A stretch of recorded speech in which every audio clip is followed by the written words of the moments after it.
All right. Welcome everybody to Queen of the Hill. Might have to change the logos there. Um, we have Laura Link as our challenger today, facing off against our reigning queen, Cheryl Erbrecht. I think this is 3 in a row, working on 4. We are playing 8-ball race to 6, and we are at the Mad Apple Burgers and Billiard Company, located on West College Avenue, Appleton, Wisconsin. We just had the lag. Looks like Cheryl got it, so she'll be breaking. And I will have somebody in the booth with me shortly, but for right now, it's all me. So I'm going to try and work on changing up some of them logos real quick.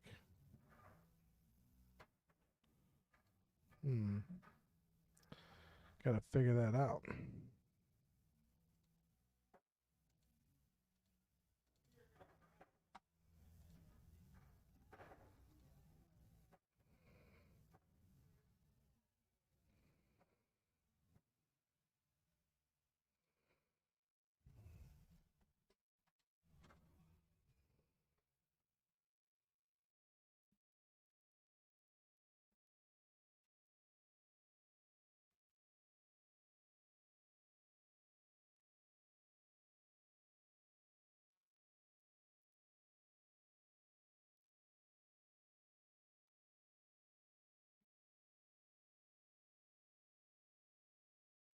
All right, Cheryl getting set to break our first rack of the game. Or first rack of the match, I should say.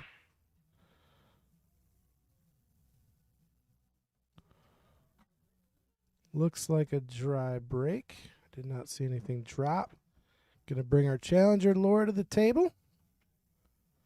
So Laura is no stranger to the stream. She was on a few months ago, so she is back. And I have another former queen in the booth with me here, Connie Wassinger. She's trying to get her headphones on right now. There we go.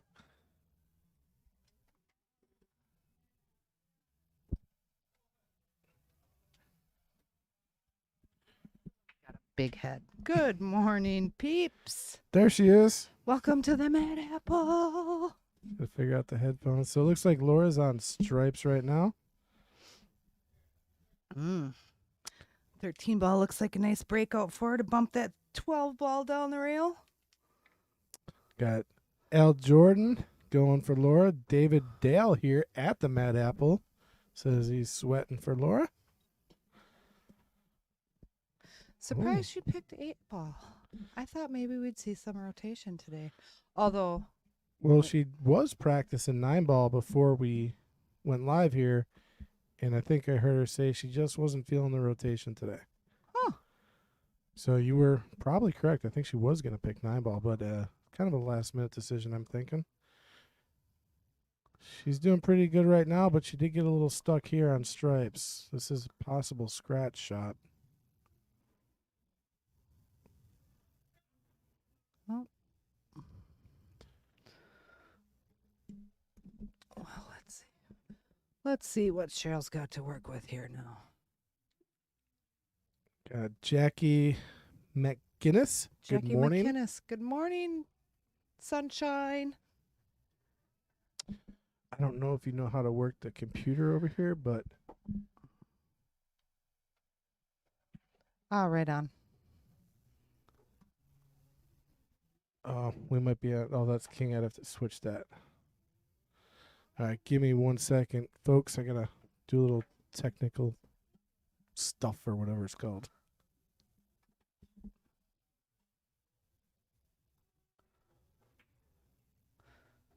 And in the meantime, it looks as though Cheryl's going to play the 5-2 combination here.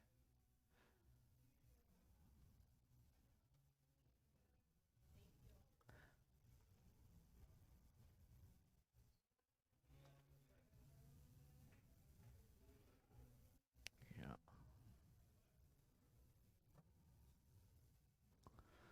All right, so that brings Laura back. She's got a little bit of work here to do. She's got a couple good safe positions as well. Looks like she's going to break her 11 ball off there here. Maybe lay back up for the 9 back in the side.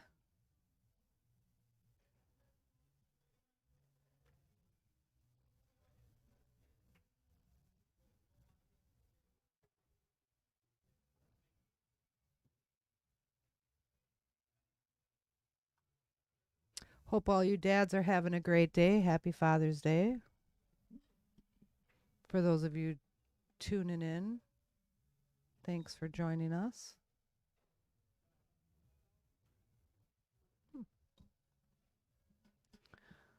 Laura just hit that ball a little bit light. It'd be interesting to see how Cheryl decides to work that. I think it's her 2 ball off the back of the 8 ball there. Oh, the 4 ball. I'm sorry. Colors from up here. Oops. That was your pool case. That's why they make cases. All right, I think I got it figured out. But so yeah, I'm trying to figure out the graphics too. I don't. Usually it's pretty easy to change, but I don't know what's going on. I can't seem to find it. Really, I think they changed something on me here.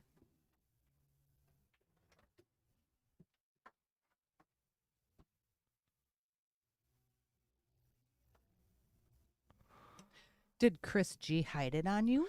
He did. I mean, normally there's a thing here like scoreboards where I can change them out, but Every time I'm in here, you guys have something different. That's why I prefer the seat on the right, folks, closest to the door.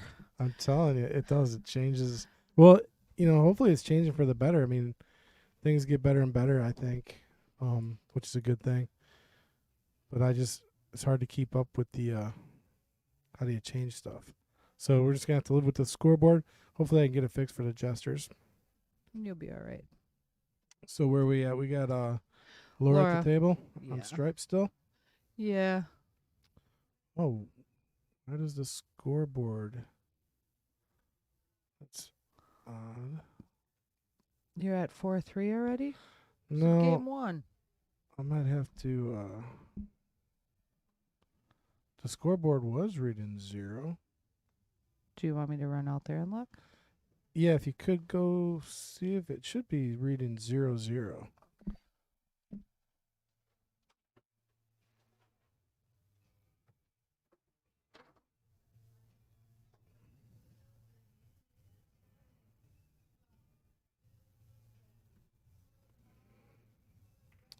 All right, Cheryl with a bit of trouble with that 4 ball. It's going to be stuck against the 8. It read 0-0.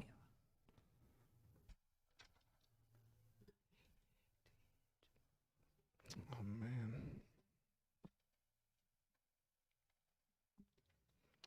I have to send Chris G a message.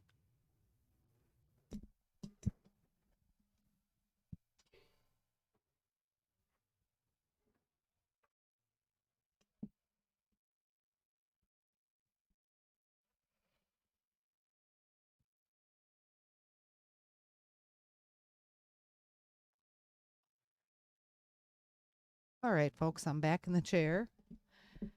And looks like Laura's got herself in a little bit of a spot here. Don't know if she can quite make the shot. If she can get around the back side.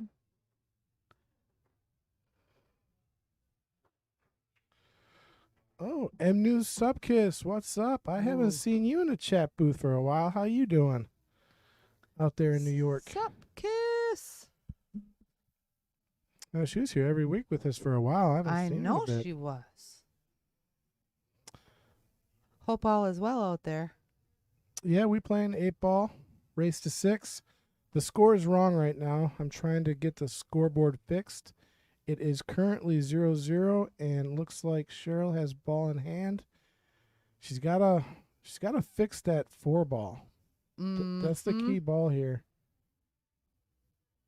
And if you start with the 2, you could draw right back into it. You sure could. 6 ball. It's gonna be a little tough to get it to 4 now. Might want to think about taking the 7.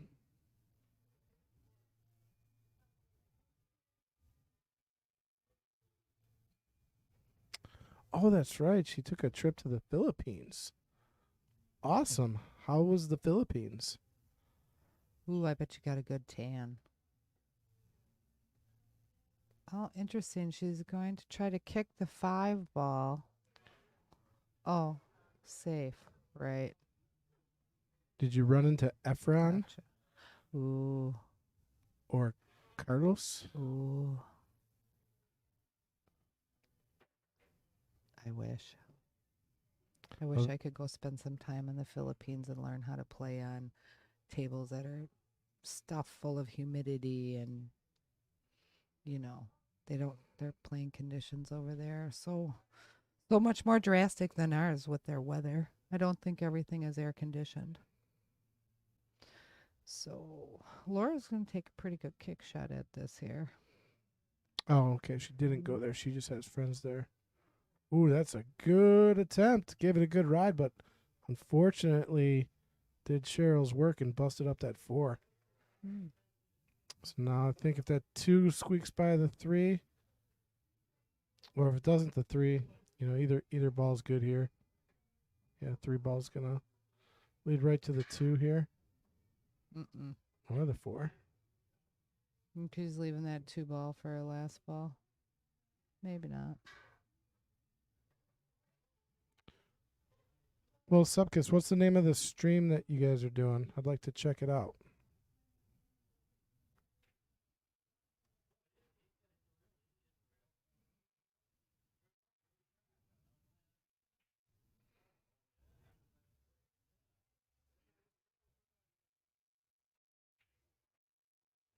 All right, Cheryl's looking pretty strong now.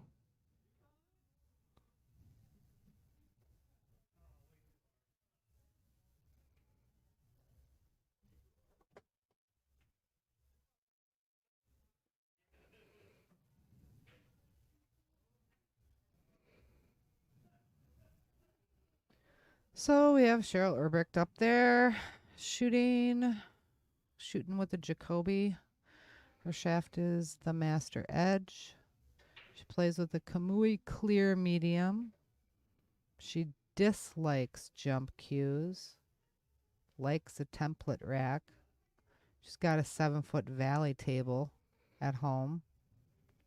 Favorite game is 8 ball.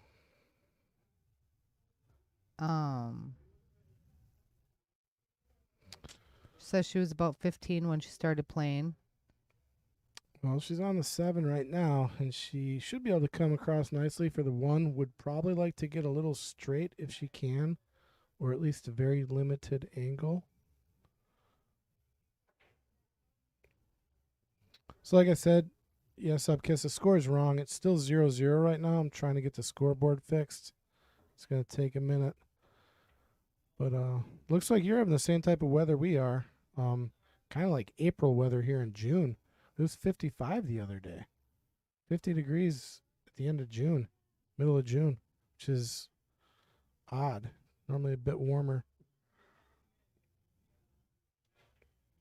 All right, so she got nice and straight. Should be able to just stop, roll forward a little if she wants to get off the rail. It's going to be hard to stay off of the rail here. Mm-hmm. I think I just let the ball go. Play the 8 ball on the side or all the way down. Trying to drown the ball. Digging in a little bit. Yeah, 0-0. This is our first game. Ooh, left a bank shot here for Laura. It's a nice one. I like this one. Yeah, so the way I look at these shots here, if you were just hitting the ball, not the cue ball, but the ball, you'd probably put a little right spin to get it to bank. So that means you need to put the opposite spin, right spin, on the cue ball here. And it should go right in. Look at that. It's a good shot. Drills it. A little slower, and she would have been perfect on that 8 ball. She wouldn't have had such a back cut at it. Excuse me, a back cut at it.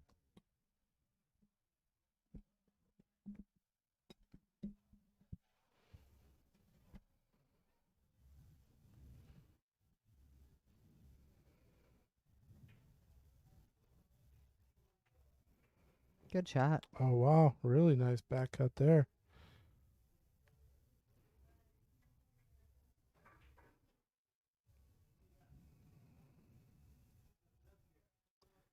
So Take another look at that back cut real quick. just center ball. Nice shot.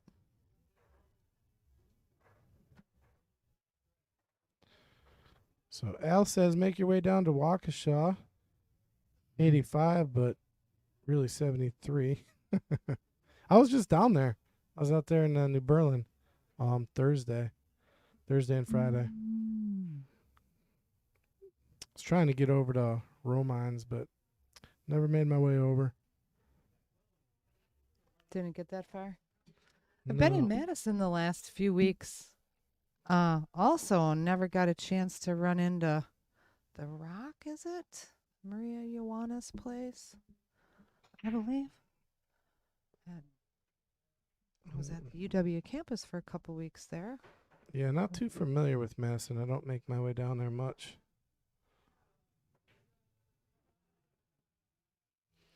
Was a nice break.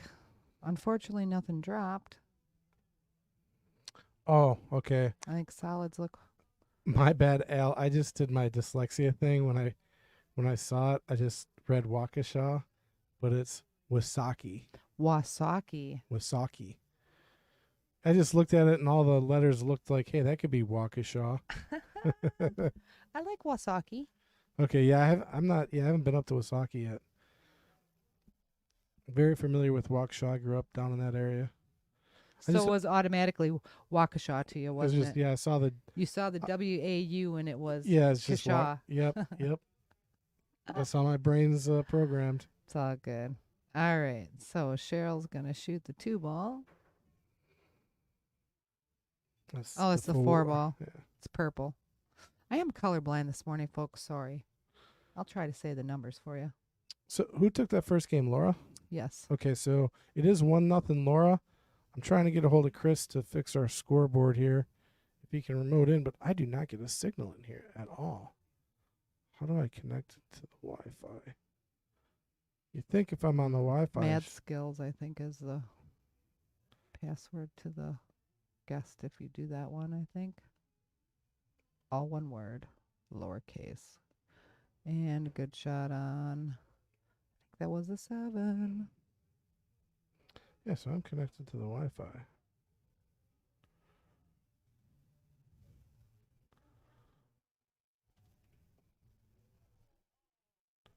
Might have went through that time.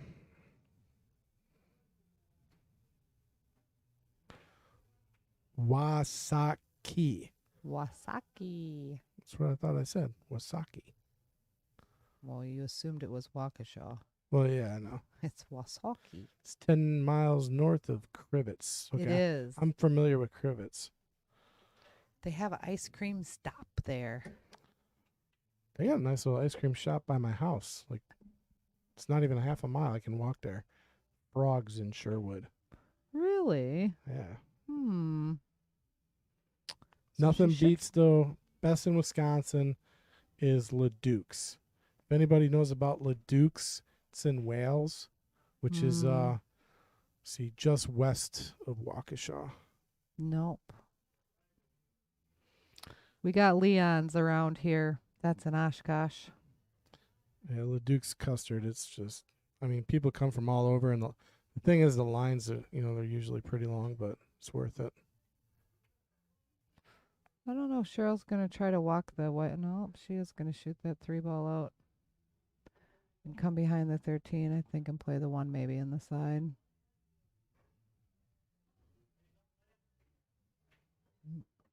Too hard. Ooh.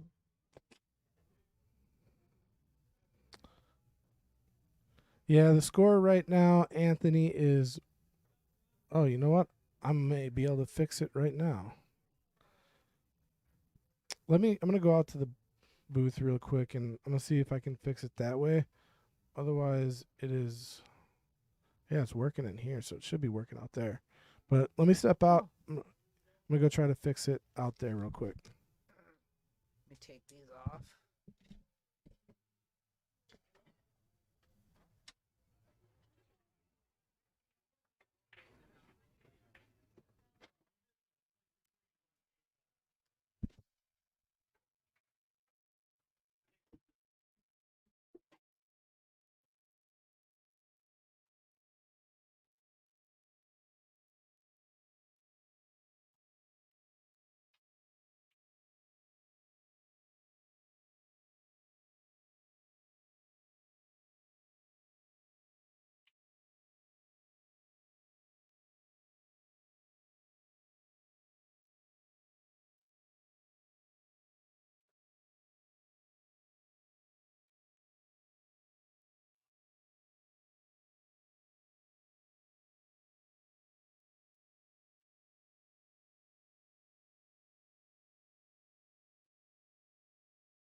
Okay, looks like I was able to get it fixed. I don't know how I did it.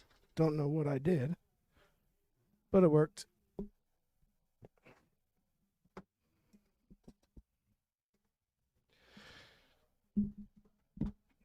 All right, so back to the game. Looks like Cheryl is on solids, and looks like she might be in what I like to call one ball hell here.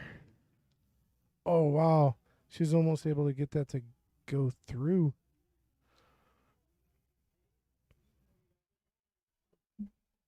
See if Laura can clean up the stripes here. The only issue right now would be that 10-12 down at the bottom of the table. Everything else is kind of like duck soup here. She's got to find a way to get on the short side of the 12 or manufacture a bump of something. So yeah, guys, the scoreboard now is correct. And if you can, please like, share with all your friends and family. It helps us out, helps our junior program, which Connie was just working with some of the juniors this morning here. You and Mike Lemire. One of them show up today, which to be expected. We didn't have any big plans for today, being as it's Dad's Day, you know. Well, that's gonna be ball in hand. I'm not sure. No, she wiggled the 11 ball. Oh, did she? Yep, it's a good hit. Let's take another look at that. I didn't see it. Yeah, you're probably right. Oh, yeah, it definitely moved. Good safety there. It's perfect. So I don't think Cheryl is going to start to be liking this game very much here. She likes to play safe, and she likes to try to get at her opponent first with a safe game, and now she got it stuck to her right away. So this will be very interesting the way this turns out here. It'll be interesting to see how Cheryl decides to play back with this. It's dangerous going one rail between the... Yeah, this is dangerous here. Super dangerous. There's no easy path to the ball, but... All right, this should be a pretty simple out here. There's a lot of different ways actually to do this to get to the 8. You got to go with what you're comfortable with.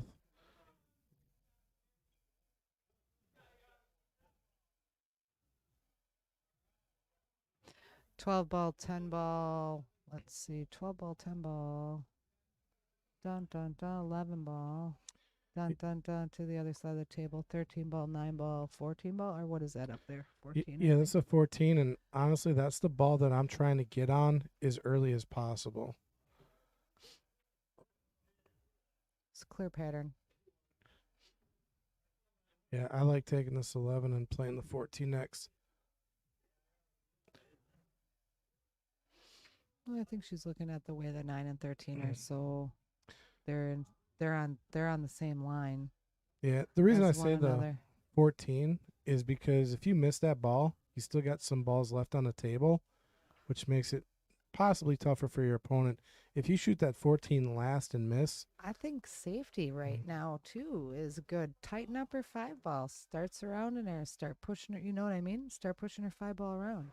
No, if you want. I mean, she can get out though. Yeah, if it's out there, The out is take easy. it. I mean, It's gonna be perfect. Yeah, and this will roll out nice for the 13. She might have to play it rail and then off the 5. Like right off that corner. Oh, she just looked at it at the rail, huh? Yeah, playing it off the rail, off the 5. If you watch it close. Yep. Oh, yeah. Off the rail, off the 5, and right back out. That's a nice shot. It's a good shot.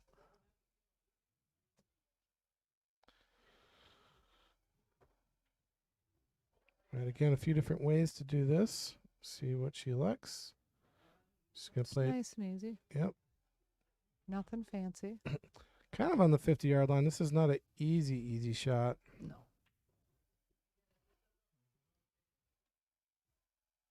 This is a pocket speed. It's a do or Nice and die shot. nice and Yeah, nice shot. nice. Yeah, if she missed that, I mean, Cheryl's sitting right in the corner there, so it'd have been do or die.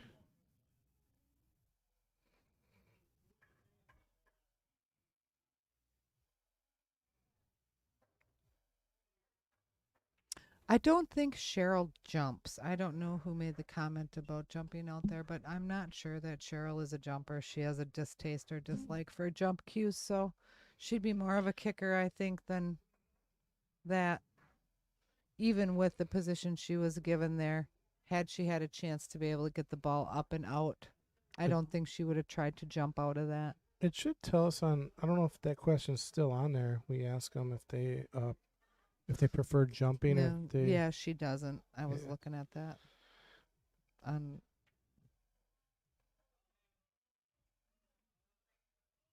oh, passed it up. Yeah, for some reason we don't have Laura's. Oh, where would she be the next one? No, it'd be on the other side, but we can't. You know what? Go to the top tabs where it says, yeah, those tabs. One says King of the Hill, KOTH, to the left. Yeah, yeah, and then click individual responses or responses, and then individual.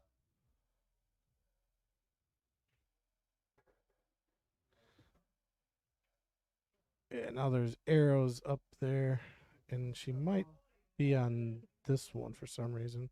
I might have sent her the wrong link.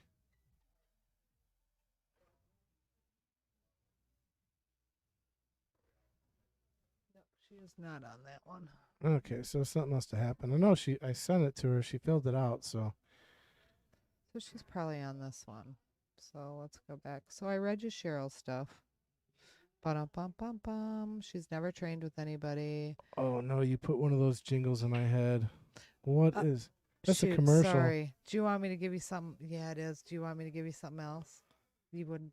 Well, yeah, you're my age, so you might. Well, you're a little younger than me, but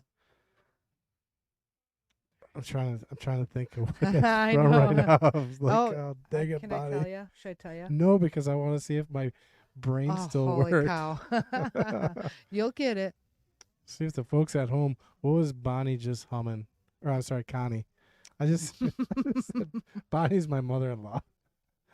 Oh my God. What should I do it again? Yeah, do it one more time. Ba da ba ba ba. I know what that's from. I'm It's loving it. That was evil. I'm sorry, but I'm loving it. I'm gonna be driving home. I'm gonna be driving home. Ba-da-bum-ba-ba. 'Cause you're loving it. Bum bum ba da ba. I know Come it's on, I know Laura it's a Luck. commercial. Where are you? Oh, I already went through all of them. Oh, you went through these too? Yeah, So you're telling me to stop at 30 out of 54? yeah. Well, you could, Stop looking. if there's one in there, go all the way to 54 and go back because it would have been fairly recent. Hornblower. All right, Cheryl is starting to clear the table pretty nicely here. Okay, I just went out there and fixed the scoreboard. What is going on now? Yeah, it is 2-0. I hope she marked So I it. will apologize real quick to everybody for the poor performance from me last week, but when I was interrupted at being tied to 2, I had my match shortened and I didn't. It irritated me, and I turned around and told Cheryl that she had won, and I didn't put any effort into what went on after the score was tied at 2. So, Yeah, la. I did not make it in last Sunday. You're glad you Yeah. didn't, because there were not very nice words after our match was over, and I apologize to anybody who heard anything that I said, but it was the truth, because you don't change someone's match, especially when they're playing for money and they lagged and they set their stuff. You don't irritate people. Yeah, we were talking about it. We're gonna have to either change the time. The women the need to start format. earlier. Yeah, Period. You guys just need to start streaming these guys at 10 o'clock. You need to let them play pool how they want to play pool. You need to let them take their time.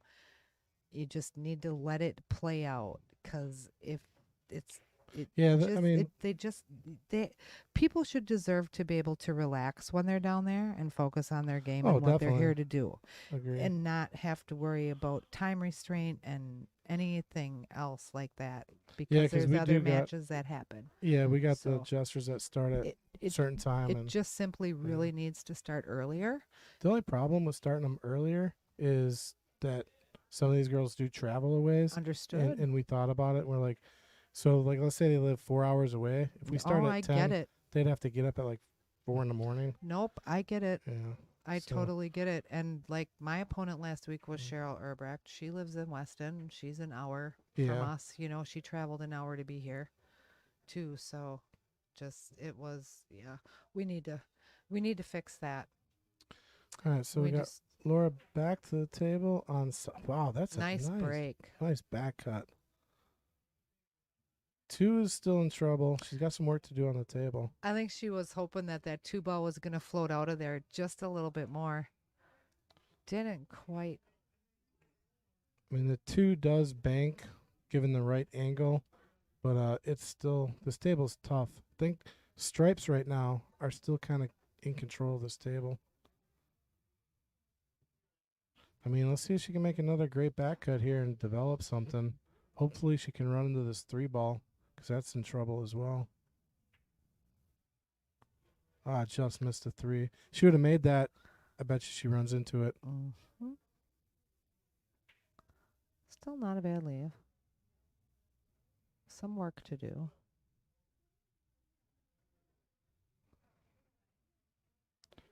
She's going to play a bank on the 10 ball. All right, so this is not an easy bank here. Could almost double kiss this. Right?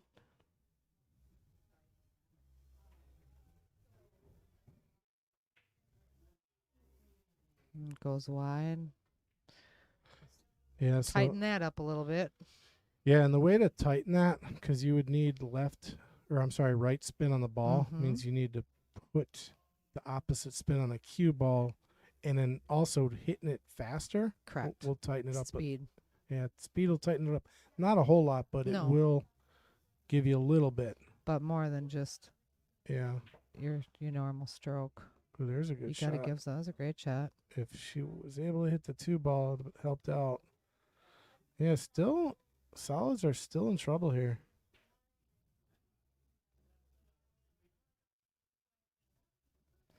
There, but she may be able to play the 6 ball and come back across and get behind the 2 ball here. Nope, she went at the. Oh, yikes.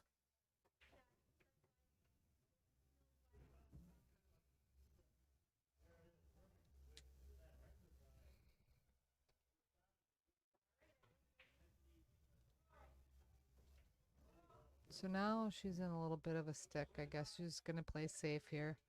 Maybe tighten the 3 ball up to the 10 ball.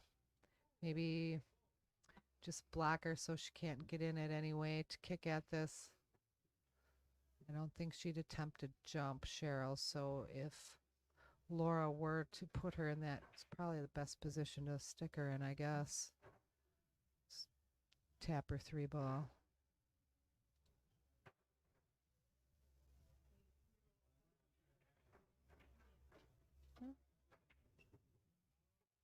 Ooh, just past the pocket.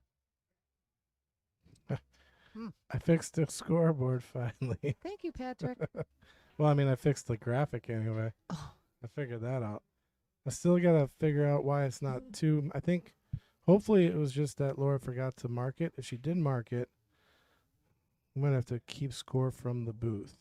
yeah,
All right. Graphics are fixed. Now I just got to work on. Ooh, this is going to be another nice shot. Just not much of a shot afterwards here. She might be able to play this 2 on the side.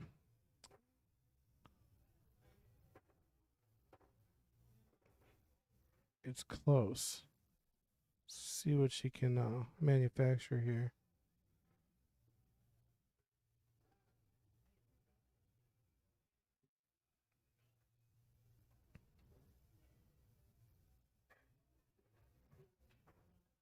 Who is this with no name? That's MH. Oh, no. Yeah, scroll up. Hang on. You scroll up. This is Laura Lynx. This is Laura Lynx. Scroll up to the top. It has MH's name on there. All of them have this so that they know how to put their name on. Then they put your name goes right there. All of these questionnaires have this on. Mine even have this on. Really? Yes. So this is Laura's. You know how I know this? How do you She's know? not answering her age for one. But for two, we ask a question that says, have you ever taken pool lessons? And if so, from who and for how long? And she answers, well, my husband, Mark Link, is my coach, and he puts me in training mode whenever I'm getting ready for tournaments. And lucky for me, I don't have to pay. Ha ha. So this would be Laura's. And she prefers a 7-foot valley. She likes 10-plate racks. She likes jump cues. So Cheryl just played a pretty dangerous safety, and I think she might have left this shot. Oh, she did. Yeah, she left it. And the way Laura's been shooting, this has got a pretty good chance to go. A lot of bottom. Is using a lot of inside here, though. That makes this really tough. She used a lot of inside on that. I mean, her stick was all the way to the far right of that cue ball. If she would have made it with that much inside, that would have been incredible. Like, here's a... show you a replay of that here in a second.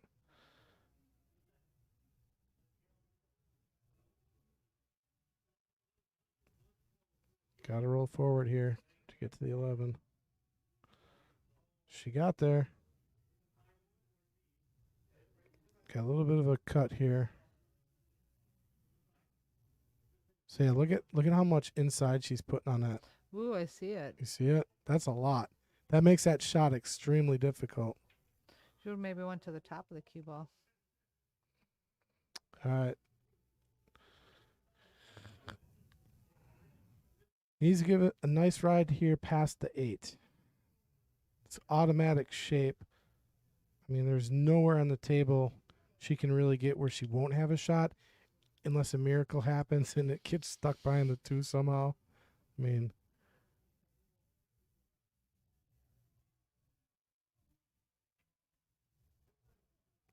gotta focus. Just bury the shot. This is a do or die shot. She misses it, sells out the rack. She missed. Big pocket. Ooh, hit that ball too soon. Now the question is, can Laura slide this 8 past the 11? I think she can. I think she can from that upper angle over this. It sure does look like it goes in there Yeah, sweetly. it's tough. I mean, You're gonna have to touch it. she's gonna have to play it off the 11, but I don't know. That's gonna be very, very iffy. She might even consider playing for a bank shot on the 8, depending on if she thinks she can get that 8 to go past the 11, because that's just not an easy shot. That 11's eating up a lot of the pocket. It is being right off the front of the point like that.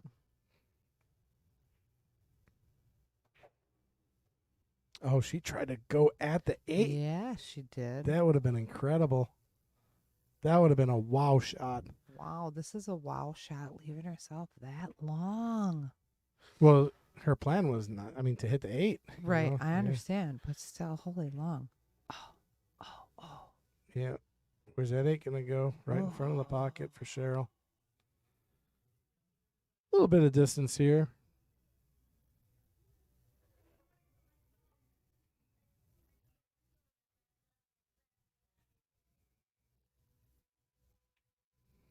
Yeah, so I guess that's what we were saying. She either has to play for a bank on the 8, or if there's a chance to slide it past the 11, maybe. But I think that Laura agreed that she couldn't get that 8 by the 11, so she actually tried to run into it, which was a very tough shot, and she almost got there. She just missed it, and then ended up on a long bank shot. This is not a give me shot. There's a lot of distance here. This is as long as a shot as you can have on a table here. Corner to corner. And it's got that funny, see where her hand is? That's not her natural bridge length, so it makes it a little weird.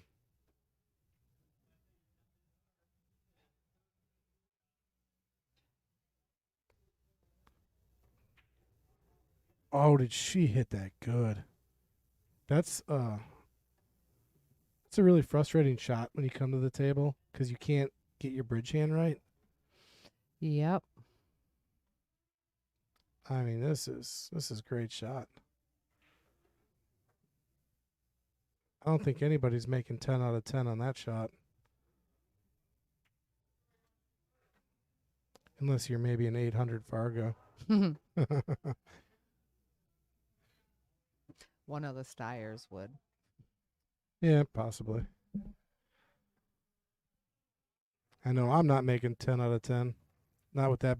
Not when my bridge ain't comfortable and full table length. That's just man, that's a really tough shot. All right, so it should be 2-1, correct? Okay, so the scoreboard did work. You want to go out there and ask Laura and see if it is 2 out there? I will look. Because if it does say 2, that means we really got a weird problem here.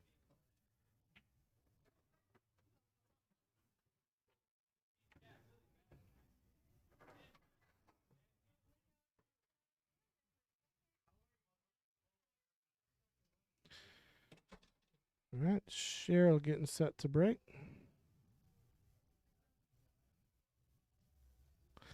Yeah, Subkiss, that's what we were just talking about. We're going to try to go see if... Okay, yeah, so, yeah, I think Laura just forgot to mark it. So, score is accurate now.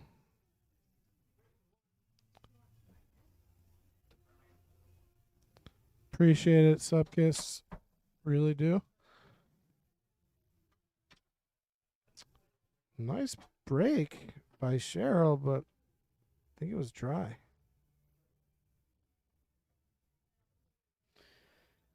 Yep.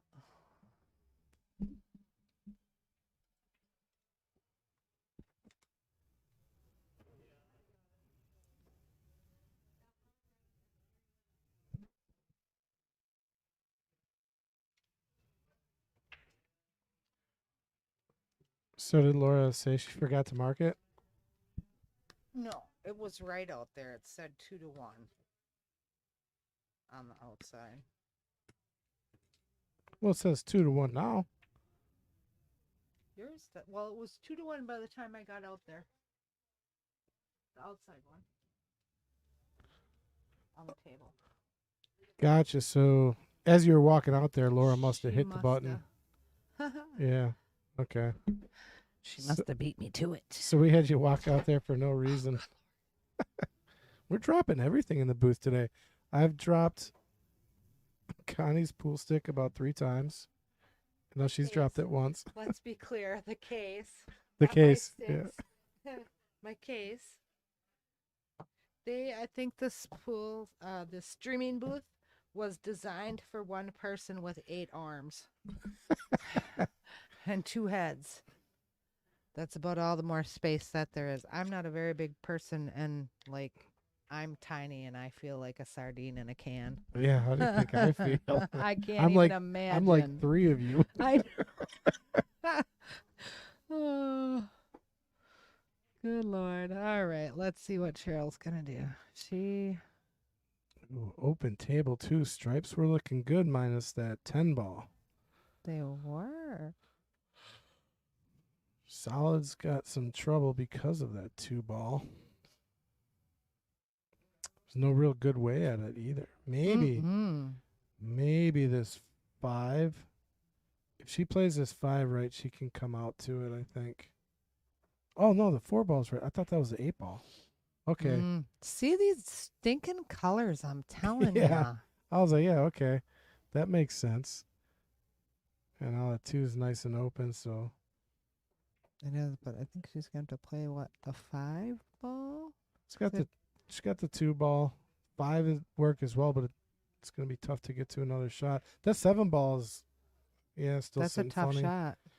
Yeah, it does go off the 13, so it's probably, if she doesn't move that 13, she's got to get below it and do Right. that.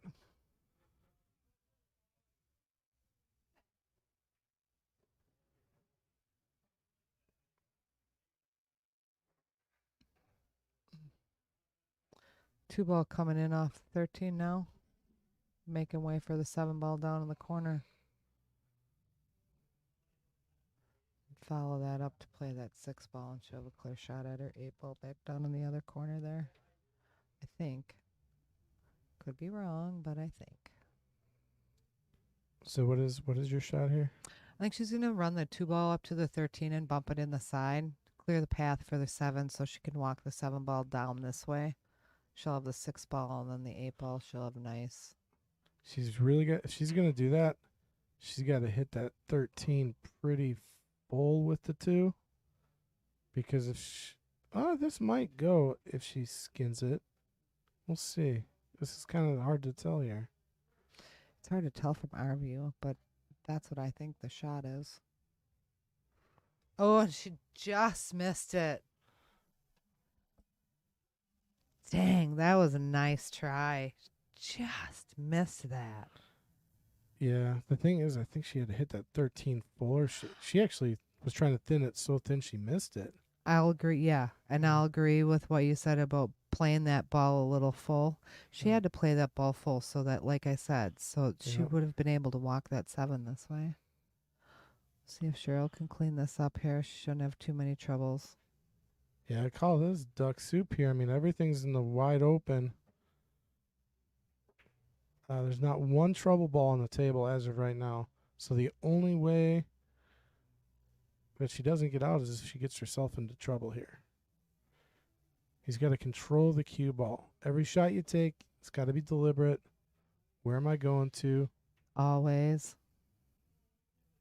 Leave yourself your little cone and get in there.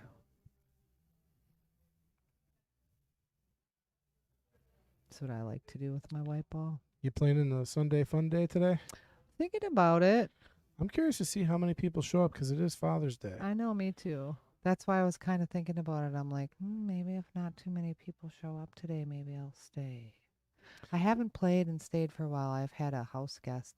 My big sissy, my best friend, had her back surgery, and she just went home this morning. So she had a massive 10.5-hour surgery. Nice at UWM, yeah. That's it's almost all day. Yeah, she was the star of the show. It's a good shot. Rolled up a little far. Yeah, she got a little funny here though. Make a little bit of work for her next shot. Yeah, she didn't have to, but got to take the 15 here. I was just gonna say she can. 15 is gonna come around 2 rails. You shoot that nice and just shoot through this shot here. Show good natural leave. So it's kind of interesting. Like for Mother's Day, we decided it was. So I do all the scheduling here for the stream. Mm-hmm. And when I was scheduling, I was finding it difficult for people to play. I didn't realize it was Mother's Day, of course, because I scheduled like 3 or 4 weeks out. Yeah. And no, I can't play. I'm like, why can nobody play? Oh, it's Mother's Day. So I got to the point where I was like, nobody can play. Everybody's wanting to spend time with mom, and I'm like, yeah, and that's I want to spend some time with my mom. Yeah, I bet you do. So it's important. So we shut it down, and then Father's Day, same thing. I scheduled matches. No one had a problem playing. I didn't realize it was Father's Day, and I was like, so we just kept it. Everyone was able to play. Oh, nice. And so you have like, a good afternoon. You have an afternoon lineup then? Good deal. Yeah, and then I was able to come in, and I think Father's Day is more of like fathers are like, let me go play pool, or let me just be alone. Yeah, golf, be alone, Yeah. pool, go to the tabby and have a beer, you know. Maybe. But Yeah. happy Father's Day to all you dads out there. Yeah. The Matio is open here. Dads, come and hide out here and have a beer or a Bloody Mary or a burger or something and enjoy the Matio. Maybe shoot a few games of pool. We do have a couple 9-foot tables that are available if you enjoy that. Or if you need to treat yourself, we do have a full pro shop. Pool tables, cues, darts, all that fun stuff. Stop and check us out. Yeah, open on Sunday too. Always. 7 days a week. All right, Cheryl's still burning through the rack here. Oh, nice. Where's it going to end up? Well, 13 is going to have to be her money ball, so she's going to have to play this pocket speed. Pretty much no choice. Yep. We'll see what she does with pocket speed here.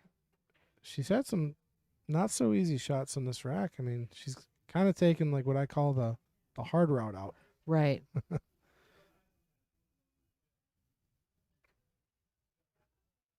I agree. M News, I don't know. You might be a little bit behind. Hit the live. If you hit live, it'll catch you up to speed. Are you talking to me?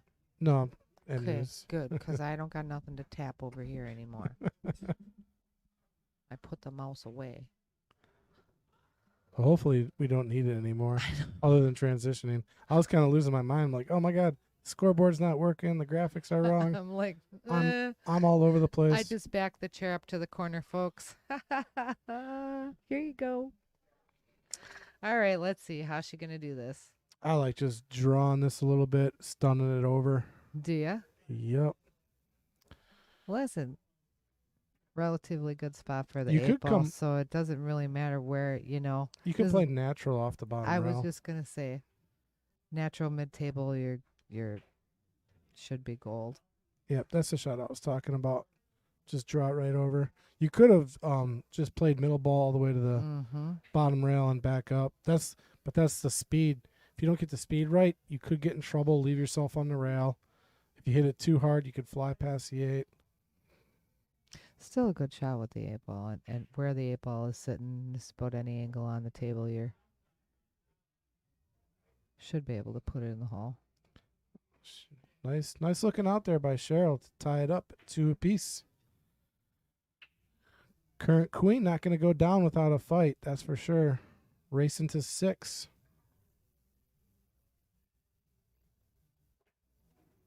I think this is 3 or 4 weeks. So I was talking to Cheryl actually before the start of the match, and I didn't know. I wasn't aware. But we're talking back in 2007, she had a stroke, which is a real serious deal. I mean, there's nothing like there's no type of light stroke. If you have a stroke, bad things are happening. And she had to battle her way back. I mean, she lost her vision and everything. And credit to just to get back to a pool table and even be able to shoot again. Like her arm was locked behind her back, couldn't move her arm. Some people just never recover even a little bit. Some recover, to enough where they can do everyday things.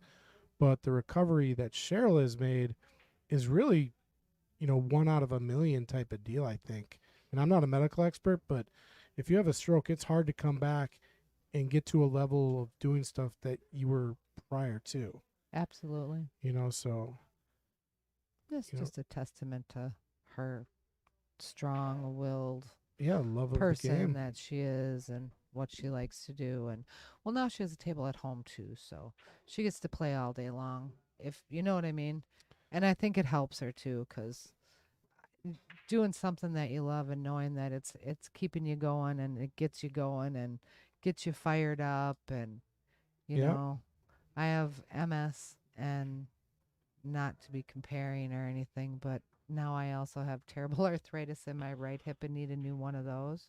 So battling both of those and trying to stay in the game and practice and hold the schedule. And Not it's easy. hard with Yeah. a table at home because you can say, oh, It hurts. Oh, I don't want to break anymore. Oh, it hurts too bad. I'll just stop for 10 minutes. And 10 minutes is 20, and 20 is a half an hour. And it's ridiculous when you're in that kind of pain. So I can see where her passion for the game leads her into wanting to just keep playing because it keeps her mind going and helps her stay strong, you know? Yeah. Yeah, so congratulations to Cheryl. Pretty cool story. Yeah. I have to look on our stat board here, but I know Laura played. I can't remember when she played. I got to look it up. But I'm pretty sure she won at least once. I keep stats on all our games here. Do you have my very first original stat? The very first Queens match ever. I probably didn't. So the first match, I started keeping score January of 22. I was the very, very, very, very first Queens stream ever. Yeah, so then that was, I think, before my time. It was way, yeah. I felt terrible for the lady I played. Let's see, Laura. Where do I have Laura? Okay, so there's. Nope. It's a good shot.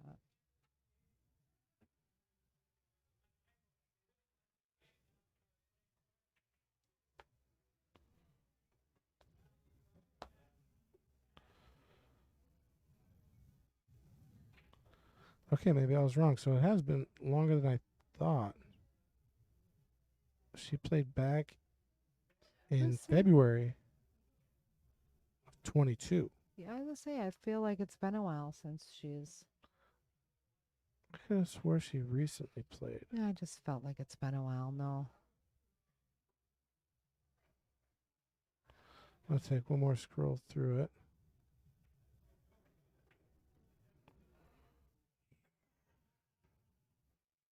Yeah, so it's been a lot longer than I thought. Well, Okay. I was mistaken. Cheryl's gonna cut this. I think that's the 4 ball.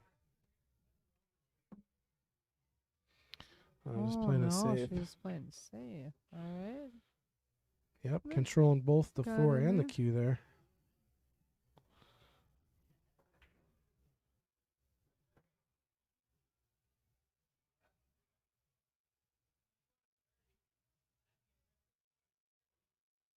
It was a 2-rail shot here towards the path of the 9 and the 11.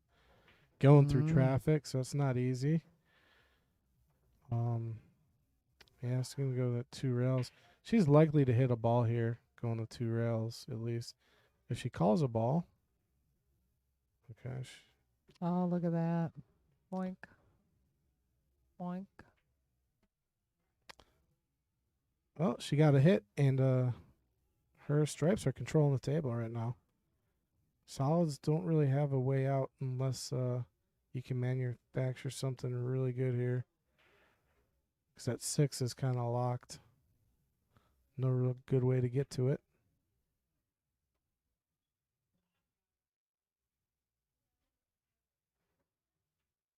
This is one of those tables, when I got a spread like this, I'm almost thinking, man, I'm just going to start making my opponent's balls, trying to take control of that pocket. Like, send my Try 3. to own it. Yeah, because right now, I mean, there's no really good path. And let's say you make a few balls even, make the 4, make the 1, you know, you're taking some pawns off the table. It's going to be tough. It's not an easy shot on the 1 ball. She's going to probably, grab a bridge for that shot. Yeah, she's got to put a lot of inside on this. A lot. And Like- try to get at that 13 ball. Like nobody's business. She's got to have some inside on this ball. Yeah, look at she's hitting the far left of that cue ball. Way over. Get over there. Try to go into that 13. Bump that 6 out. No. Oh, she put a lot inside. A lot. Yeah. Yeah, her plan was to get up. She saw it. Get to that 13 and bump the 6 out somehow. Tricky, tricky.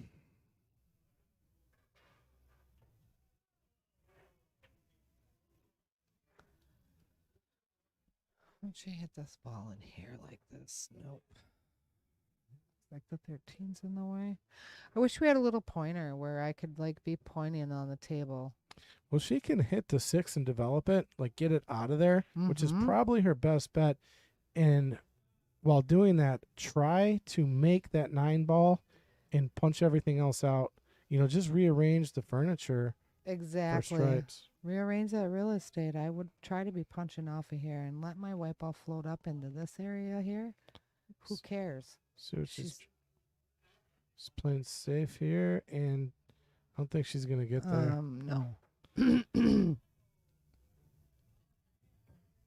So you shoot the 9 ball off of here with some English, or you draw the 11 ball out and play up and kick the 6 so that the 13 ball goes backwards. Yeah, I'm doing the 11. Are you? Don't know if I'm going into the 6 just yet. Possibly. Yeah. No. Yeah, actually, I probably Right might. here. Top of the ball. Oh shit, it's 10, right? Yeah, she's That's gonna the run top out one. of options here. She's got to find a way to hit that 13 out. Otherwise, she's gonna be in trouble. Gotta play the 9 ball off the rail here, maybe. Go in between them. Nah. So her goal is to leave that 10 Combination. in front of the pocket and Yeah. then hopefully have control enough of that cue ball to where when she shoots the 10 next, she can go into the 6. But if she doesn't think she can do that, she's okay. So she does not think she can do that. She's probably playing that 6-9 count. I don't know about this shot. Yeah, because now solids own that pocket. I was just gonna say, yeah. What are we doing here? Banking the ball and kicking the 10 ball backwards with the white ball. She banks the 13 back to the side. Angles, angles, angles. Yeah, I think Cheryl got a little fortunate there because she's got control of the table now. Unless that 13 sticks in the pocket, but it did not. It's too far out. This is just a nice soft roll forward on the 6. Get on the 5.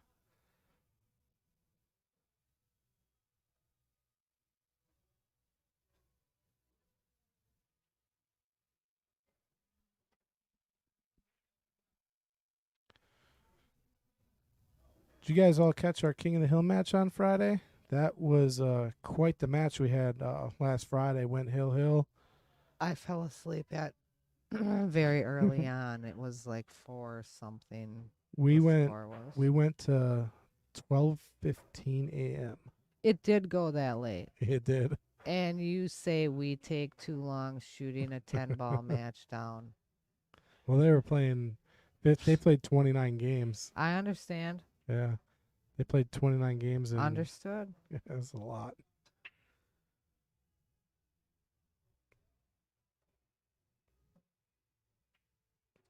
Ooh, got in trouble. Yeah. Stuck herself here. Didn't quite get the leave she was looking for. Now I think she's going to try to figure out how she can kick in there to. She's going to call that 2 ball in the corner, I think. Not sure. I think you gotta just play for a hit here. Come across, get on the 2.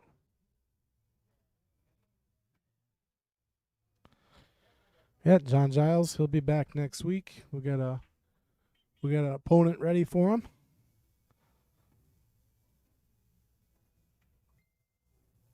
Did I just hear the Roadrunner? Yeah. Yeah, kicking for the 2.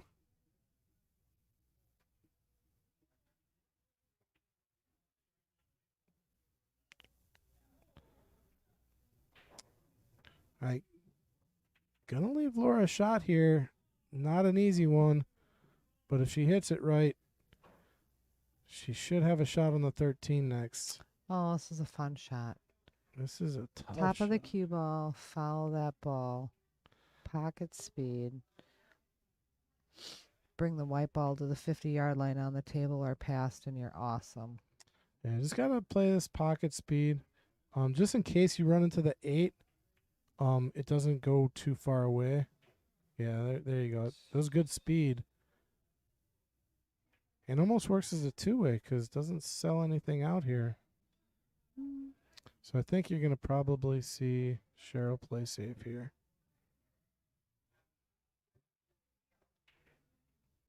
And that safe would be getting behind the 3, which is tough because you're rolling across that safe line. You know, you could easily roll out of it. Right. But she's not. She's probably playing behind the 8 ball here or something. See, that'll leave a shot. Mm-hmm. I don't. Sure does. I mean, Leaves a 10 ball easy in the side. yeah, the only thing that makes the shot a little weird is the 2 balls in your way a little bit, but Yeah.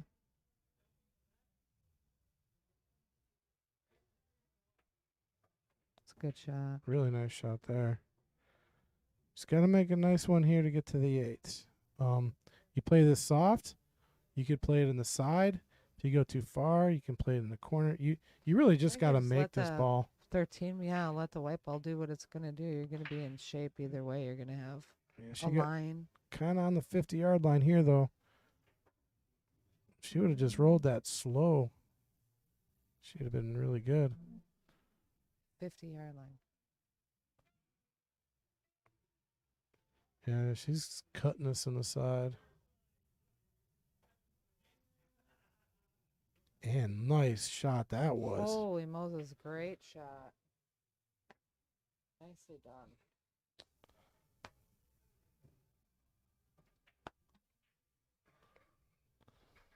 Let's take a look at this cut. It's a fun shot to take. I say it always goes in the side. That's my thing. It goes in the side. Put some inside English on it and let it ride. Got a little help off the point there.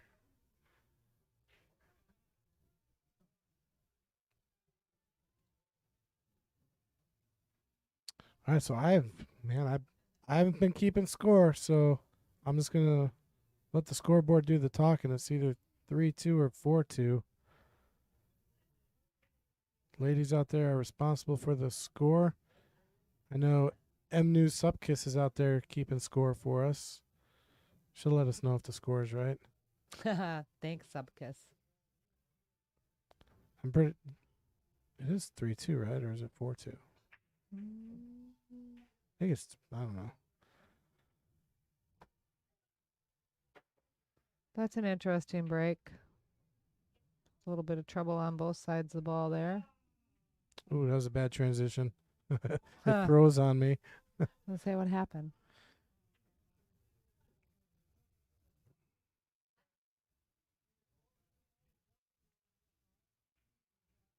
Okay, so score is right. Thanks, Subkiss.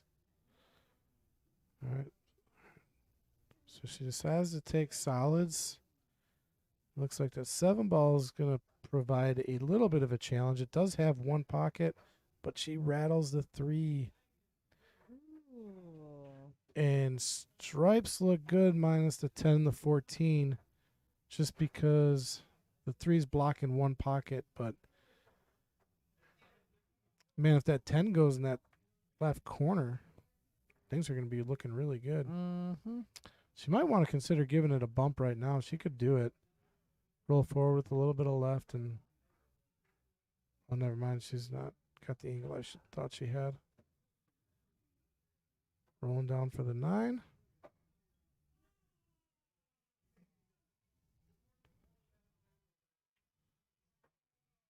Yeah, if I'm Cheryl right now, I'm just thinking about that 10-14. How am I going to play it?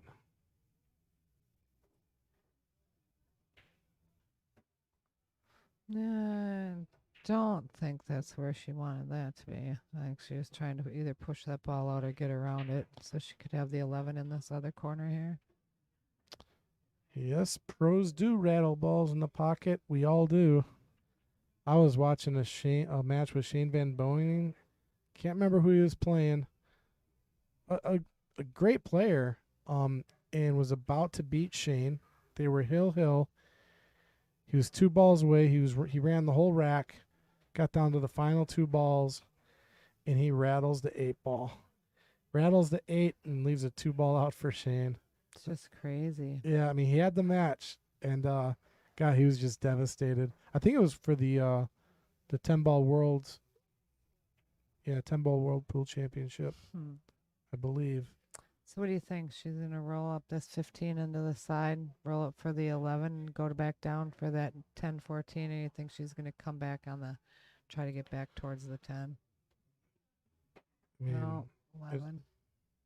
it's hard here. I mean, getting any shot on the 10 or the 14 right now, just because of the way they're sitting, right? Even if you get a good angle on the 10, can you pop it in the corner? It's hard to say. That 3 is just kind of really taking it all away.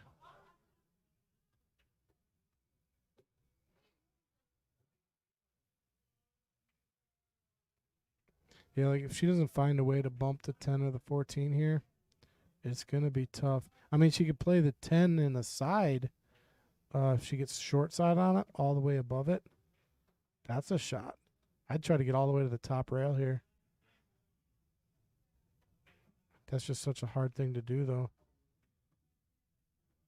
Yeah, there would have been no shot after you. So she's better off not making that ball. Yeah, right. Solids look pretty good here.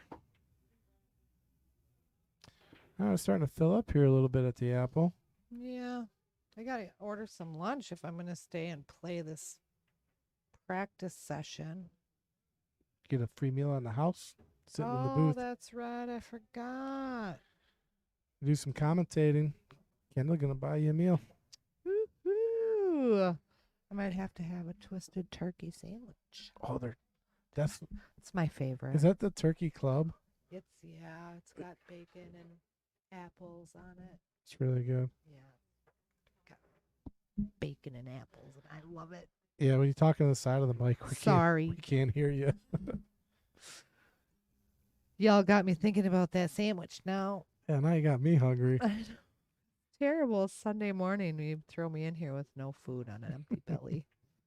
Well, I really appreciate you stepping in the booth with me. Oh, 'Cause no worries. It's not easy to, sit here and talk by yourself. No, I know. It's kind of a, one man in the corner thing.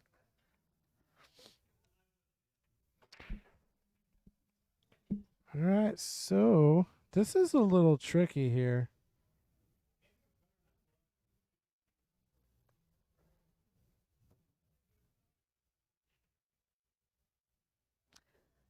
The 3 ball's way in there. Well, yeah, I think Cheryl's up though. I'm not sure. I just missed something, Yeah, but she is. she's on stripes. Mm. Don't really see a good shot here.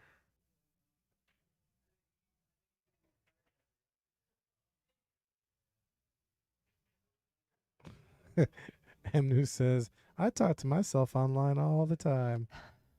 Well, you get to talk Does with that us 14 today. ball come this way? The 14 ball. Oh, does that Yeah, come she down might be here? back cutting the 14. Yeah, I mean it does. That's a shot. She was shooting at the 10 though.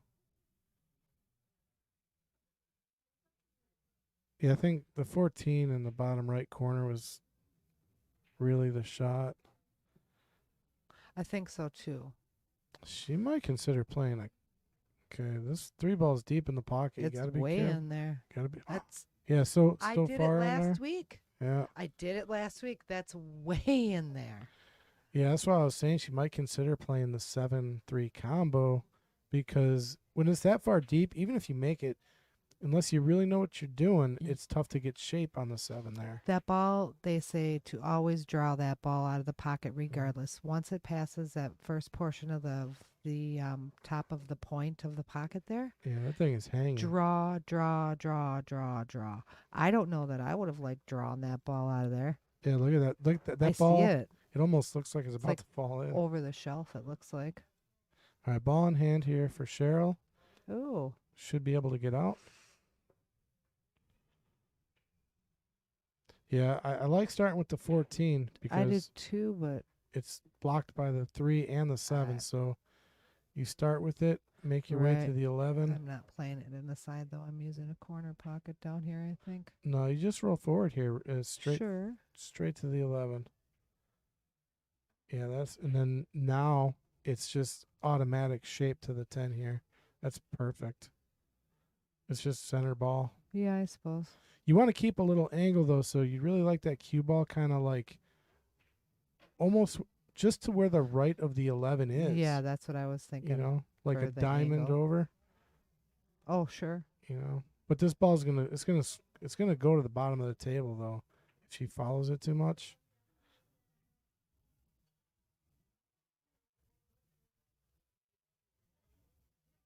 Yeah, because I like stunning this ball to the right a little bit. I think she's going to end up hitting it. I like that.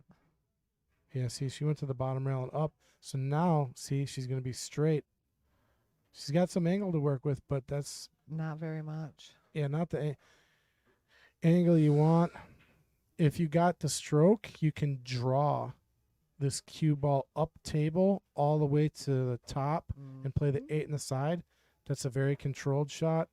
What I think you're going to see here, though, is follow. It's going to come back and forth 2 rails, which got to be careful from the scratch. Oh, she played it 1 rail. That's going to work really nice. Left it a little long, but makeable.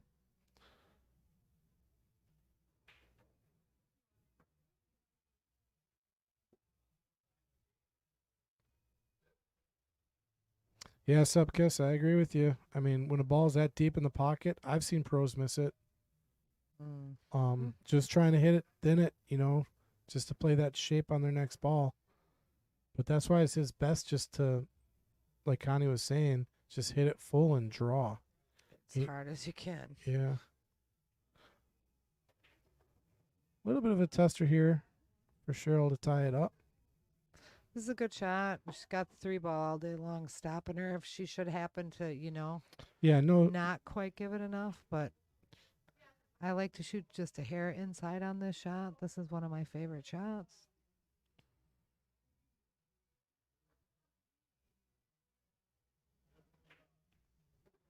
And she hits it center pocket. Really nice stroke there by Cheryl to tie it up 3 apiece. And we're halfway there, folks.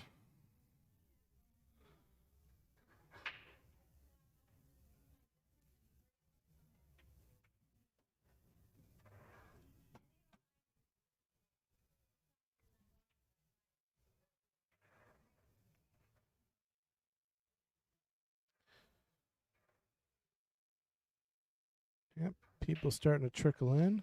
Wonder if Mason's here. Wonder if he's going to be playing today. No. Mason doesn't play in the tournaments anymore. He is usually practicing.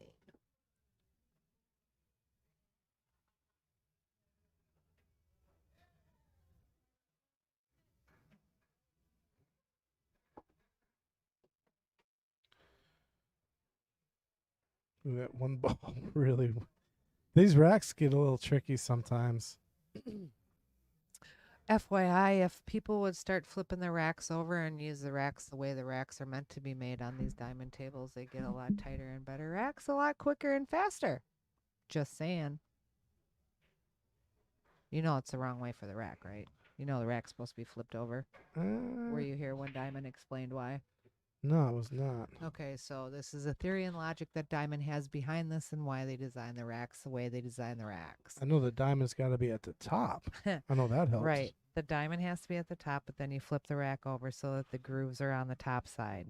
You don't want the grooves grooving in to your cloth. You see these lines? That all comes from people racking with the rack on the bottom.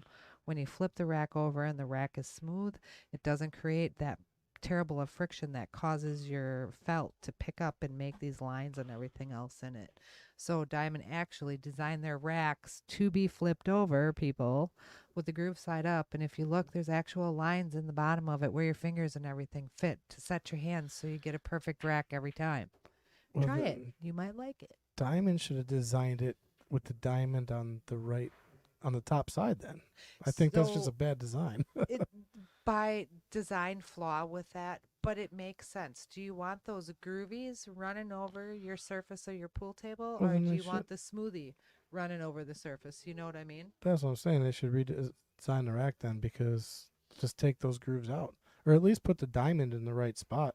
The, I agree. Yeah. I agree. But I learned some really neat stuff the last time they were here putting the new tables in the last time. That was pretty cool.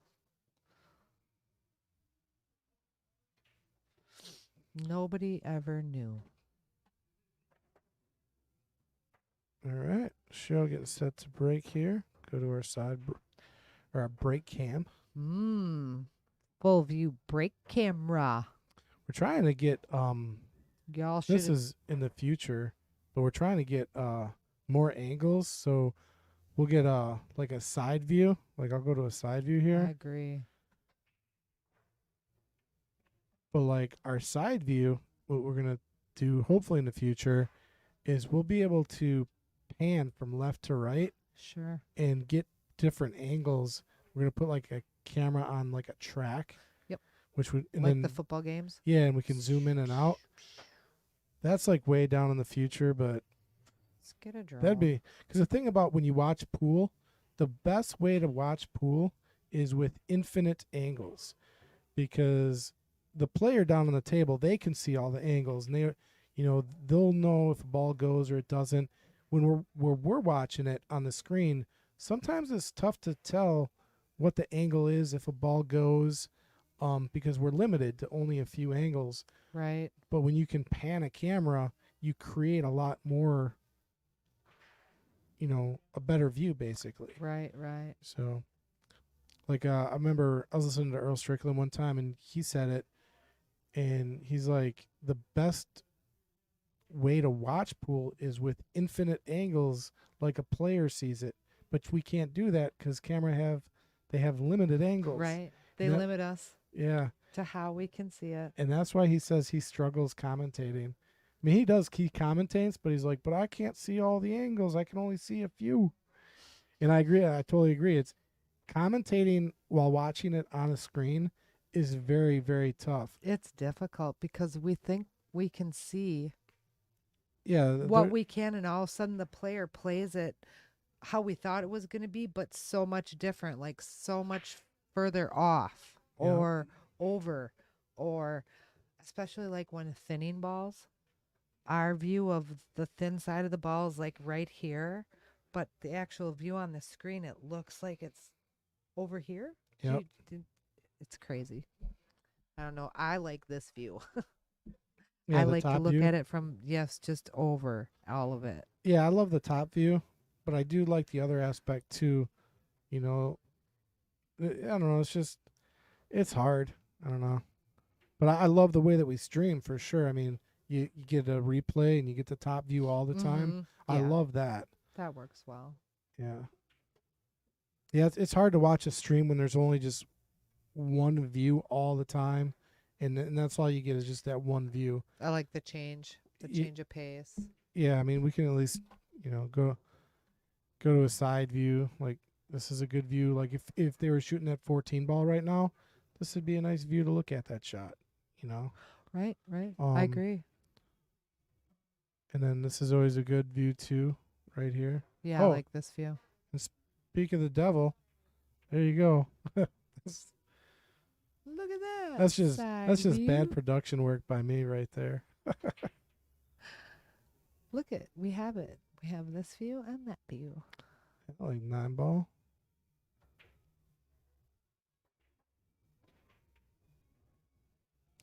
So I don't know why she decided to draw that ball. I was just gonna say She could have stopped that. it, been right on the 14. Because what shot was she drawing to? I don't know. That's what I was trying to figure out. I'm like, where was she going with that? Yeah, I'm not sure. So that was, I would say that's a mistake by Cheryl. Or I'm sorry, By was that Laura. Laura? All right. Got to start with either the 7 or the 6 I ball. was just gonna say, 'Cause that's your green or problem. maroon. What's your ball? Probably maroon. If the 6 goes past the 10, I play the 6. If Mhm. not, I play the 7 and then play the 6 all the way down. Just a stop. 6 ball goes past her. And then start with the 6, draw back.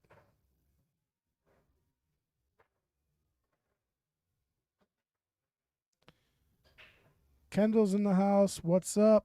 How's Florida? I think you're in Florida. Enjoying life. Happy Father's Day, by the way, Kendall.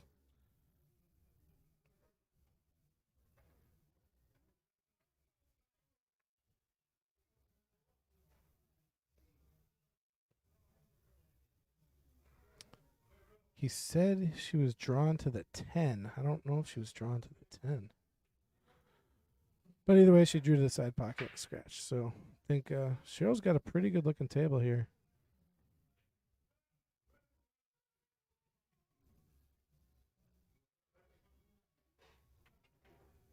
And I don't know what the theory was to stop.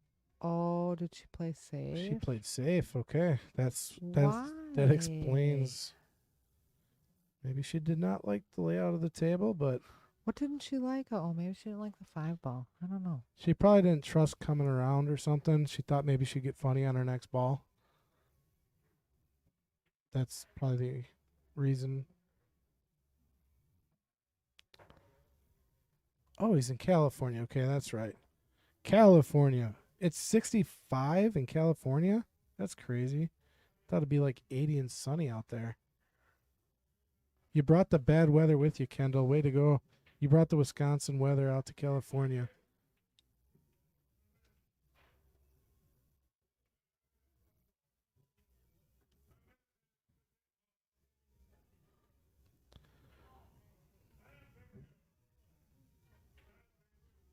Oh, so she's got a pretty long shot here. I don't think that 5 goes. Mm.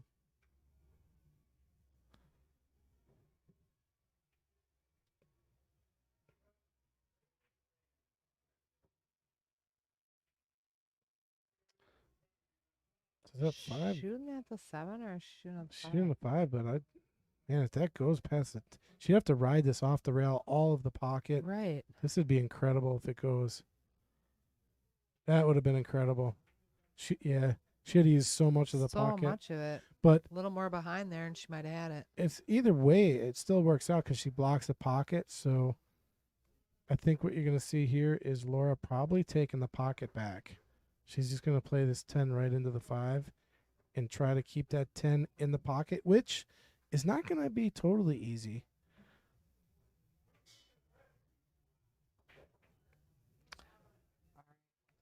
I think, what time is it? I hate to do this to you, Patrick, but I'm going to dip out on you. Okay, yeah, that's Thank fine. you guys again for joining us. Ask Mason if he wants to come in the booth. I will. Or if there's anyone else I'll out see there. if I can send someone up. Appreciate your time, Connie. No problem, guys. Good luck. Have a great rest of your afternoon. Happy Father's Day, dads. Come and see us if you don't have anything to do. It's pretty nice on the matio. Okay, tried to take the pocket back, but I don't. Did she get there? That 7 might go. Let's take a look at the overhead here. Might be able to squeeze it off the rail, off the 10. So I think you can get that 7 to go. But not with the angle you got right now. You kind of want to be a little bit straighter for that shot. So nothing really too good here for Cheryl. She might try. Or if anything, take the pocket back. Play a little battle of the pockets here. So well, she definitely got the pocket back, but that almost went.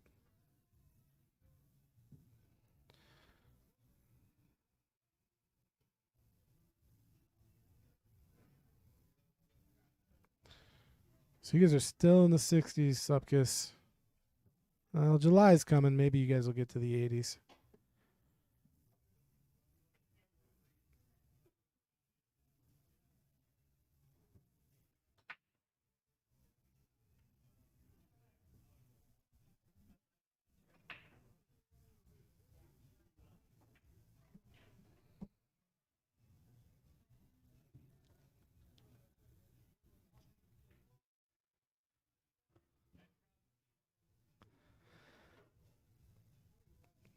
All right, trying to figure out what to do here.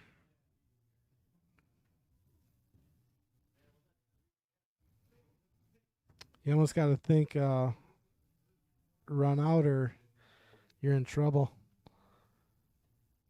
Because stripes look pretty good.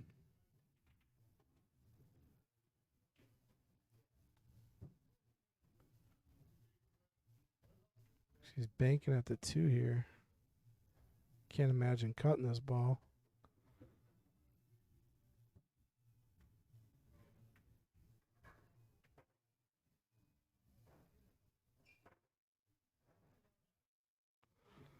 Oh, wow. Oh, wow. No reward. That was a fabulous cut. Let's look at that again. Just really did not get a reward for that shot at all. Almost scratched. Now she's got to figure her way out of this one. I mean, there is a possible mistake all the way to the 3 if you can bend the ball. She does not like to jump. Don't see too many kicks available.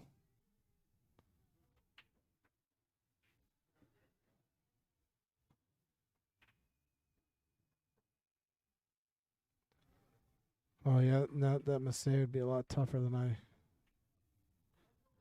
I was thinking. So that's probably not in the cards. Go up and down with the Z bank would be incredible to see.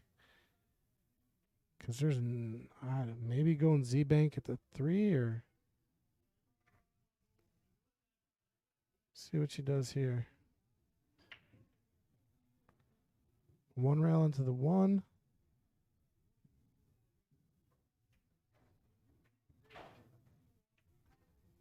Get out of town. She did not call that shot. That would have been incredible. If she called that shot, that would have been incredible.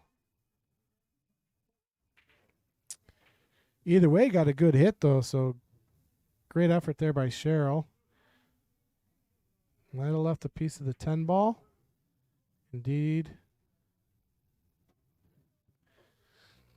That cue ball slowed up just in time, but not a great path to the 11 ball here.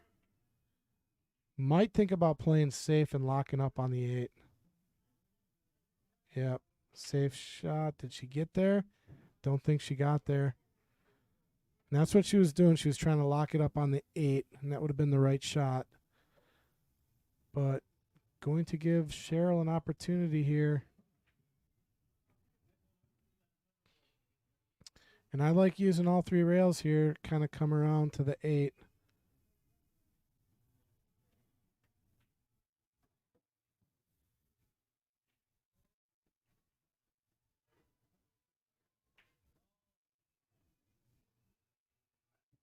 See how Cheryl decides to get to the 8 ball here. Yeah, I think she's playing it the right way here.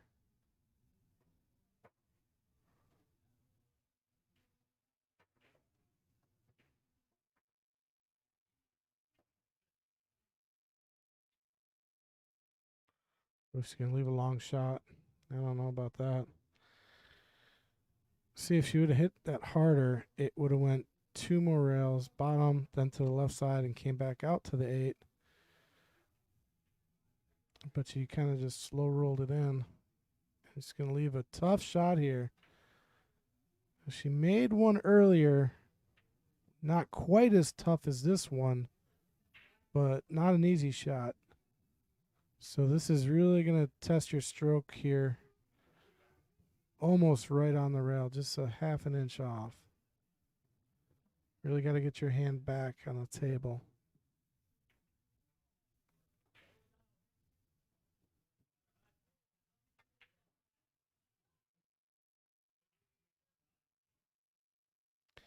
All right, she didn't like it, stepping off the shot, which is what you got to do when you're not feeling it. Reset.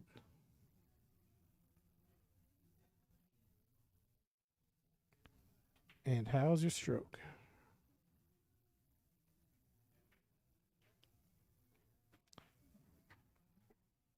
All right, let's see what happened.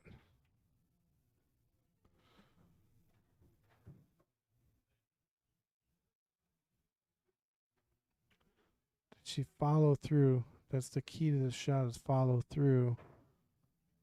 She kind of gave it a little poke. A little bit more follow through there. All right, and Laura missing on the 11 ball. And we got Cheryl on the 8 ball.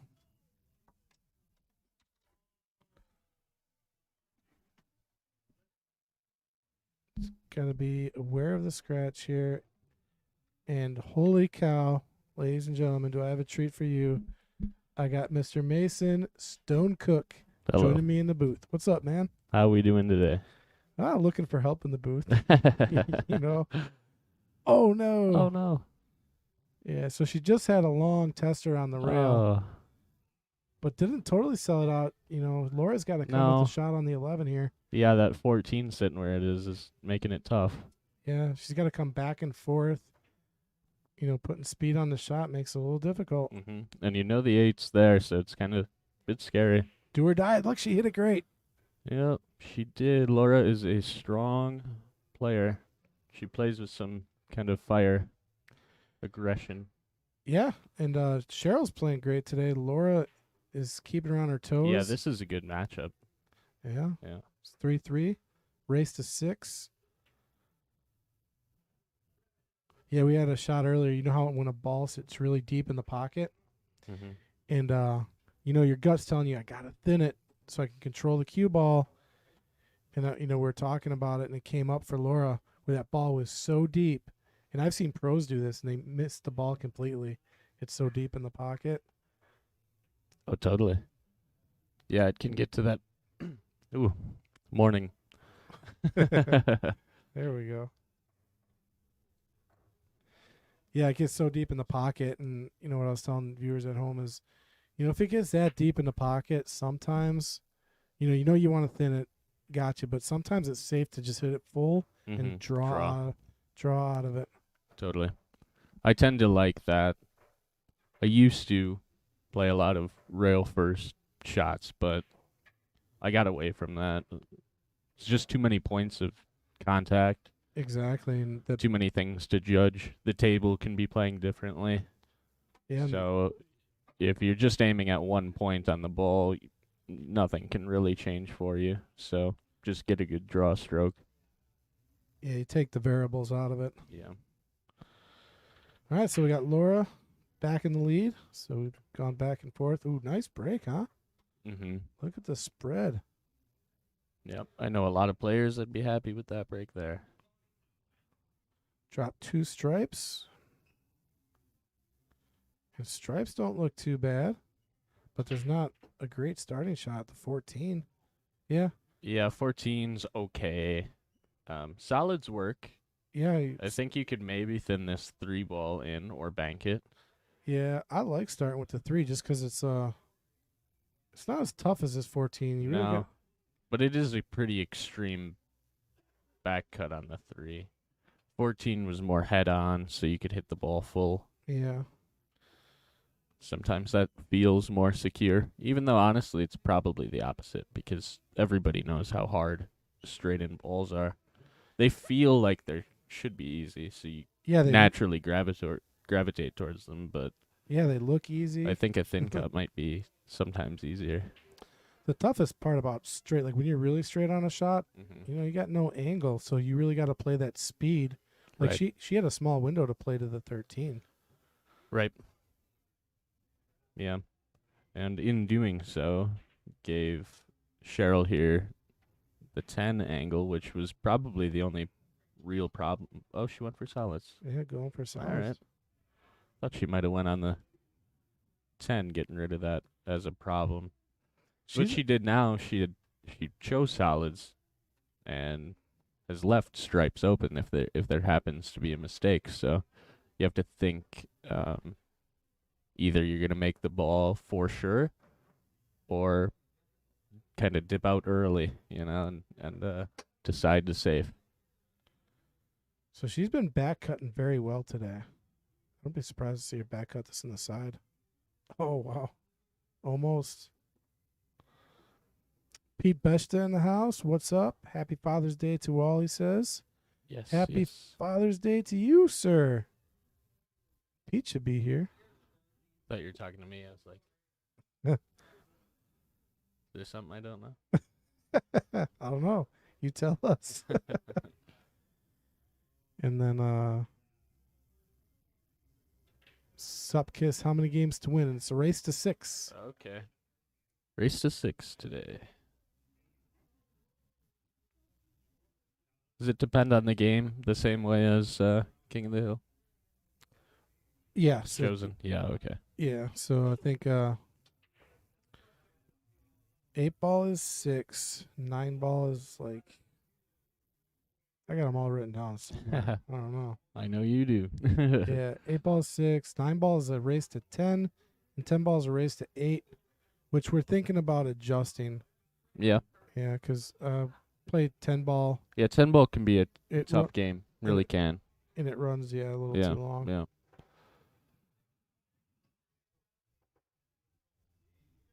Well, yep, I'm sitting right down the angle. She does have this 15 here. I can see it Oh, yeah. live in person. Yeah, you got a good beat on that angle. Straight in. So she's going for it. She's got a draw here, though, to the 11. Yep. Yeah, it changes the way you pull through, so tough to get through straight. Yeah, so if you look at her, we'll go and take a replay. She kind of jacked up on that shot, and the reason she had to jack up was because the ball was close to the rail there. It makes it a little tough. Anytime you raise your stick up, really. Mm-hmm. Solids look pretty wide open now. Yeah, they do, and the 11 is not sitting in a great spot. I mentioned the other suit because every time you're playing, you should kind of be aware of what your opponent's possibilities are. Because this is such an open table for solids, you can make your pattern choices based on that. Where if you feel a little tighter about a certain shot that, if missed, gives your opponent a shot, maybe go for the other one. Yeah, absolutely. So if, like, let's say you're not feeling totally confident at the time, you kind of, where's my two-way shot? Right. If I make it, great. If I miss, Yeah. I'm not in any trouble. Right. Yeah, the So- pre-planning in pool is where the wins happen, Well, absolutely. And that's one thing that will always progress with your game. The more you play, the stronger your patterns will be, Mm-hmm. Just going with the 3 ball here. And she's playing safe, I think. Yeah, I guess she didn't like her chances of getting out, so she just decided to. Mm-hmm. I Yeah, and there's a lot of back and forth that would have had to happen with the solid run out. So getting rid of a ball for if she gets her opportunity later. I never like to, Laura could get out here. It's kind of banking. It's very difficult, but you're giving it more up to however it's gonna roll instead of taking it in your hands and running. Yeah, and sometimes a lot of players will think, the less balls I have on the table Mm-hmm. that I have to run, the better off I am. Mm-hmm. Well, in 8 ball, it's not usually. I mean, I like to have, if I can come to the table with all my balls on the table, Yeah. I love that because, Same way. Same for me. yeah, you got, hey, that's a soldier for me. If I mess up here, Yeah.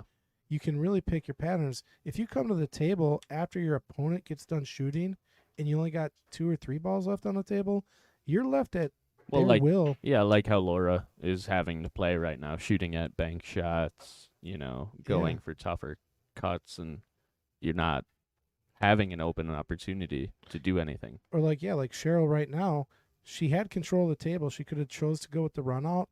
She played safe. And yeah, Laura got a hit. Now Cheryl's got a really tough shot. You know? This is no give me here.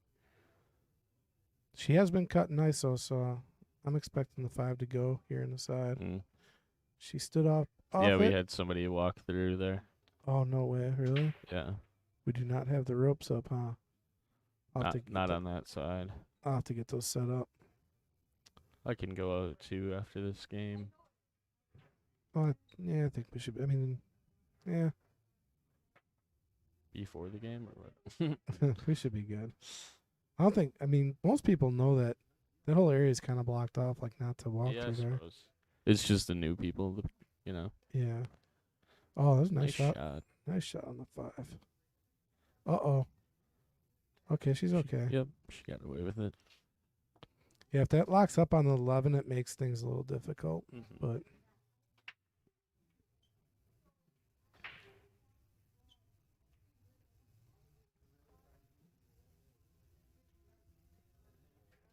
so, Dad was on earlier. He's out in California, huh? Mm-hmm.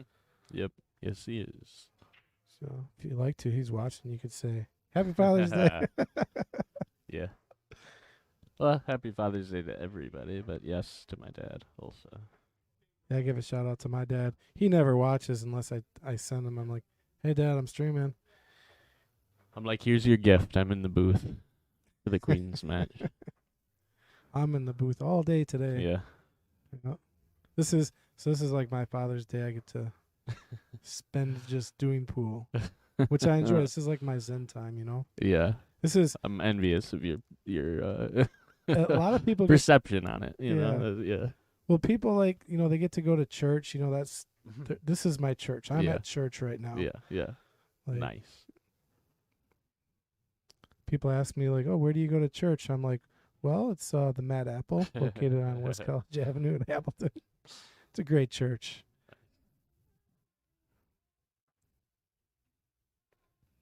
Well, she's actually picked this pretty nice because she keeps ending up straight on a lot of these balls. It makes it difficult to get your pattern. Oh. Well, she stopped it nice. What do you think happened there? Just a little movement. A little movement in her body. Yeah. You could see kind of a shoulder shrugging. Maybe a little English on the cue ball, I think. She put a little bit of left on there. Just a little bit of a twist in her stroke there. All right, not an easy back cut here. And Laura's made some great back cuts today as well. It's just another one to add to the highlight reel. I love M News's comments on some of the shots. She always just puts it out there.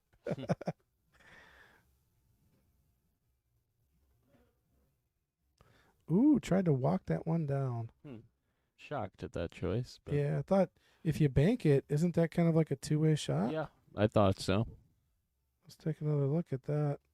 Just for players at home, like if you bank this, you can kind of play a two-way shot here. Yeah, you are screwing yourself to the 8, though.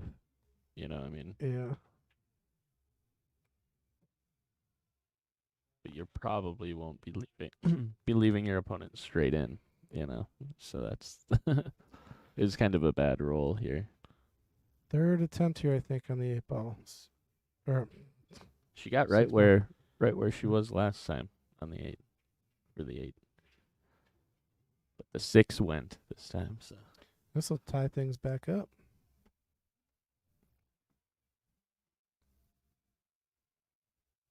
So, what's your day look like today? What are you up to? you're looking at it. Playing pool.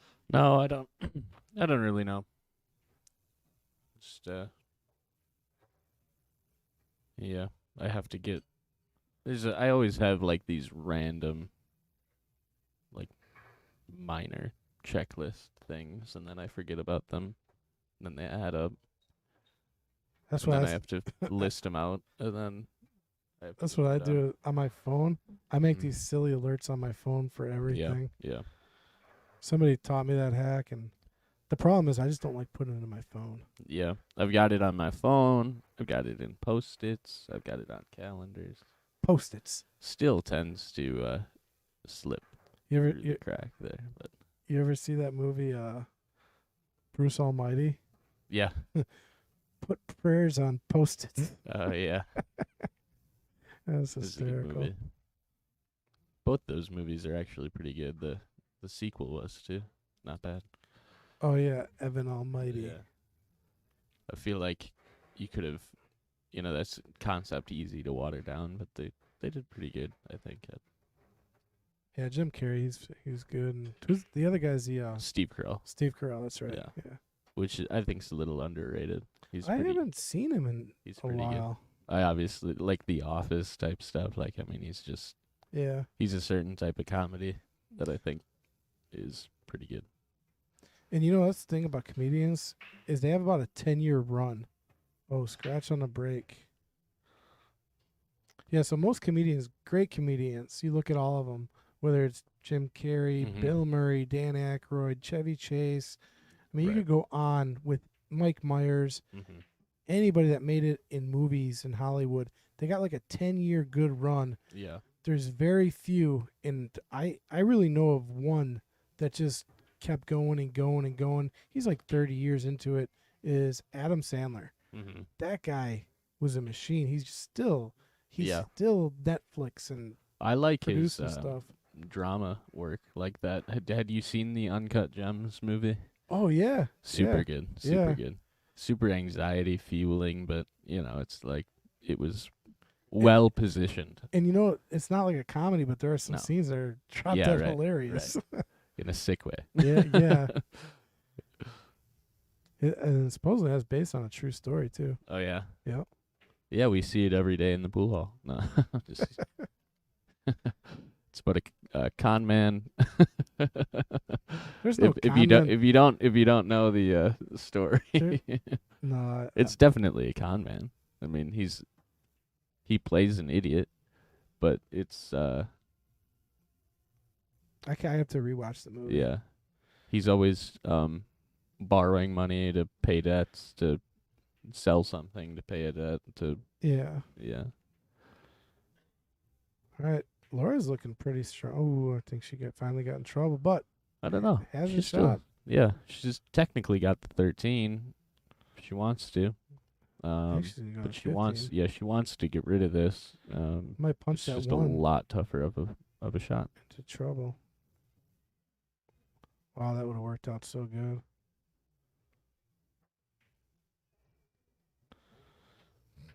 Cheryl's got to find her way out of this one. She's got a clump of balls there, the 1, 4, and the 6.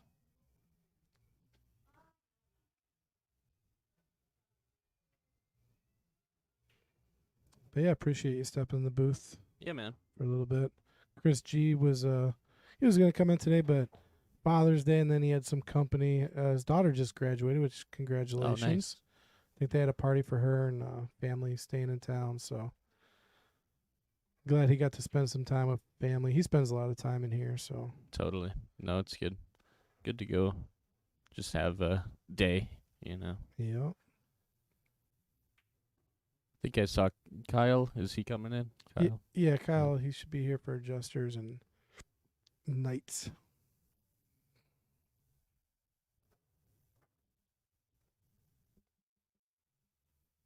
Yeah, so I wake up yesterday. My tire's like flat, kind of. Oh no. So I biked to work, and then You biked here? yeah, How far do you live? it was a 40-minute bike. Oh, wow. I needed it, so That'll keep you in it shape. doubled. It doubled as a. It worked out. I was like, Nice. this is just life telling you to work harder. Wake up with a flat tire. I'm gonna go in. Well, do you know? with the bike? Do you think it's got It's a slow leak. and Slow leak? Yeah, I keep ignoring it. Oh, okay. Take it up to what is it? That place over by the mall. That's where I get my tires, and they'll patch it for free. Oh yeah, Free patch, and they patch it on the inside. They're not gonna plug it, so they take it off and that's they do. cool. Yeah. What's the name? I don't know. I think let's say it's Tires Plus. All right. Let me check it out. It's right there, right across the street from the mall. It's a big tire place there. Okay. I might I gotta double check. But I know if you buy tires from them, you definitely get free tire repair. It may be where you could just go there and get free tire repair. I'm not totally positive. Yeah. Either way, it's pretty cheap. I've just been slacking on it. Not even really slacking. I just need to have the time, and then align what I need to do in the time slots. All right, Laura with the jump shot here. Going at this 15 ball. Let's see. She uses a dart. The dart method. We haven't seen a jump yet. How do you jump? Do you jump with the dart method? It really depends. If I got a ball that's really close, if my cue ball is really close, sometimes I'll use the dart method. But if I got some room, I'm not using the dart method. Yeah, I always say I'm good at pool, not darts. So why would I use the motion that you use for darting? Well, when you dart, you lose so much control of the cue ball. That's what I'm meaning. I'll bet if you are okay at darts, you can. Oh, you think so? Because you're using that same wrist motion as you would throwing a dart. Oh, maybe. So versus pool is the other way. Pool, your wrist is flicking the opposite way of what darts is flipping. So interesting. Maybe I should stop playing darts. Maybe that's where that's like one of the weak points in my game, because I play both. So okay. Maybe I'm incorporating like too much of a dart stroke in my shot. Yeah. I'm just gonna get rid of darts. That's a good point. I never even thought about that. So one thing I noticed about Cheryl's play is she does really like, if she can slow roll a ball, she's gonna slow roll it. Yeah, and it's actually a very good way to make sure you're still at the table, you know. I think as pool players, the more you know, the more complicated you make it. And it's often a good idea just to go back to a basic, shoot the ball. Yeah. Take what you get, be smart about it, realize that if it's rolling a certain speed, you might lock on a ball, but if you just hit center ball, you should be able to get out of a lot of racks, honestly. Especially an 8-ball where you've got open table, no problems. You could shoot any shot afterward, you know. And Earl Strickland preaches that center ball. Like if you can play center ball, well, put it this way: if you have to use draw or top or left or right, the only reason you're doing that is because you're not playing the proper speed or angle on your previous shot.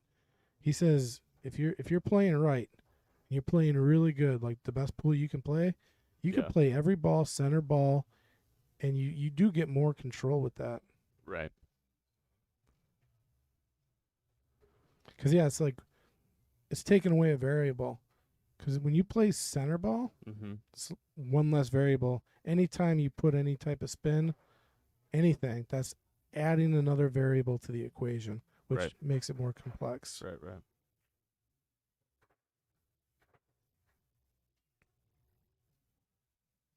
So what are we looking at here? She's going to play a save here. I think she's trying to draw behind the 6.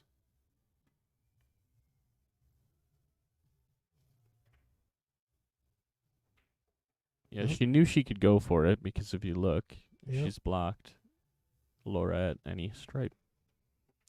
Yeah, I think she was definitely trying to make the 4 too. So yeah, but then you can know to give it full effort, because you know your cue ball's gonna be okay.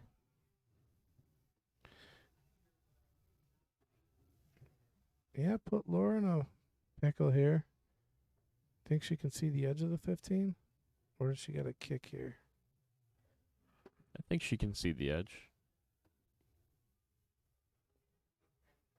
Not sure where that would go to, but pretty decent turnout here for Father's Day. I was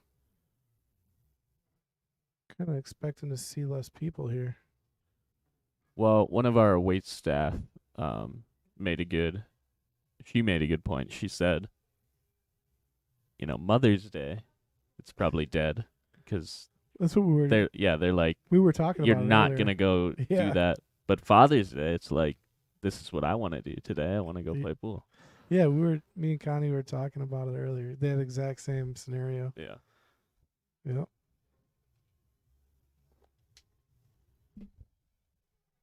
But yeah, Mother's Day is normally like everyone's with mom and spending time with mom, and Father's Day, Dad's like, leave me alone. I'm going away.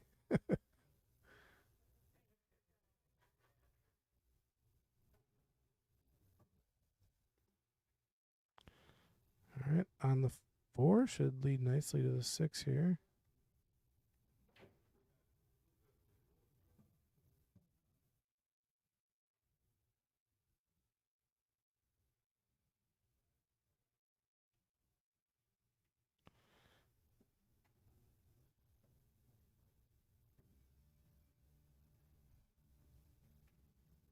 There she goes.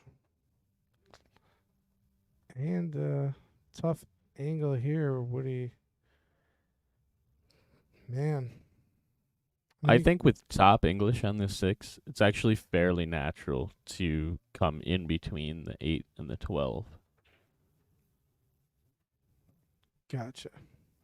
You might use a tip of right English, but I don't like to just because it's another variable. You then have to figure out, the way that Yeah. it's moving to the ball and the way that it throws from the ball. Definitely got to go forward, though, like you're saying, because the ball does want to naturally, center ball, come away. Yeah, center ball Yeah. would come really short. Yeah. So you got to follow and just kind of get right in between, like you're Yeah. saying. Follow and as little amount of right as you would need. Yeah, probably needed a Yeah. touch more follow.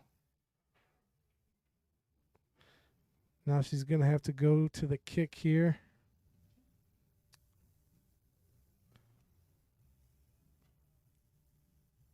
And if you play that 2-rail kick to the 7, you can almost just keep the cue ball there. Or lock it on the 2. Yeah, it might be. Yeah. I mean, what's more likely, that you kick and make this ball, No. or you kick onto the 7 and possibly come away with a safety? Right. I would maybe do just a slow roll at the 7. Yeah, One rail. Yeah.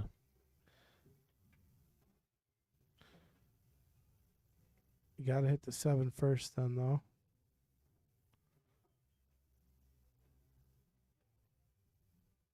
So the problem is, if that ball, she hits the 7 and rolls forward, gonna leave a shot for Laura. She actually went for the 2 there. Good effort, but that's gonna leave a shot, but left it on the rail. So kind of like a lifesaver shot. You play that game at all? Lifesaver? When Justin Vogt is in town. When Justin is in town? But it's the same as the one pocket. It's like, yeah. Most people are not wanting to do that, or That's a game I just started getting into, is one pocket. I like it. It's fun. Yeah, it is a good game. It's slow, but it really brings out like your knowledge of the game. Mm-hmm. And I talk with people about it. Say like 9, 10 balls, kind of like checkers. 8 balls, more like chess. But one pocket is like 3D Star Trek Spock chess. Like it's on a different level of chess. Yeah, it's all about, the mind moves, kind of like, positioning balls in specific places and Yeah.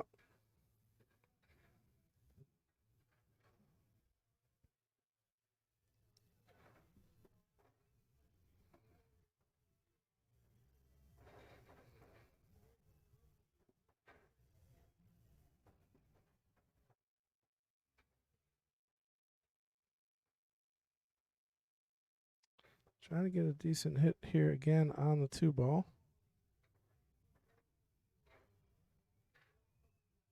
Uh-oh. That's going to be ball in hand for Laura. All right. I definitely like starting with the 15, play it up, and then pull back a little, get straight on the 15 Yeah. as your money ball. It looks like the 8 could go by that 7, right? Oh, it definitely All goes. right. Yeah.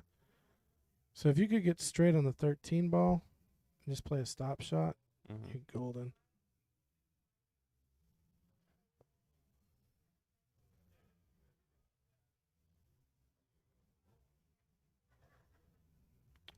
Oh, we got Mr. Ray Skinador in the house. I haven't seen Ray in a bit. Where have I been? Probably because I wasn't here last Sunday. Yeah, and then I think he was gone the Sunday before.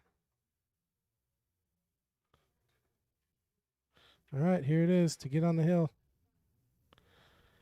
Did not get straight on the 8, so that 7 is going to mess with your mind a little bit. Nice shot. There it is. Well, I'm going to step out for a second, but I could be right back. No problem. All right. Appreciate it. Thanks, man.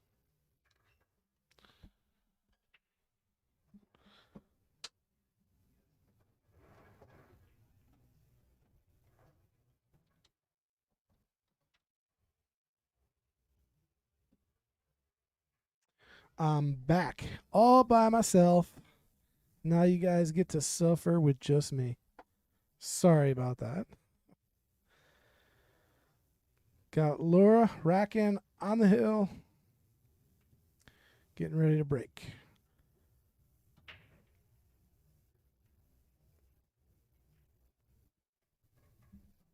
Anybody get anything or do anything interesting for Father's Day? Me and my brothers helped my father get a Sig Sauer P365 XL pistol with a holographic sight, so he was pretty excited about that. Got to take him to the range and do a little shooting with him, so I enjoyed that. And surprisingly, he did really well. So I had like an early Father's Day because I'm spending my Father's Day doing what I love to do. Sitting here watching some pool. And then be playing a little bit later today. So perfect Sunday for me.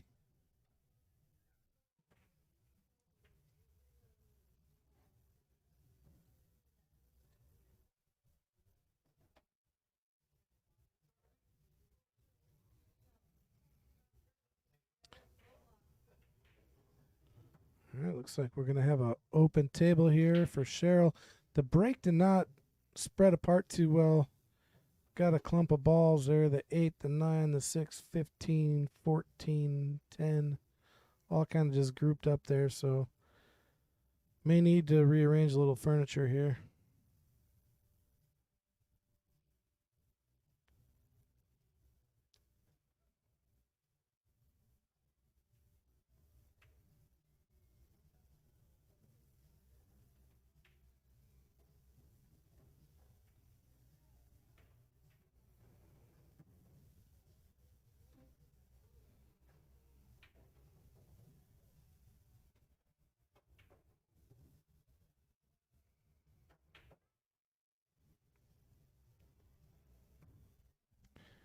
All right, Cheryl, walking around the table.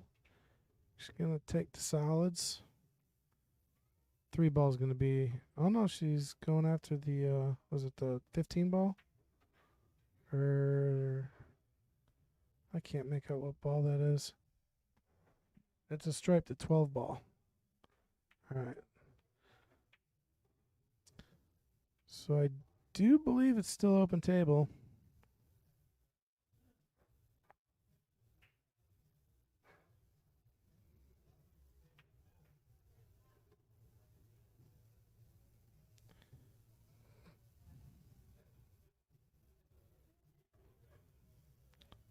So Laura going to go after solids here. Problems being the 3 and the 8 ball.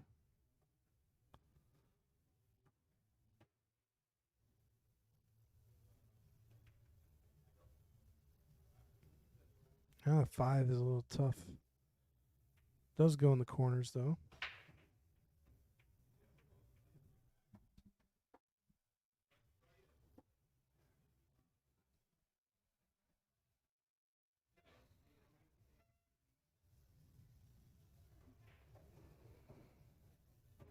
Oh, nice stroke there. May be able to rearrange the furniture here. Nope. Gonna go at the 5 ball, I think. You're not gonna get. The problem is you're not gonna get the angle you want to develop that 3 ball.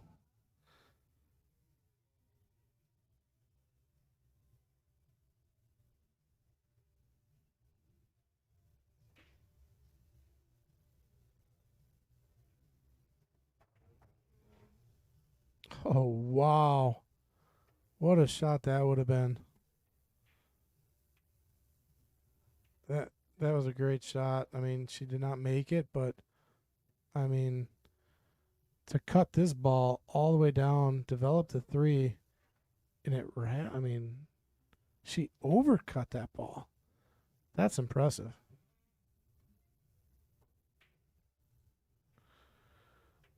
All right, so Cheryl back to the table, working on stripes. Down by a game, her opponent's on the hill, so she needs to get this one to stay in it. Gonna try to roll the 13 through the 3 here. Does not go, but doesn't leave her opponent much. May have that 2 ball.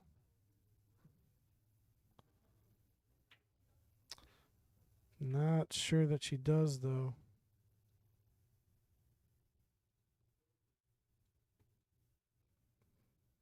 Take one last look at it. It's close. That 6 ball is kind of cutting it off.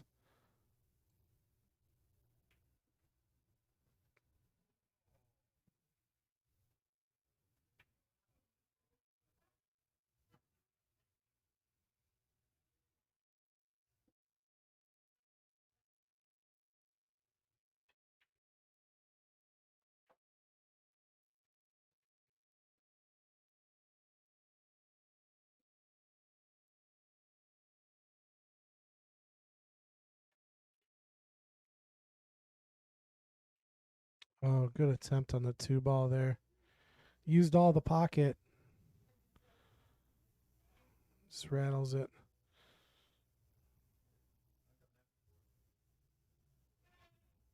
All right, Cheryl with another attempt to tie things up here.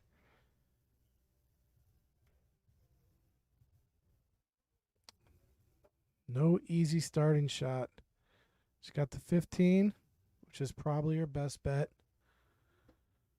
Don't like taking the 13 just because of how deep it is in the pocket and controlling the cue ball. You also got a back cut on the 12, not favorable.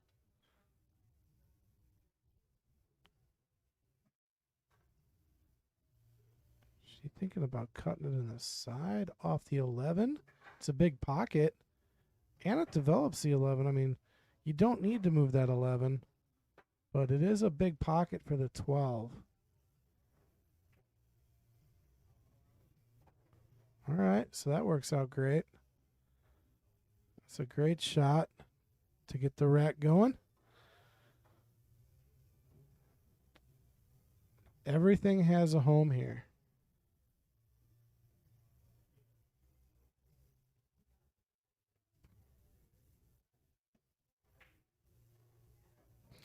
Nice draw shot to the 15.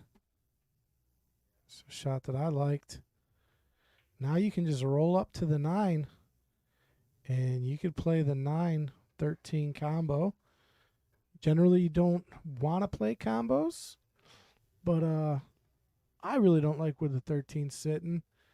I really would try to get away from shooting that, depending on the angle. But if I can use another ball to get that 13 to go, I'll be a happy camper. So I think you just roll up and play the 9-13.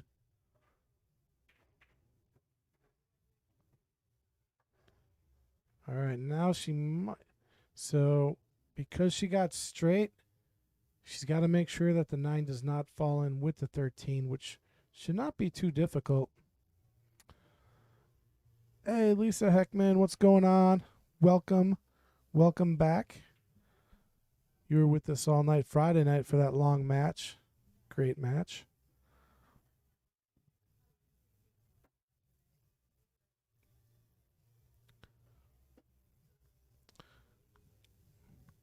So if you can, you like to keep this 9 just right in front of the pocket and hopefully not deep. See how she hits it here.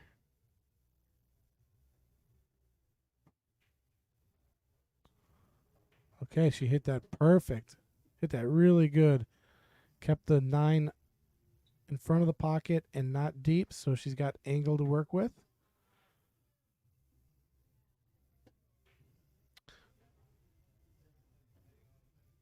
So she can draw this ball, full and just draw to the right, kind of like a stun shot. And then just play the 9 or the 10 or the 14 in the left corner.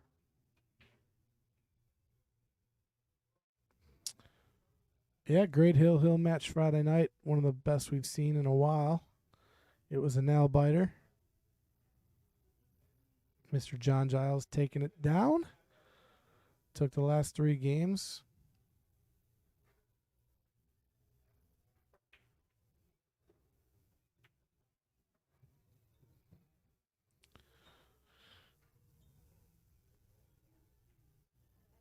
All right, if Cheryl's really not feeling the shot here, like she can't get shape, she could play safe.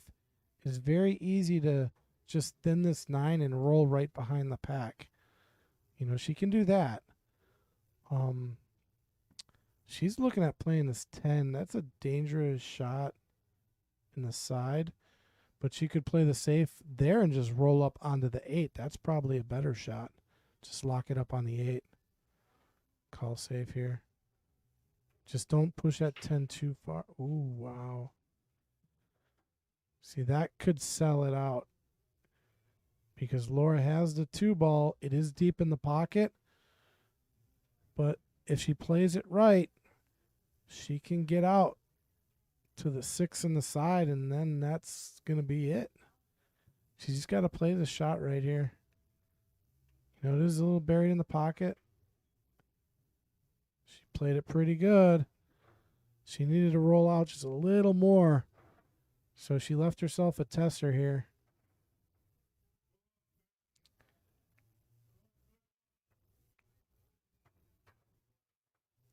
Thing is, if she cuts it in the side, cue ball's going.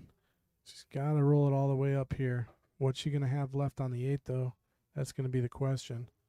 Beautiful shot, but puts you on the 50 with the 8 ball there.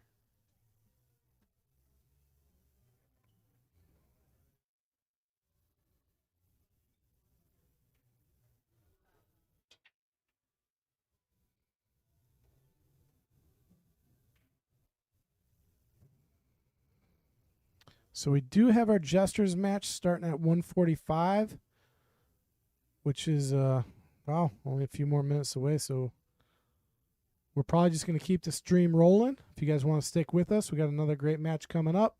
And wow, what a shot there to end the match. We have a new queen, Laura Link. Congratulations. We will see you next week. Cheryl, great run. And hope to have you back on the list and come playing again on the Queens. So congratulations to both girls. And we will be back in about 5 or 10 minutes, maybe about 15 minutes. I'm just going to let the stream run, and we'll be back with our Jesters. So stick with us, guys.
All right, welcome back. Don't think you guys had to leave, but we are back. We got our Jester's match.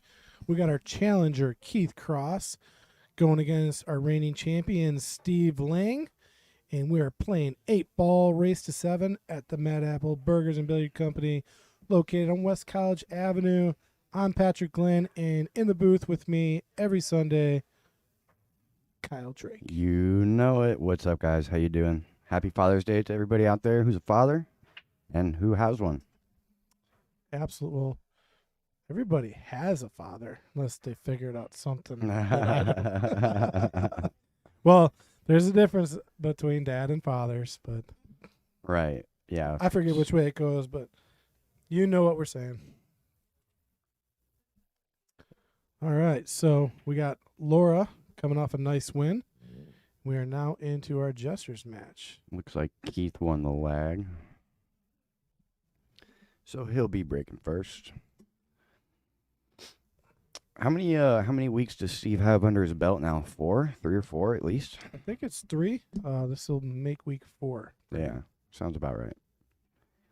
Kick master comes with some kicks that I wouldn't expect. So should be a good one. See how he hits this break.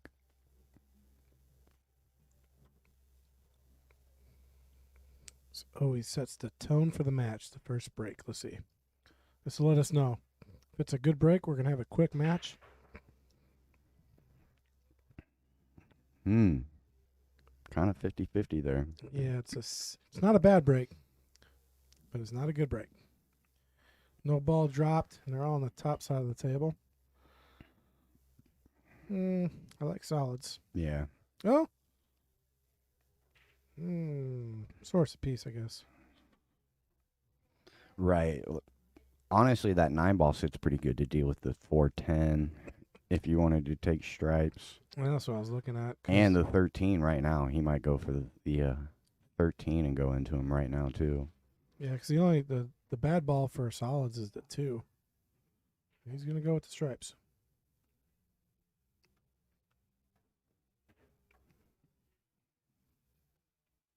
Okay, if he's... I mean, obviously you want to get rid of these problems earlier than later.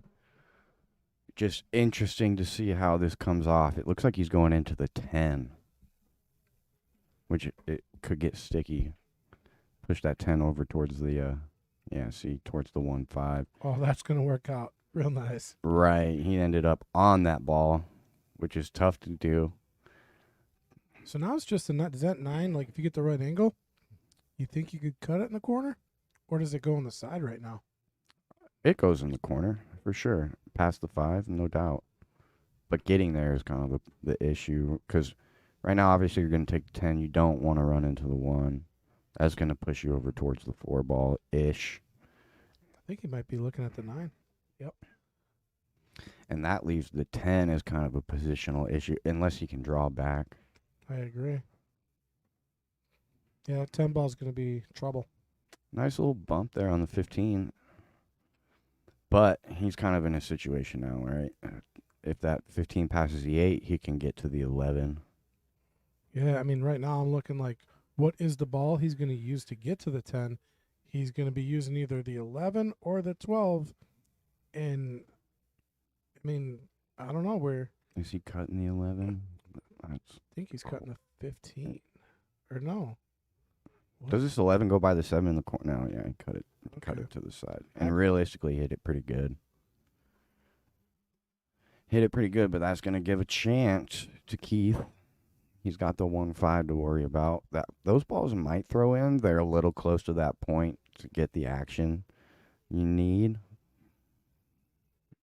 And they might not quite be close enough. So that 1-5 is actually kind of a big issue now. Solving that, the easiest way I see would just put the 6 in off of the 5. Yep. 6 off the rail, off the 5. Uh-oh. That is... Doubled up. Well, he might have to take the 6. Well, you could take the 3. Oh, yeah. Yeah, 3. Okay, there it is. He's still got some options.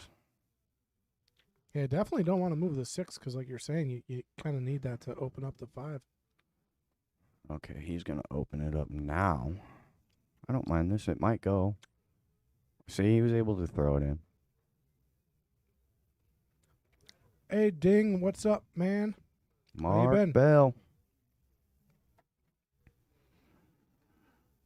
He came out of retirement last week. Oh, really? Was he up here? Yeah, we played 9-ball on Monday. Did he win the break pot? No, I don't think so. I'm not sure, though. He wins. He's so lucky with slot machines, winning a break pot. He just has it. That's a good friend to have. Right? Hey, Mark, you want $20, man? Do you want to go halves on the slot machine? If I'd ever give anybody money to put in a slot machine, it'd be it Yeah. for sure. Yeah, it's a good friend to have, man.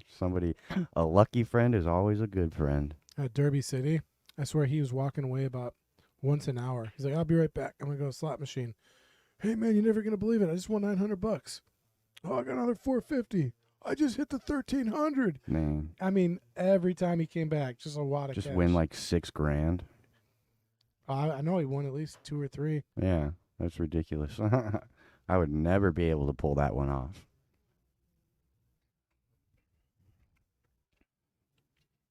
Running the ball is pretty clean here. See if he tried to get on that side rail for the 4 or end up in the middle. I like playing the 4 before the 6 here, though. He's gonna come really close to it though. If you're not too close to your work. Yep. Manageable. It's manageable. He also has the 6 as an option if he wants to. Yeah, I put inside, come back and play the 4 all the way down. Oh wait, does the 8 does not go by the 11? Does Does it? not go by the 11, so that's also an issue. Not too big of an issue, right? Anywhere but the side pocket. That one side pocket looks like the 8's nice and available. I rattled it. Yeah, not too great on the 4 anyway, so I'm sure he's not too disappointed. But this is a good chance for Steve to take the first one. I'm gonna try to get your name. Is it Pierre? Yeah. Pierre. Nazaradan from Houston. What's up, man? How things in Texas? I like that state. Fort Worth area is awesome. I heard good things about the pool community out there, too. In Fort Worth? Just in Texas in Yeah. general. Fort Worth is like a really nice place. I think my brother was living down there for a little bit. Yeah. I know a lot of pros from Arizona, like 3 or 4 pros from Arizona moved out to Texas. I know, like, Chris Robinson. I think Gus is still in Texas somewhere. I know Nick goes to Texas a fair amount. So, good things about the pool community out there. Lots of action. It's a big action state from what I understand. Well, Steve gets this one down. He should be clean to get out. Oh, he Ooh. rattled it. I jinxed him. Yeah, you got him. Yeah, he makes that shot. He's out for It's sure. the first one of the day.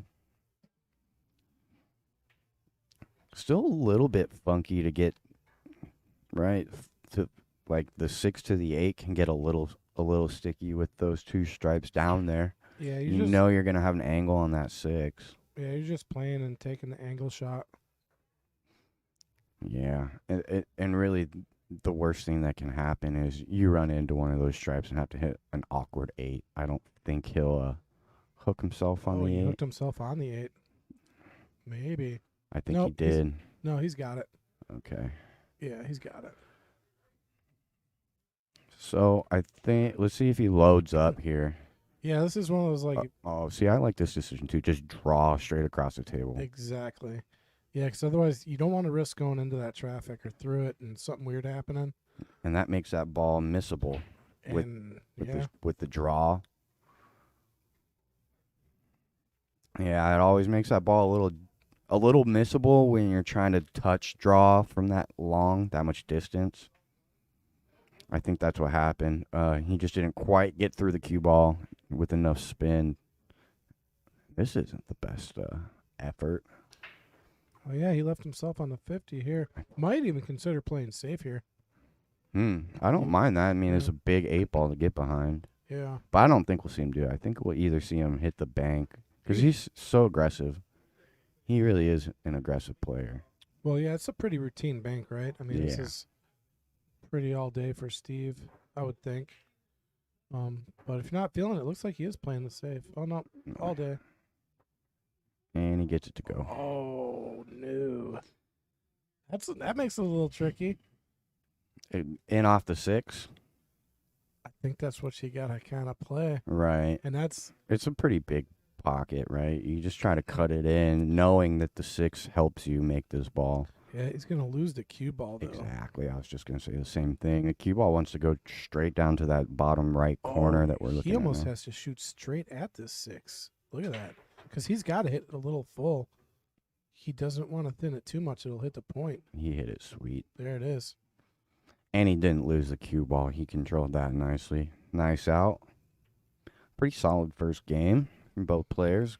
A couple mistakes, but nothing to be too worried about, right? Check that shot out. Hit it full. Yeah, he hit it exactly how you said, and it worked out really well. Like we were saying, he didn't lose the cue ball, which was easy to do if you're trying to just chop that ball in, because he hit a little more full. He was able to get that cue ball to die off that side real nice. So good start for him, really. Andrew Bundy liked and shared. Appreciate it. And if everyone else can help like and share, it helps us out. Helps our junior program out. We run every Sunday here at the Apple. Really Yeah. appreciate that. Yeah, we got some exciting stuff going on behind the scenes. Probably won't unveil that quite yet. I was just about to point to look at this. That's one of our juniors out there right now. He's He's good, man. He'll drill that. Oh, I'm surprised he missed that. Hey, he's a good shot for his age. I mean, look at how little he is. his name is Damon, and from what I understand, he's been playing for like 3 months, Yeah, he's been coming around just recently. which is ridiculous. One day I was here practicing, and it was a packed house, and I was playing on one of the quarter tables, and he and his dad came to play, and we rotated games because it was the only table available. And from what I remember, it was one of his first times on a pool table, like 3 or 4 months ago. Yeah, he's practicing a draw stroke right now. They keep setting it up. And he played a match against my brother and won 2 games. Yeah, no, his stroke is, he just learns, that kid learns so quick. Every time, I was just telling Fong, every time I see that kid play, I think I'm a little more impressed.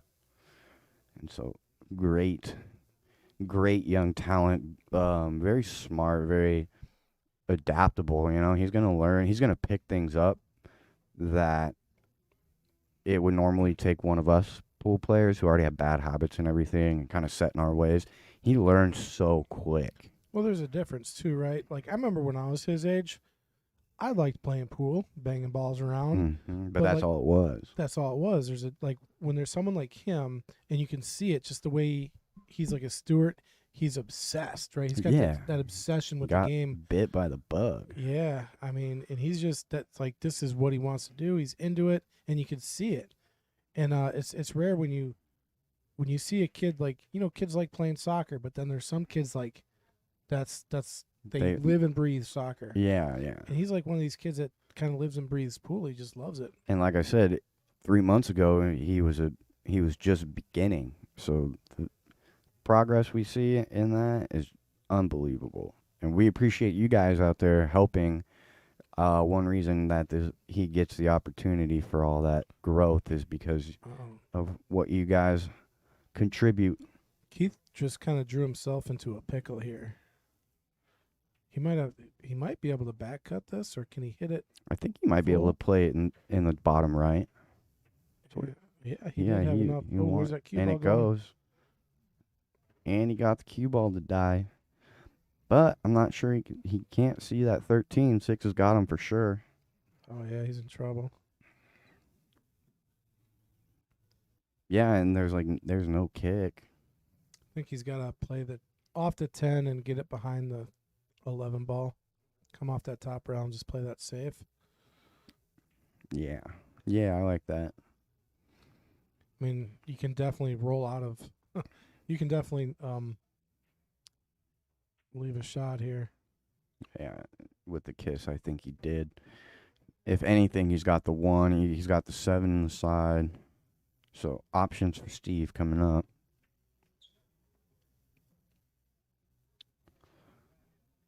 Probably starting with the 7 here.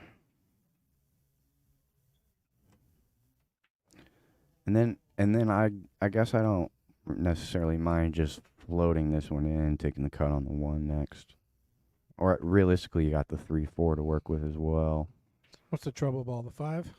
Right. Well, and the 5 looks like it goes past the 13 just Oh. barely. Let's take a look at the overhead on that. I think it's obviously close, but I think if you're contacting the rail right where the 13 is, you squeak by it and it slides in. Maybe that's tough. Obviously, that shot has to be executed Uh-oh. really well. This is no good. Yeah, he's going to lock himself into trouble there. He can see the 3, but he can't bank it. I'm not even sure if he can see the whole 3 ball either. That's an easy cut all the way down. Easy cut. Or, if you have to, it's also possible to kick this one into the bottom right. Kick behind it into the bottom right. That's probably the shot. Yeah. And we've seen him past 2 weeks hit some unbelievable kick shots. Is he going to get safe on the 8 here? Nope. No, not quite. That would have been sweet, though. That would have worked out really nicely. And really, he didn't necessarily sell out, right? Yeah, I mean, if he's playing this combo, that 11 is going to roll over to the top rail and make things a little weird, maybe. No doubt. He should have a shot on the 10, though. Right, but the thing about is if that 11 does end up on the rail, you need to be straight on the 10 to get to the 11. Yep. Too much angle, and you got to go around the table. And there it is. See, now he can't play shape for the 11, so it goes up and down. So if he goes a lot of inside, so left, a lot of left, spin that ball, play speed, he'll have a shot on And it. kill, yeah. Very missable hitting it like that, though. Yeah, I mean, if you're slow, yeah. Yeah, the thing is, if you're slow rolling this ball, yeah. With some junk on the cue ball, it's just Yeah. super missable.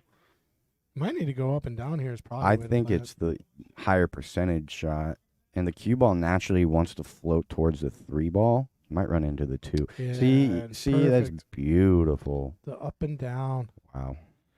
Yeah, he hit that like a champ. Exactly. That was a 650 shot right there. Yeah, And- that one should earn him the score here. Yeah, no doubt. Still got to take care of the cue ball on this one. Right, you're still running into a little bit of traffic if you're playing it natural. Yeah, just draw out of this and play on the side. Nice bump. Out in the corner? Now he's got his option. I think I still like the side. But I think they're both very playable. Yeah, And he's got- this is a player's choice. Yeah, going down. On a fielder's choice there. Nice out. He hit that 10 ball unbelievably well. And I just lost the replay because I picked up on On the 8. the 8. But yeah, that was a nice up and down shot. That's a confident stroke, right? Played the speed good. Mm-hmm. And then that earned him the shot right here to tie it at 1 apiece.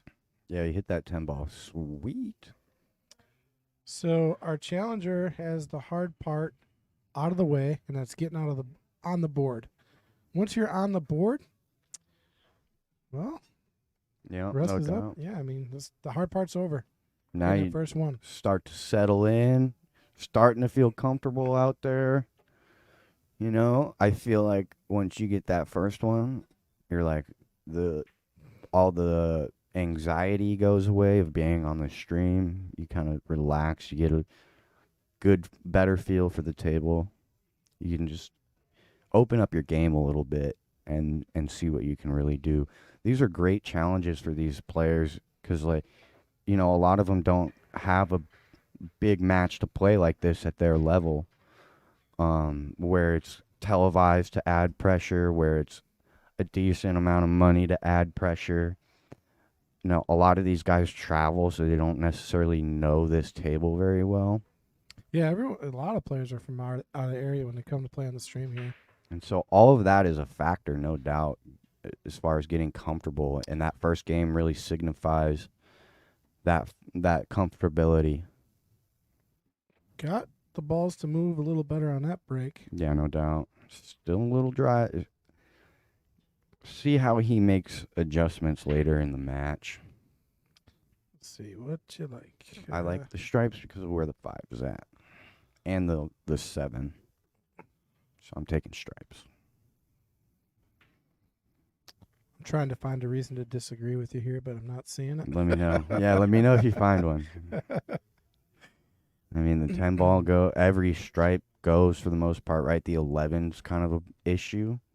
Yeah, the 11's really the ball, Yeah, but developable. I mean, exactly. you got the 12 sitting right there, and actually the 11 might just go if you get the right angle. Really, he solved the problem a little bit for Keith with that 5. Where that 5 sits is just one of the hardest shots to make in pool. I'm gonna tell you right now. Now I like solids. Right. Nah, he's out. He's out.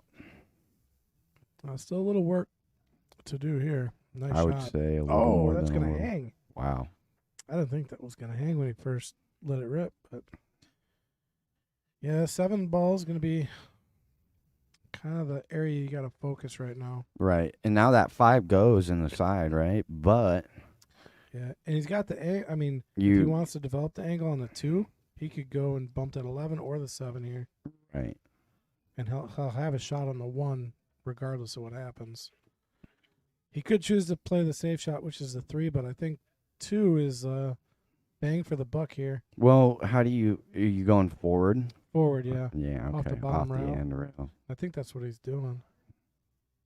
Well, he might be going at the Or 4. back cutting the 4. Yeah, it's the 4. Yeah, That'll it's- get you in there too with some Yes. draw.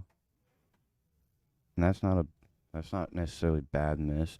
Kind of put his 5 back where it was, but now it's not so close to that point, right? Now he's got a little bit of that end rail to play with and play it in the bottom right corner.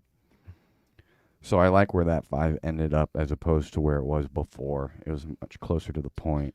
I think that was Keith's significant other there, getting him a beverage. There we go. It's our player cam. Thanks, babe.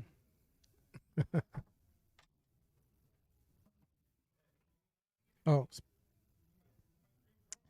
speaking of beverages, you just left yours chilling out there. I thought about it. It's like I need a babe. Bring me beverages. What a shot. See if Look at that. See if people out in Chatland can guess what I am drinking in the booth. See if you can all guess. See if you guess what Kyle's drinking in the booth. I think mine's obviously a little easier Well, I drink the same thing all every the time. week, So so- anybody who knows you has Yeah, it. the- Mark Bell, you don't count. Mark Bell might know.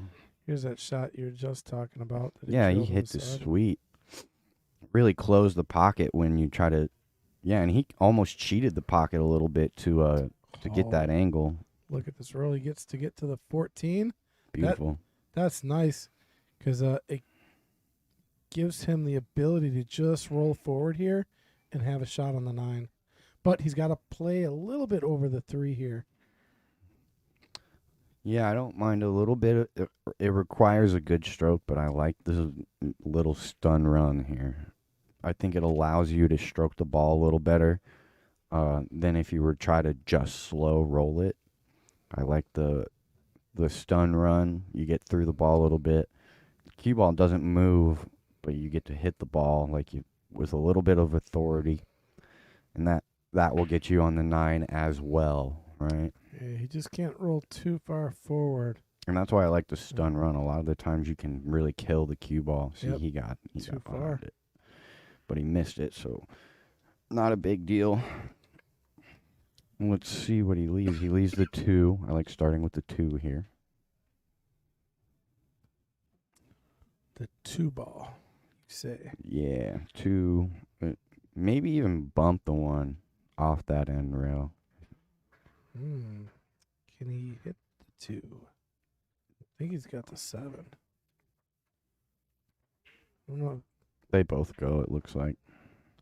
Yeah, I think That was he'd be probably hitting better. Yeah, I think he would have been hitting it too thin to make it. Right, the 7 was cutting off. I think he did. I think he Yeah. had enough of it, but I like his decision here because now he doesn't necessarily have to worry about running into the 1. Now he can just get shape, but he's going to end up close to his work a little bit, looks like. If he draws out, he should be fine. He's And he'll going leave forward himself. because he's stretched. Oh. But that was well done. He put a little spin to give himself some space. Good shot there. Now this is one of those position shots that you kind of like really have to commit to, right? Because you can end up in the middle and end up weird. Yeah, you gotta pick what. But I like trying to get draw back above the 5 because if I go too far, I got the 3, and the sooner you can get on this 5, the better. I think. Yeah. He went the other way with it. And played it safe.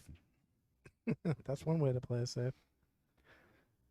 Yep. Now, really, Steve wants to get out of this rack. He's got to play a little bit of a chess match.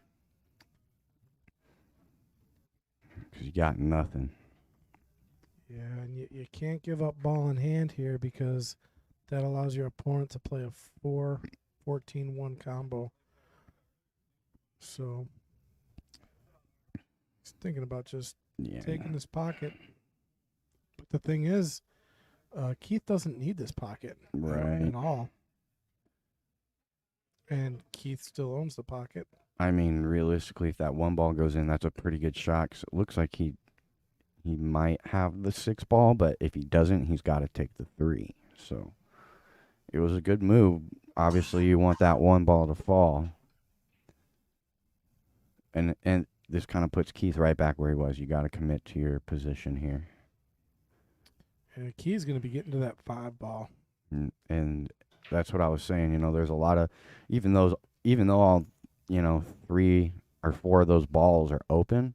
He might just play safe here. Right, that's not a bad idea either, and that's what he's looking at. I don't mind it.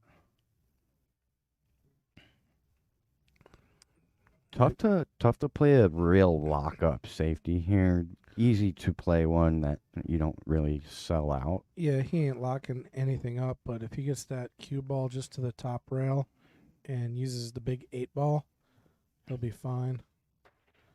Because that 8 ball is pretty big. Yeah. So he can hide behind it just about anywhere.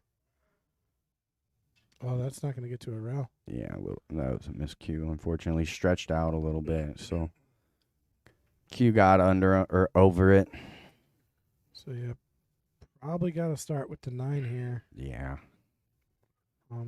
Because it's easier to get from the 9 to the 14 than the 14 to the 9. If you go 14 to 9, you got to play a small window. With you got the big beach windows. ball. Yeah. Beach ball, the 4 ball. Yeah, you got beach balls everywhere. Yeah, and I like this route too. A lot of, I probably, if I was on the table, would have played it in the top right corner, but I like this one because you can roll into position. Yeah, he just got to be careful to avoid that 4. And it looks like he's playing. Oh, there really is no short side because that 14 balls dead center of that end rail. Yeah, and he still got on the 50. I mean, all he had to do was get to one side of the table, really. Yeah. On that, and so he's got a lot of angle to work with here. Yeah, and it looks like he's going into traffic. This is actually a pretty tough shot to get shape. And it looks like he just can part this C here. Yeah, that ball goes for sure. There it goes. Oh, what a shot. Good shot. Fortunate roll. But it's hard to say he didn't deserve it. What's up, Randy? How you doing?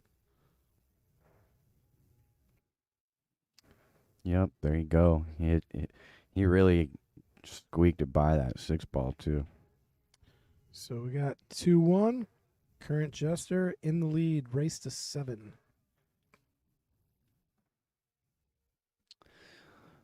I wonder how Steve is going to be breaking the balls today. I know he hits them pretty well. But obviously, pool table has to agree with you that day to really dial in a break consistently, right? That's definitely a factor when it comes to breaking the balls well and consistently. Is the table has to kind of agree with you, and figuring out that part can take hours sometimes. Gabe Stark says, "Nice shot, Steve." Who we got winning this one, Chatland? Who do you think's gonna win? Tough to go away from Steve because he's he's pretty hot right now. But they both look like they're fairly comfortable and like they're evenly matched, to say the least. Yeah, neither one of them really showing nerves, you know. Typically, when you get someone new to the stream, their first few games, you can see a little bit of the nerves. Yeah, rattling balls and Yeah, ain't seen not too much of maybe that. making some mental errors, but I don't think we've seen too much of that at all so far.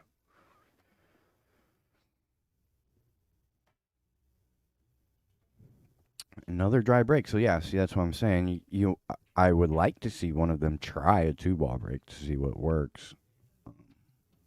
Because I think all 4 of them so far have been head ball.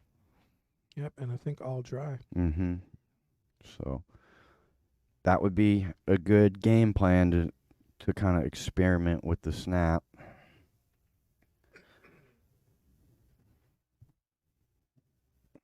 Tough to pick a suit here because obviously that 5's hanging. You don't really have a good opener anywhere.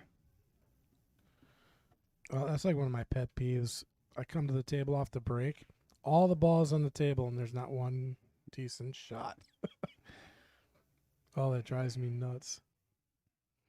Or if I make a ball, I'll have no shot on the Yeah. break. Like, Oh, there we go. Well, that's one way to do it, right? Man, if you can do that, then just do it, right? And he really got the balls on the table that you'd want Right. because the solids look pretty good. I mean, one ball is the only place without a home right now.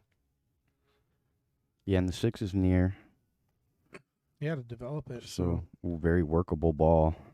Yeah, possible run out here if he can get from the 7 to either the 3 or the 6. Let's see if he takes the 3 next. He's got to get to the 6, which is tough. Takes the 6 next. I don't know. We'll see. Well, you're hitting the combo, right? If you're playing for the 6. Well, he's gonna have to do that. Well, he could probably roll forward to the 5 here if he wants. Off the 3, I don't mind it, but then you got to come around back around for the 6. So I like the combo. He already hit a confident combo. Yeah, he's just got to get on the. If he draws to play that combo, he's following. So Yeah. So this is a big shot here because that you can't really go into him right now, he's got to come in between the 6 and the 9 here. right where he's pointing. Yeah, and then get the correct angle to when he plays a 6, hits the 13 and bumps the 1 out. Really just bend this 5 ball to hit that hole too, just like he Speed. did. Oh no, that's not going to help his cause.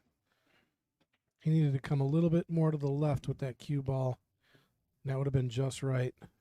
Yeah, he checked it up with inside, and I think that was his downfall, right? He was trying to overcompensate for that ball, naturally wanting to go out wide. He's got a pat there. That guy leaving right here, I went to his concert on, he had a little acoustic set. Oh, really? Yeah, it was cool. Where at? We went to, it was like a stadium side bar or something like that. It was cool. Nice. We had fun.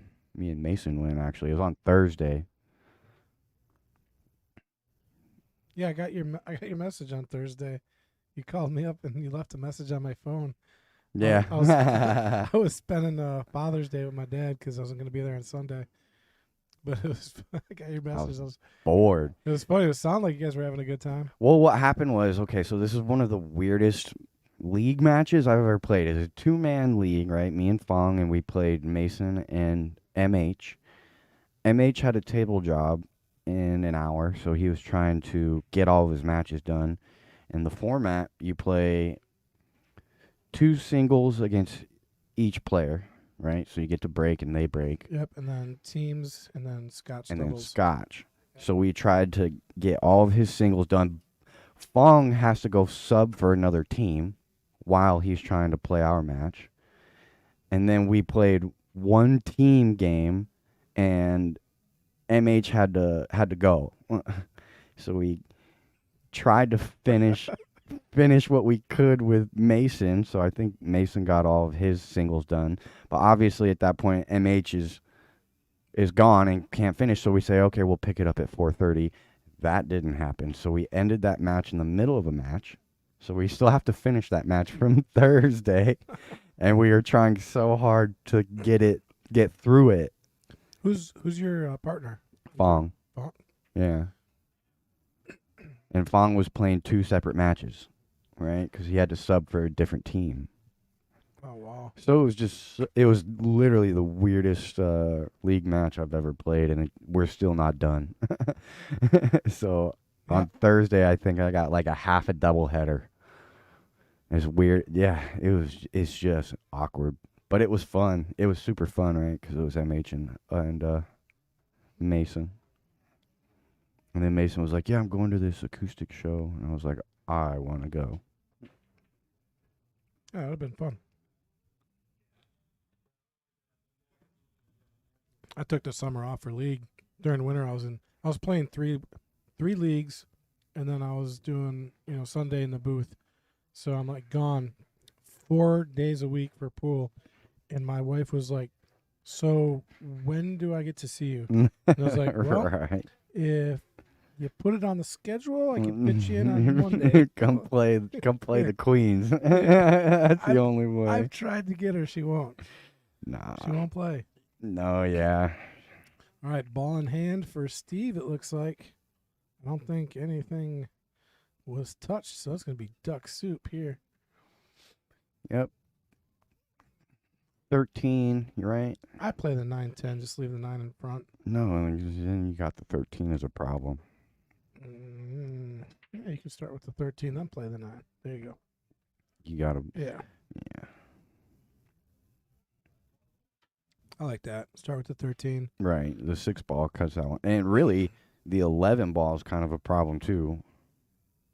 Because after you get the 13 out, the 11 still doesn't pass that 6. So you got to play it somewhere else. Play the 13 down, and you play the 9-10 combo, and you just leave it right there for the 11. For the 11. And then play the 11 in the same pocket. See, now he's got to play shape for the 13. Or do something with the 6. Yeah, I definitely think 13 is the ball you start with, but We'll see how he handles it.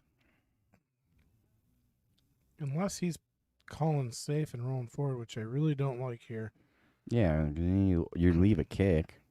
or you leave an off the rail shot. Yeah, He did. He played safe. You can still kick this ball in. Yep. And really, if you hit it soft, you got a good chance to float over for the 8 in the side that the 11 just went in. And if you miss it, you take that pocket away, so it still causes a little bit of a problem for the run out. See, we were talking about this earlier in the Queens. I mean, Steve had a chance to run out, no problem there. And personally, like, I like when there's a lot of balls on the table for myself. I'd rather have 5 balls with ball in hand than 4 balls with ball in hand. Yeah. Because now Steve has taken away an option for himself, a pawn, a piece to use. Right. So, Yeah, you definitely limit your patterns with less balls, right? Interesting move. We'll see if it pays off because there's still a chance it will pay off, right? You still force the guy. oh, wow, what an attempt. But that's what, yeah, see, that attempt was always there.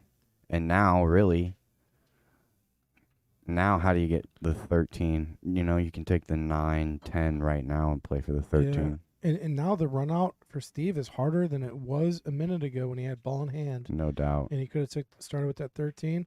So this is a harder run out than he previously had. So, yeah, I think that safe play was just not the right play for him. It was a little passive, right? You want to be more aggressive there. You want You want to take the opportunity to get out, See, he might even play safe here. which I don't like either. You're still going to more than likely give something away on the 8. Yeah, because he makes this 10 ball. There's not much that he's going to get. Well, you go rail first with the 10 and try to keep the cue ball down there for the short side on the 13. I think he's going to try to get this cue ball Behind the 9. behind the 9. Yep. Uh-oh, that's not going to work for him. No. Left a shot in the side. Or all the way down. No, you take this in the side. It's almost dead straight in the side. All the way down, you're jacked up over the 9. I would like to see him hit all the way down, just for the highlight reel. Pull a Chris Melling and just take the hardest shot on the table possible. I just saw a safety battle with Chris Mellon and another player. Oh, it was so unbelievable. You know when you get your opponent totally hooked and froze on a ball, and the only path is like 3 rails through traffic? Yeah. You're like, I'm getting ball in hand the next shot, right? Yeah. So Chris Mellon plays that safe. His opponent goes 3 rails through traffic and pulls off literally the same save. So now Chris Mellon's got to go 3 rails through traffic. And guess what? He does. And then gets the same save. They go back and forth like that 4 times in a row. Unbelievable. Where it's like, just to get a hit is incredible. And then they're getting a hit plus a lockup save. Yeah. And they go back and forth like 4 times a piece. That's more fun to watch than people running out. Oh, yeah. It was Yeah. incredible. Because I'm just like, how not only are they hitting this ball, but they're sending it around the table and they're sticking the cue on a ball. Unbelievable. Yeah. If I can find it, you'd really appreciate it. It's Right. really Yeah. cool. I should definitely find that clip. Obviously, everybody's seen the Chris Melling 8-ball run out. Oh, yeah. Where you got like 4 impossible shots. Right. Yeah. Starts off with an impossible shot. With a timing shot, a Yeah. timing combo. Yeah. Unbelievable. Hits a crazy swerve. My favorite part about that whole thing, though, is the post-game interview. They're like, man, obviously that out was one of the best of all time. He's like, what do you think the chances are for that out? And Chris is like, 99 out of 100. Love it. In I his love mind. it. Yeah, He's like, he and he's hit a- always going for those shots too. You know, that's why you gotta love him. It's a walking highlight reel. He hit a 4-rail kick shot through traffic to get the 8. It Yeah, was crazy. dead straight on the 8. Unbelievable. So if you haven't seen that out, you guys go check that one out too after the match. Yeah, just got to type in Chris Melling best run out ever. I think Chris Melling and that's probably the first video that comes up. But unbelievable out, and that my favorite part is just like, it was easy.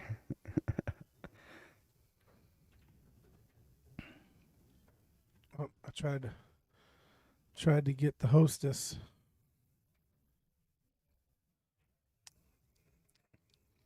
Case girl was just grabbing him another drink. Keeping them I was hydrated. trying to get her famous, but missed her. All right, so this table looks good. Got the stripes. Going to play for the 10 next. Make sure you leave yourself an angle. Yeah, And that he 10 didn't. ball is the only trouble ball. No, he's got some angle here. Yeah, but not a whole lot to work with, right? And the angle naturally wants to take you to that 3 ball, He draw right out of this and you play to the 12 or the 15. the 15 Yeah, hand. he just draws. Oh, but he missed a shot. He overdrew it. Yeah, he overcooked that one. That's going to sting. That was a runnable table. Absolutely. Even the 8 ball had a home. Right. It looks like that 8 ball goes in both top corners, right? Both obvious corners you would like to hit it in. So, yeah, that one really could sting. And, I mean, doesn't necessarily give an easy run out whatsoever, but an opportunity here. And, look, see, I like this decision. Get rid of this problem and play a decent save. Try to get him on the 3. He didn't get there. No. Well, he didn't even get a ball to a rail though. Right, that's what I'm saying. I probably would have tried to get the cue ball behind the 3. It's always hard to play safety in that position because you got the 15 hanging. But if you can get those 2 balls kind of solved and play even a safety where he doesn't have the 15, I like your chances. Yeah, and I was just gonna say, you start with the 14 here. It's the center ball. Everything else is on the outer perimeter. Makes it really, really easy to just run around 15, 12, 10. 9's your money ball. Yeah, around the horn here. Around the horn and out. Around the world. The only thing is that 8 ball has to go in the top left now and doesn't pass the 6. So you got to be careful with your shape to the 9. Yeah, you just got to get... Ooh, he got a little straight on He the got 10. a little straighter than straight. Yeah, this could make it a little tricky here. Because you're right, he's got to get kind of... You want to get straight on the 9. Oh, this is going to be so good. This is going to be so good. And it got off the rail a little bit. Could have been a little bit better off the rail, but he can play the stop shot still. Yeah. This is a stroke test. It looks like he's slow rolling it. Well, that ain't going to work. But it goes in. It does work. Okay, he had more angle than we thought. Yeah, he did. I thought he was a lot straighter. Yeah. That was beautifully done, realistically. It was a tough shot. Yeah, that was a great shot. It's a highlight reel shot. And cue ball's up.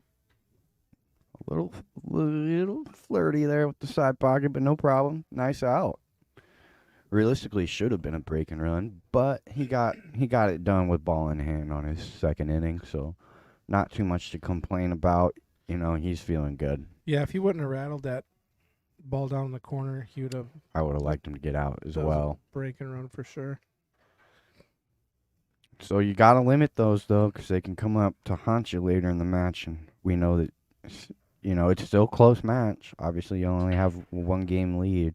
You keep making those mistakes. We've seen Steve make you pay for them, so definitely a little tightening of the screws to be done, but not much, right? Still playing solid.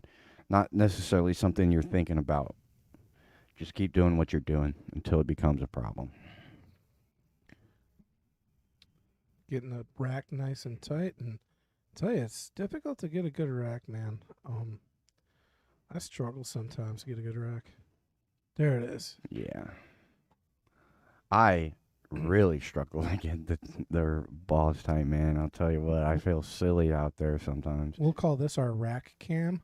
Yeah. And then this is our break cam. I like the rack cam because you can see the balls move from that angle pretty easily if you they can do. see what they're doing and why they're doing it. I mean, I would say about 80% of the time you can't get the head ball tight. It rolls forward, right?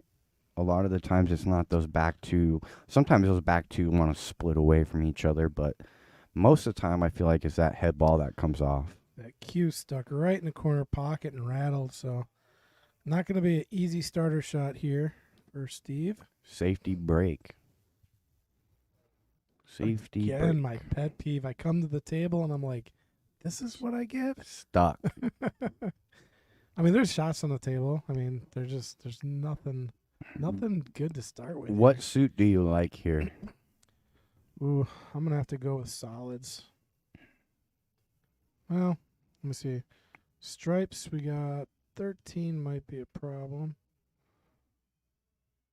Well, I'll tell you what, because the 12 is close to the 8, I might like stripes. Just because the stripes are controlling the 8 ball right now. So in this case, I would probably just bank the 5 in, you know? You like the solids.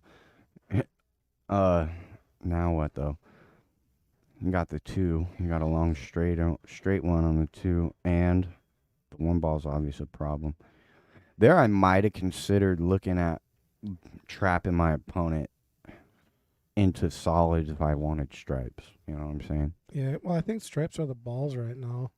I mean, solids are just they're looking tougher and tougher as he's, kind of working his way through this rack. Right. Still safe though. I don't really like the out here. I think I'm coming off the 1 ball and trying to really juice it up with some spin and put it on the end rail. Well, the one ball is kind of his saving grace right now, being where it's at. That's the only ball that's really going to make it tough for stripes. So might want to think about keeping it there. I think he was trying to play a carom shot This is there. great. He tried to do that. That's beautiful.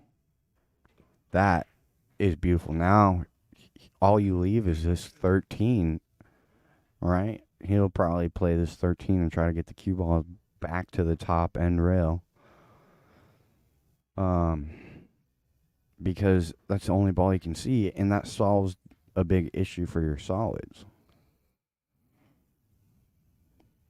Right? I think you just try not to sell out a shot here and leave the 114 tied up because you have the advantage with the 14.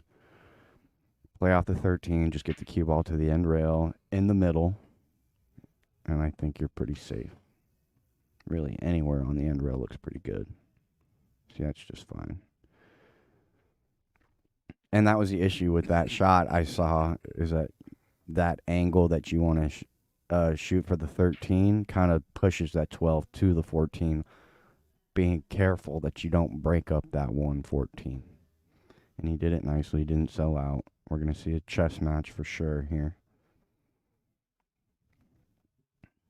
Yeah, this game's going to go a few innings here for sure. Here's a decent opportunity, though. Start with the 11, play the 15. If you got the correct angle on the 15, you can go into those stripes. And then the 13's open, close to the 8. Yeah, just roll forward a little bit, right? Just stop. I like the stop shot. You got to roll forward a little bit. This is perfect. See that nice natural angle that really you want to hit this 12 ball nice and full to push the 14 down and the 1 up.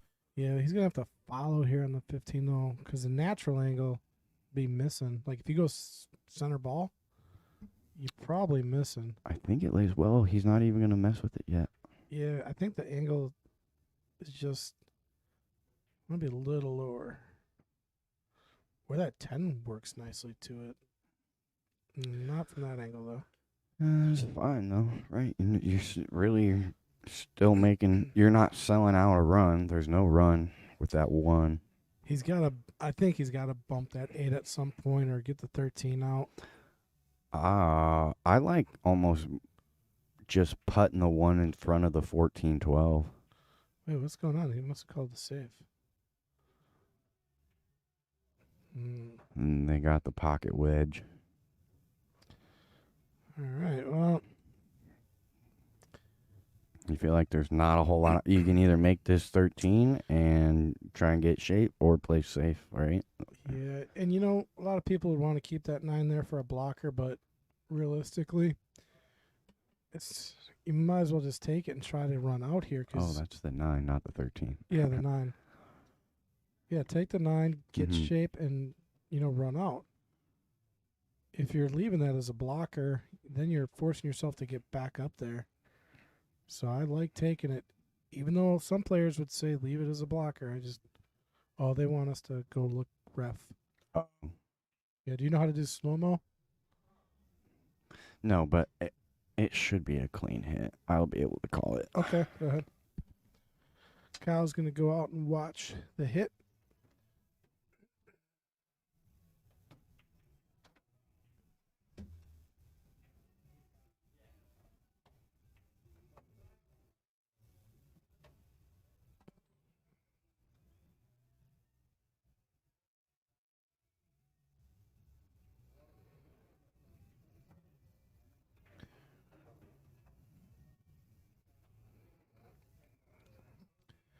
Don't think there's any arguing that hit.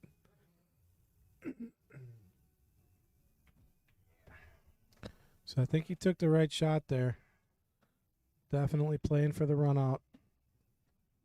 The only trouble he's going to have is possibly that 9. Just can't tell from the screen if... You mean 13?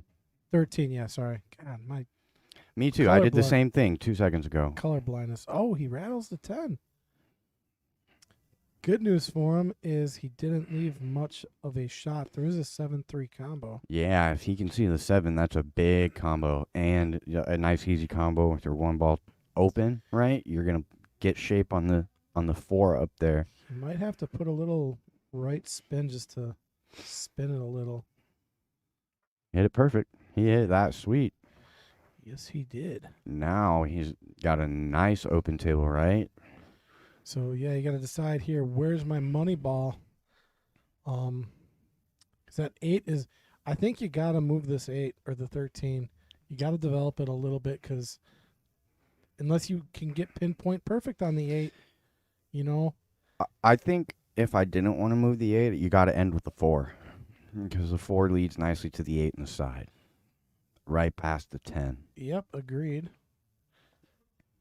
We'll see if he takes that route. No. This is fine. Oh, he's good. He's good. Ooh, it works out perfect. Yep. And yeah, this leads to the 7 next, right? Yep, and then 4 And to then the 8. 4 to the 8 in the side. You don't have to move anything. So I think good foresight there by Kyle. This is a good opportunity to tie the match, too. There it is. Just hold your nerve. This will really settle Steve in, too, you know, because he hit that 6 ball pretty good, and it got short sight for the 1. So that's 2 good shots to, like, And the get you under control. And the closer he gets, this is going to be a little tricky. He made that even tougher Now now. you got to. Now the bank isn't even there, huh? You might be able to bank it in the corner, same pocket as before, but I don't know if I can get the replay. I don't think so. But you should have been probably drawing this and getting really close to the 4, right? You just draw and get close to it. Right. With a little bit of angle, you don't need a whole lot. It's probably better that he hung that ball up because he was going to have nothing on the 8. And you leave that 13 as a problem now. Yeah, I'm really surprised at that last shot in the side that he kind of drew off or went off the rail. Right. Because the closer you get to the 4, even straight. Very controllable. You can can cheat the pocket. You can do a lot of things to it. You could stun out. And you didn't have to do a whole lot with the cue ball, right? Probably 4 or 5 inches down table works. All right, see if you can pick the stripes off here. Right. Like I said, it's probably better with the position he had on the 4 that he hung it. It'd be the first 2-game lead we've seen in the game. It's been Mm-hmm. kind of back and forth right now. Absolutely. So, and with Keith having a nice run on the table last time. A 13 ball is... 13's an issue, I would say, at the very least, right? You know what I almost like doing here is earlier, playing like a combo and knocking his 4 in. He's got no shot on the 8. Make your opponent bust this 8 ball up because he does really not have a good, unless he can get this 13 to go somewhere. I would have liked having ball in hand or something. I think he can bank the 13 in the top right, but you have to get decent position for that. And he obviously, I don't think he can do that with where this 10 ball is. If he's trying to shoot this 10, there's a big scratch too. The cue ball should float forward. See, I'm at the, right now, you just play safe. If Steve gets a shot on the 4, great. There's not really a good shot. Yeah. On the 8, even if he makes it, unless he's able to bust it out. But right, kick this 4 in and take an angle to the 8. Yeah, I'm almost hoping my opponent makes this 4 ball right now, to force him to bust that 8 up for me. Yeah, absolutely.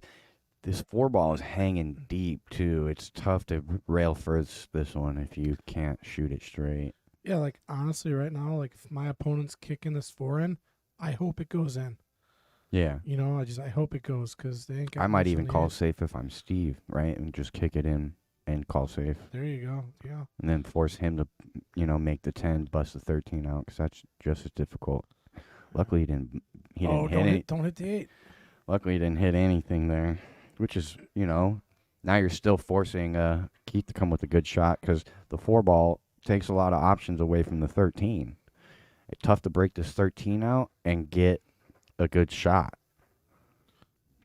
Do you dare start with the bank in the 13 here? I don't think so. I don't like it. The only thing is his bust out shot is pushing the 13 towards that 4 ball. So I think if you're comfortable with it, you have to break this out with some speed. Right? You got to make sure that 13 at least gets to a rail because that'll get your cue ball some space. It's still just so hard to negotiate because obviously that 13 just wants to go towards the 4.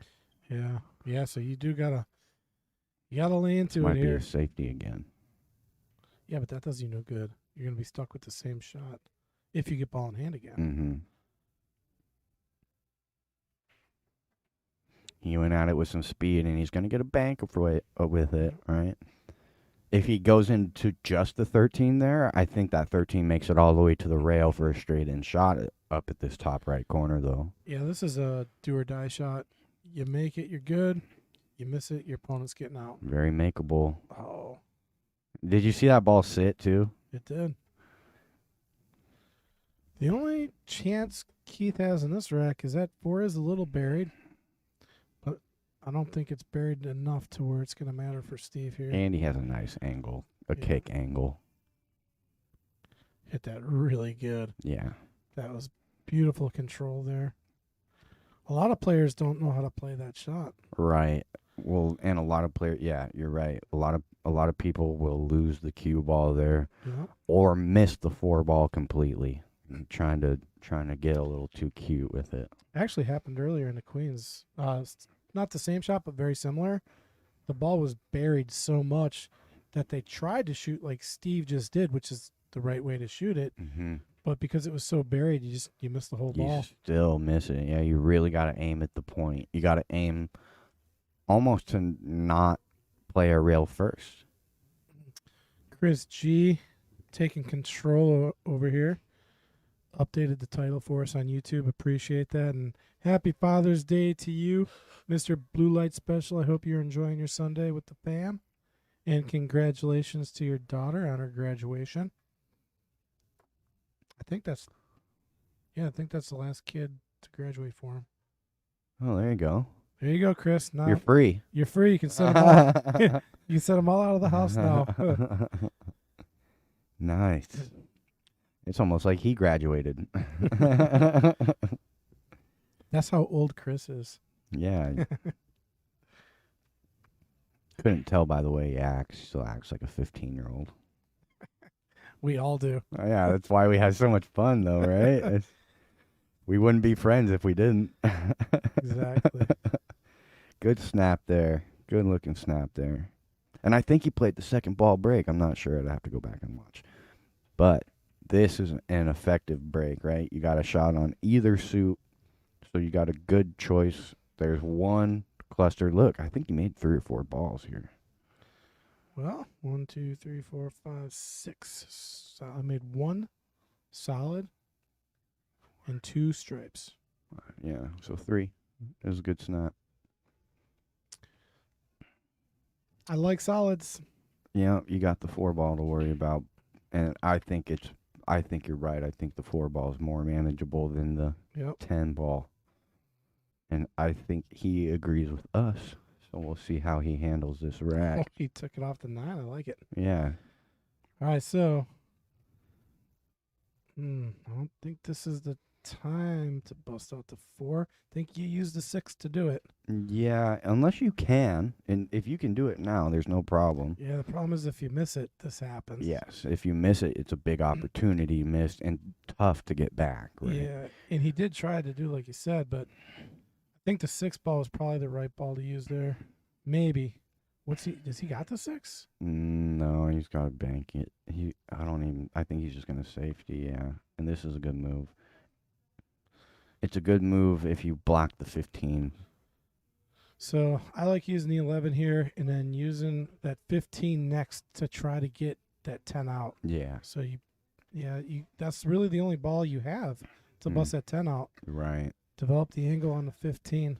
Unless you wanted to get really cute and start with the 9, but then that side pocket's obviously huge. Yeah, that would work because then, that's an automatic angle from the 15 into that 4. Yeah. And then you have a shot on the 11 no matter what. So that might be as long as you're confident with your shot and your stroke, Right. that 9 ball is probably the shot. Big side pocket here. Yeah, you got to be confident though. You got to really feel this one. And this is one where if it goes, it just skyrockets your confidence, right? Yeah, and there it is. There's the 15 to the 10, and this will open up the rack. Yeah, for but you. I think he played down to the 14. I don't think he likes that pattern. He played down, but he can still get the angle off the 14 now. To the 15. Yeah. Yeah. Yeah, you might as well take Yeah. get that little sore out of there. Uh-oh, that's not going to work.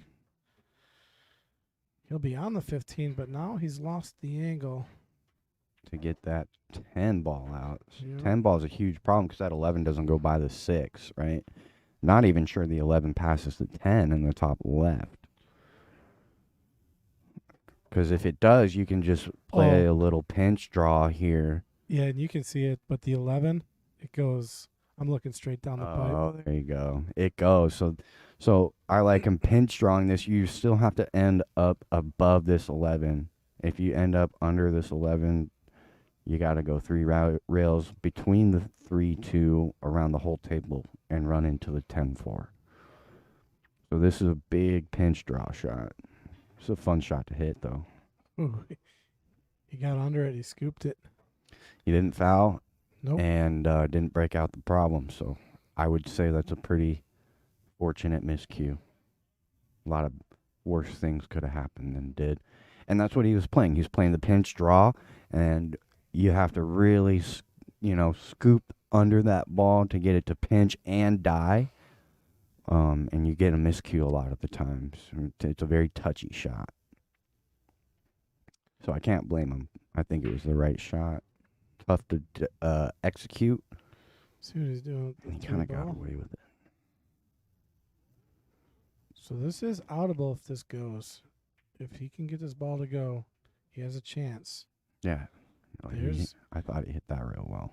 Now here's the 6 ball, and this is, he might need a little bit of left to spin it over to the 4, but it's the shot. Definitely needs left, and with this distance, tough to make. Okay, God, yeah, he hit get it that so- replay Hit it so button good. ready. Hit it so good. And did he clear the 10 ball for the 8 too? I do think that 8 goes. If it goes, then that is just a work of art there. Yeah, that was a really nice shot. And that was 2 good strokes in a row. Yeah. Yeah, with the putting the left like he did, really makes that shot missable full table. I mean, that cue ball's, it's deflecting, so you got to understand and know it's not a natural shot. You just got to trust your knowledge of the game. Oh, that's what happens when you make a great shot. You end up missing the next one. Usually I just realize that I hit the last one too good. Did I not get that shot? No way. I know I got the replay. I did. Yeah, look at how he's hitting pretty decent left on that ball. On the rail. Yeah, hit it really good. Good execution, yeah. And the stroke before that shot, the 3 ball where he overran it a little bit, but it was a real pure stroke. So the fact that he hit that 6 so good, he kind of set himself up for success. All right, now Keith with a chance to take the lead here. Gotta pull back for this 10 ball. And Sit. he did not get it. This is okay, right? You can still float this 15 and end up anywhere down table for the 10, but then you're going into the 8. Yeah, as long as you make it, you should be good. But I would like to get, you see where his 15 ball is? Yeah. I'd like my cue ball to be like on that line, up and down, Right. so I could go 2 rails around to the 8. Absolutely. So because if that cue ball ends up on the right side of the table, it's going to make it tougher.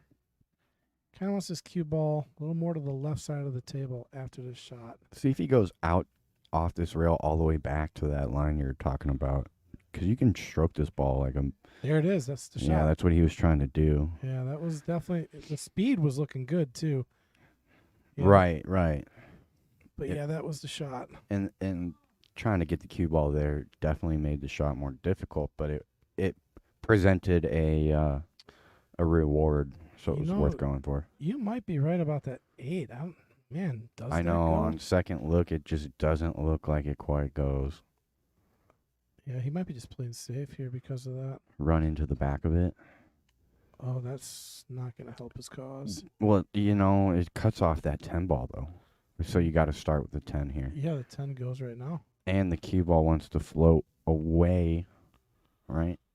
Emnu I said think this is doable, though. bad shot, double hit. Which one? Which shot? I didn't see a double hit. I missed it, if there was. Did you see a double hit? I don't think so.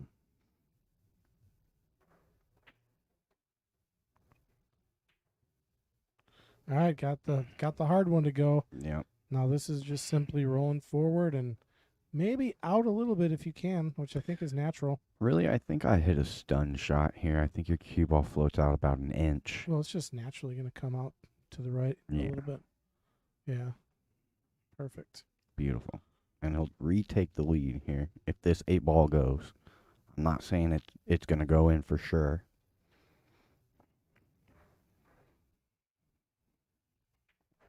Ha! I didn't get him. Yeah, you got a habit of that. You've jinxed a few people on the stream before. Well, yeah, and it's realistically uncharacteristic misses too that I just kind of expect those to go in. News, I think you're behind. I can't tell. Hit the live button if you catch back up.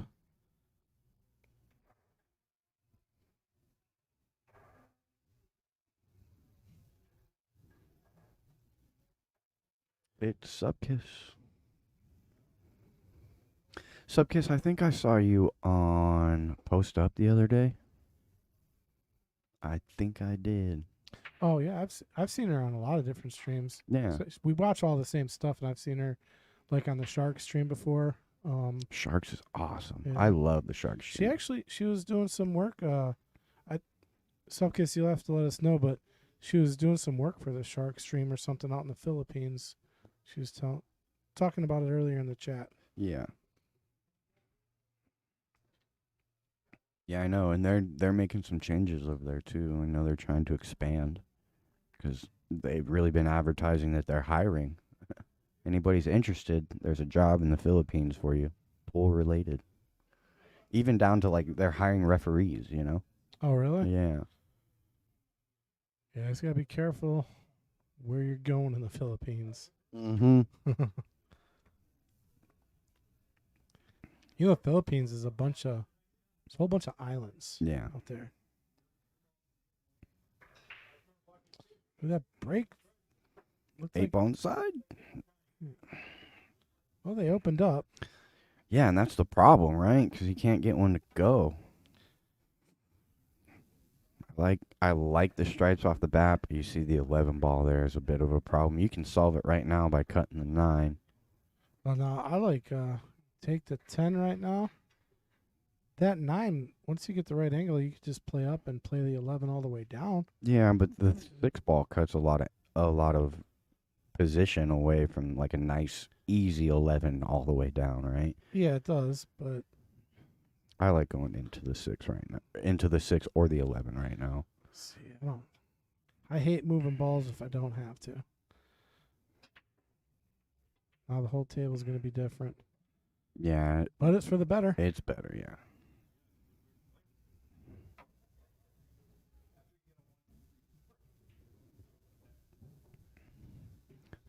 Looks like table number 8 is breaking really well. From what Ray Skinnendor is saying. You can hear him talking through the booth. He said, I like this table. Breaking good. Ray just served it to me on a Monday, too. I got to the finals, and he 4-0'd me. I played pretty solid. I missed a straight in 9 ball against Craig. Hill. Eee. And that was to get to the hot seat, and luckily Ray beat Craig in the hot seat. I was able to play Craig again and redeem myself. But we went hill both times. Craig Fowler? Yep. Yeah, he's playing over on table 7 right now. I would like to see him get out there. What's his? He's got to be somewhere He's in the 500s. Yeah, he's a solid player. His style is so different, though. You know, if you ever see Craig put spin on the ball, make sure you take a picture for me. Yeah, very methodical. And he doesn't spin the ball. It's all speed. Everything is speed control for shape for him, and That's because he knows his angles really well, and Right. he never gets Yeah. in position where he needs spin, which is like the best way to play pool if you can. right. And, well, I mean, sometimes you end up taking tougher shots because of that. You know, like a little bit of spin just gets you nice on the next ball versus trying to take it a little bit tougher of a shot. But you know, obviously your pocketing percentage goes down Yeah, when you're so doing that. me and Mason were talking about it earlier, and everything in pool is to deal with variables to solve the equation, so to speak. Yeah. And anytime you can take a variable away, it makes the equation easier to solve. So, like when you put spin on a ball, that's a variable. Mhm. When you play a combo, it's a variable. Anytime you got to do anything other than center ball straight in a pocket, you're adding variables. You take those away, and the game will become easier. But it's easy to say that. It's not easy to do that. Right. Like Earl Strickland will tell you, play every ball center ball. If you don't, it's because you don't know how to play pool. He'll tell it to you like that because he's like, Yeah, you amateurs, Yeah. you amateurs need to learn to not spin the ball when you don't need to. yeah. Because if you ever watch Earl play, sometimes you could watch him run 2 or 3 racks and just play center ball because he gets his shape correctly Mhm. and plays the angles. You know, he leaves it the right way to just play a center ball shot each time. And, you know, if you can learn to do that and control the cue ball like that, it's top notch. Absolutely, and I would still say he. I would still say he puts more spin than Craig would, though. That's Oh, why. yeah. That's why Craig's style is so different. That's why Earl's awesome because he'll sit there and tell you you shouldn't spin. Then you see him do these wild spin shots. 4 rail spin shots. Yeah. Yeah. This is pretty good. He's obviously got a big problem with that 7.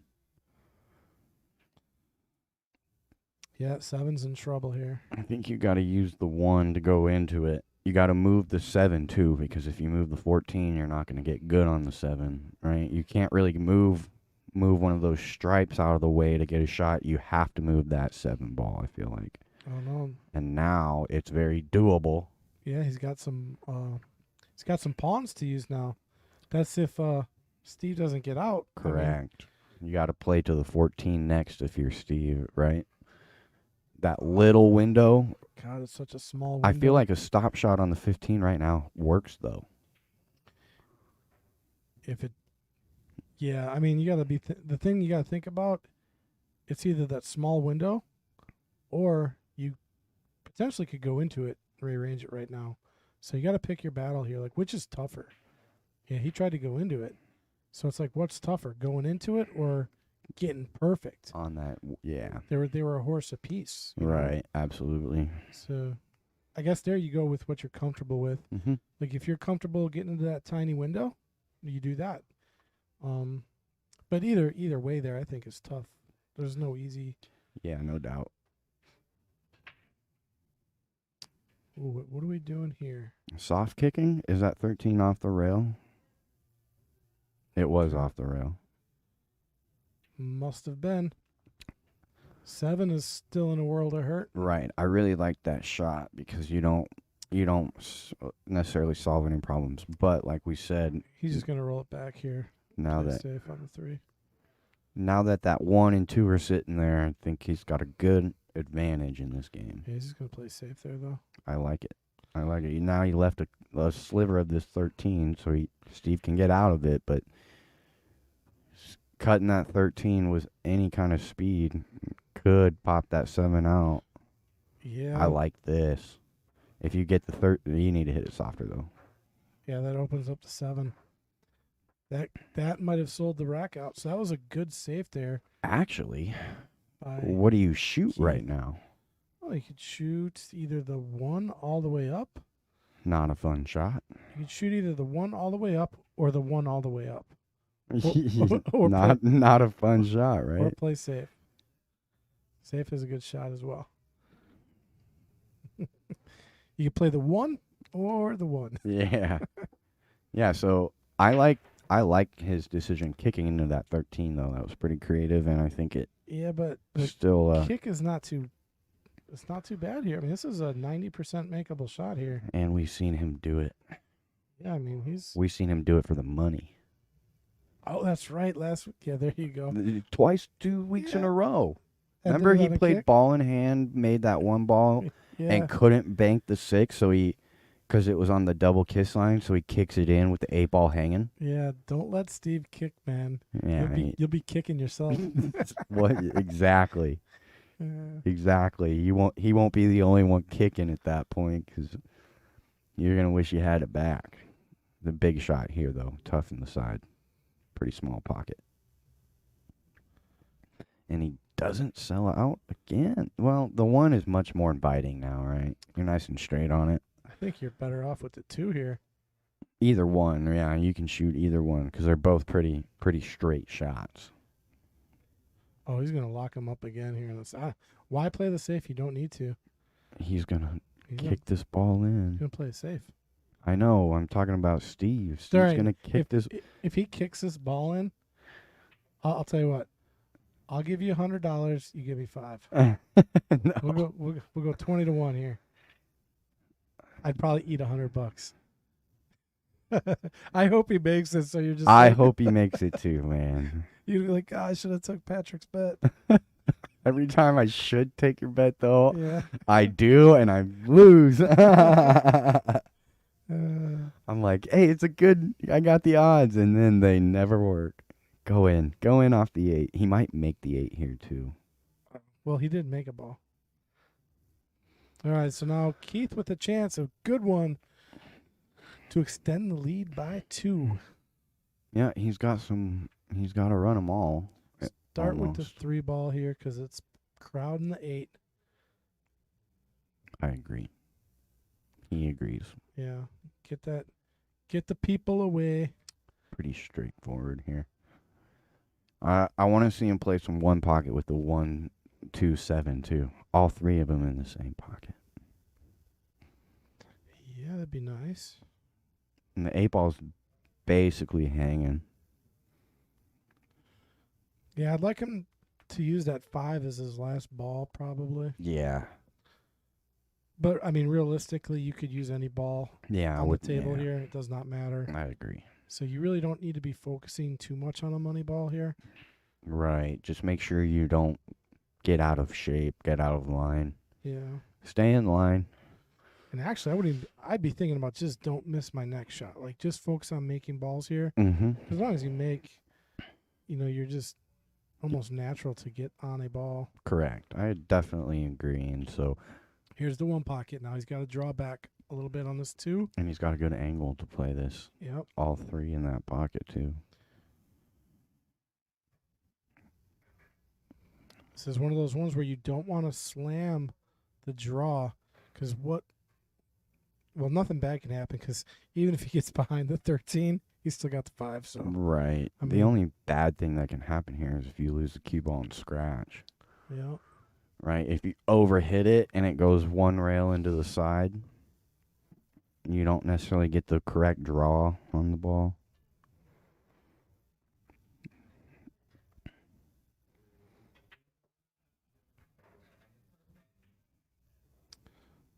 Oh, that's going to sting. Yeah. Yeah. Play this in the side or the corner. I can't tell how high up. I mean, I'm playing it. It's really thin into the side. Yeah, I mean, I like playing the side, but I think you just draw back here. Make sure you don't scratch. I can't tell the angle. Does he go to the rail if he draws here? Yeah. If he Yeah. can just stop it, he'll be fine. This is like a punch. Yeah. Like a punch draw. You don't want a whole lot of draw. Yeah. He's either got to commit to completely smashing it off the left rail and coming back out, or finding a way to kill the action on the ball, which, would be bottom right. To be honest with you, I like the in-between because I don't mind the back cut on the 8. I just got to make this ball not scratch. Oh, no, this is not going to be good. Well, he's still got the back cut. Yeah, this is about the longest back cut you can have on this table. Yeah, I would still say this is a pretty makeable shot, though. Yeah. Yeah, you can hit it a little fuller than you would think, actually. Yeah, Yeah. and especially if you want to put a touch of right spin Yeah, if you look at the overhead, it's a little more doable than on the sides. straight on. Yeah. But Mm. still super easy to catch this one fat. He hit it good. Mm. He hit it really good. Ties the match at 4. It's a race to 3, folks. Yeah, we've been going back and forth. Who you like, Subkiss? Who's gonna win it? Again, it's tough to go away from Steve if he's in it because he's hot.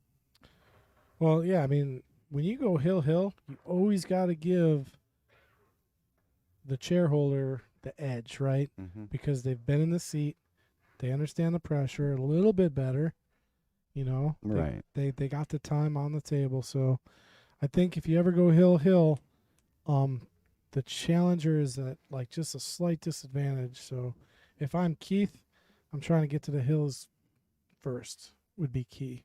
Yeah, 100% agree. Definitely agree. And looking at Keith's Fargo, if he does win and keeps winning, keep an eye on the Fargo, because if it goes up over 500, we give you 2 weeks in the seat, and then you get the boot, and you got to go up to the Knights. Yeah, buddy. I'm sure they wouldn't mind it either.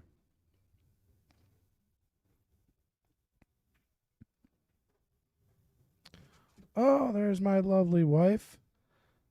Wishing me a happy Father's Day. Thank you, babe. I love you. She never jumps in on the stream, so I know. nice to see. That's great. She does love me. She does.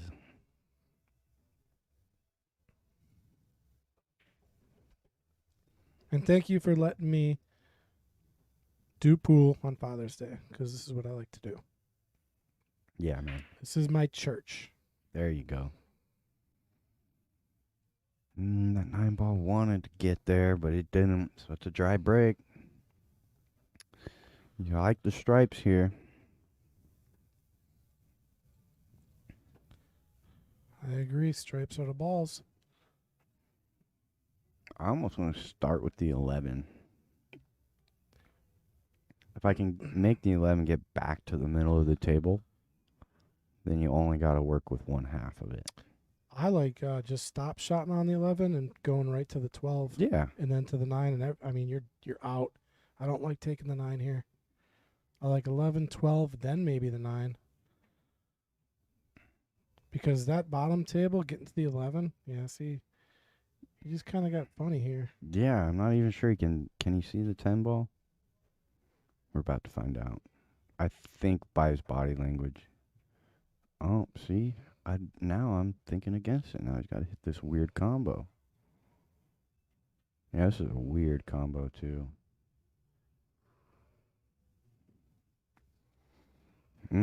Big opportunity.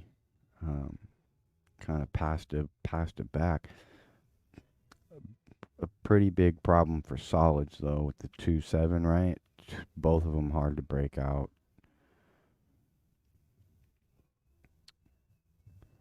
So still kind of an issue now. You can start with the 3 and go into the 2-14. But you're never guaranteed to necessarily solve the problem here. 2 balls going into the 7. If you go into the back of the 14, and you're kind of hoping they don't cluster up again. See what I'm saying? Yeah, they just kind of continue to cluster up. Yeah, that 7 is buried with problems. Yeah, now, well, the 7 still sits okay because you can just play a defense with it. But he's all aggressive here with the 2. Hit it good, too.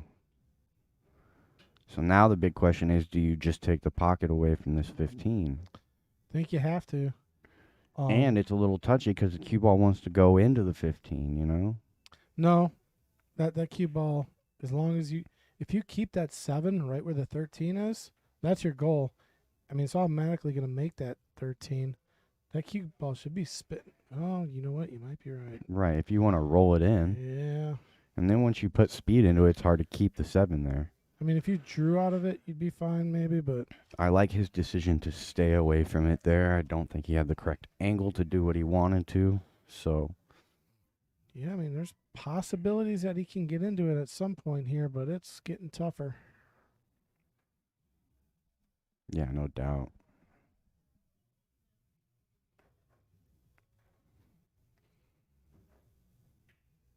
That's a good stroke. Yep, it's going to be in trouble here. Right.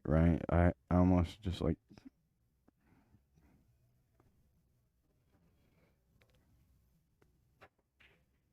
Oh, that's a foul. Yeah, hit the 10 first.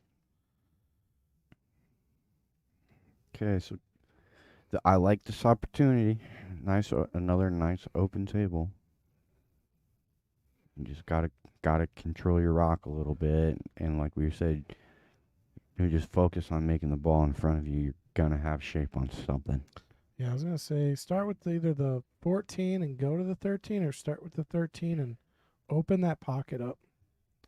So pocket's open, which is nice. Yeah, and he hit it well. Good speed. You got a couple options here. Might even think about the 10. Right, yeah, that's what I'm saying. Yeah, it's not a bad option at all. You know, he could play the 15 now and go 2 rails. You could play the 14 and kill the cue ball, or cut the 10 and go 1 rail. He can hit any ball he Any wants. ball on the table right now, realistically. Yeah, and come away with a shot. So the only reason I don't like the 10 is because your cue ball wants to float 1 rail into the 8, flirting with that side pocket on the right side. So I'd probably stay away from it for now. Yeah, I almost like to. Yeah, this works. Yeah, if he can get to this 11 and take care of the bottom of the table, then just work your way back up. There it is on the 11. Man, he hit that sweet too. Little bit of outside check to get a nice, easy shot on this 11. Really controllable. Watch it bounce off the rail, right? It checks up back to the middle.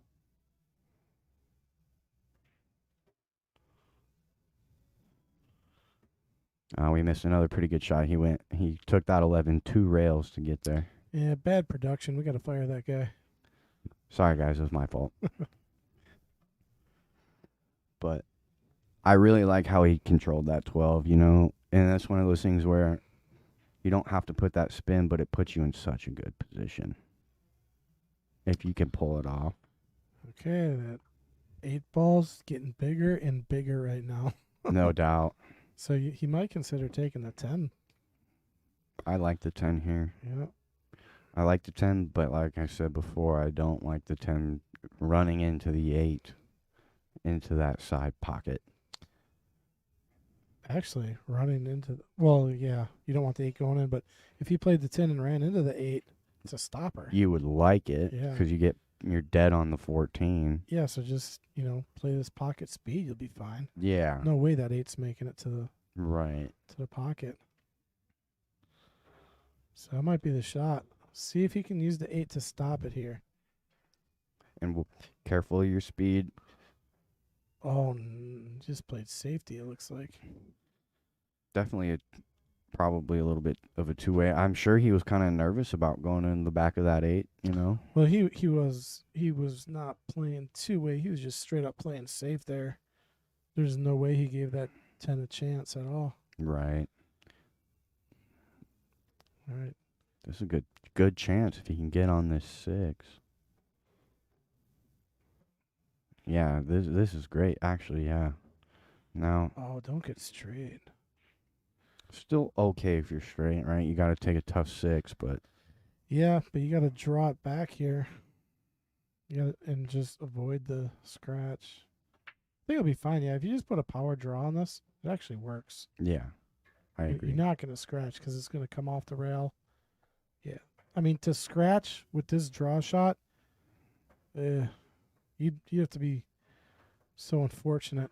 Right, you got to hit it almost trying to do it. Yeah.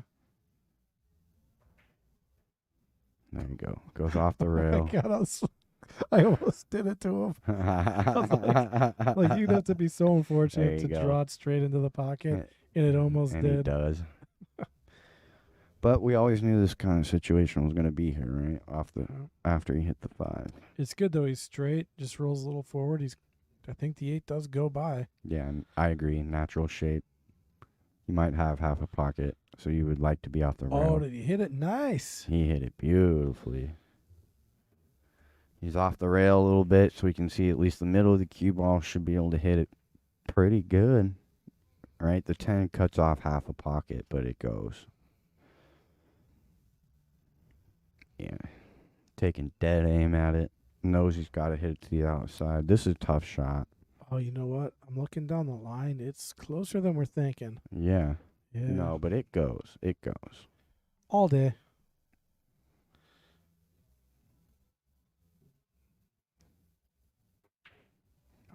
He hit it so good. Take another look at that shot, huh? Absolutely, yeah. I mean, it's one of those shots where it plays with your mind because you know you got to hit to the outside of the pocket. So, like, you don't take dead aim at that. You got to feel like you overcut it just a hair. And he did. He hit it perfect. Pretty good. Really, he didn't even threaten that 10, running into that 10. Because he played it to just the dead perfect outside edge of that pocket. That was a nice out. That was a nice out for like a 3 or 4 ball out. It was a nice out. Looks like Subkiss is back with us. Yeah, that was a clean 8-ball shot. Sliding it right past the stripe ball there. And I think this is Steve's first lead since 1-0. It was either 1-0 or 2-1. He was up 3-2, I think, because they went. Yeah, he won, and then Keith went up 2-1, and they were tied at 2. 2, and then Keith went up, or Steve went up, and then it's been going back and forth really.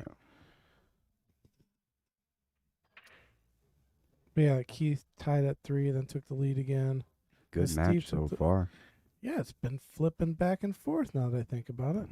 Really evenly matched. And they still haven't quite figured out the break. I see a good split almost every time. Here we like stripes because of the 6-7. But yeah, and the stripes are wide open. Wide open on the outside of the You table. got the 4-5 tied up, and then obviously you got to take stripes here. And it's a pretty runnable table.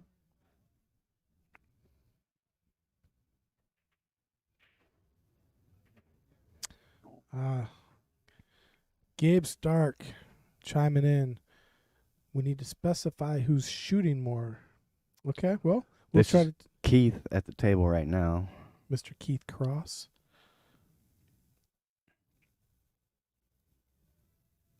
But thanks, Gabe. We'll try to keep that in. Yeah, we'll definitely amp that one up for you. I love Subkiss. She's always watching pool and with us, but she's always got some project going on. And she's retired too. So yeah. but she's still out on the mountain and, building doors and changing windows and Keeps herself busy. oh yeah. This is good. Table's starting to look really nice now. 11, 9, 14, and then 13, 12 in whatever order you want.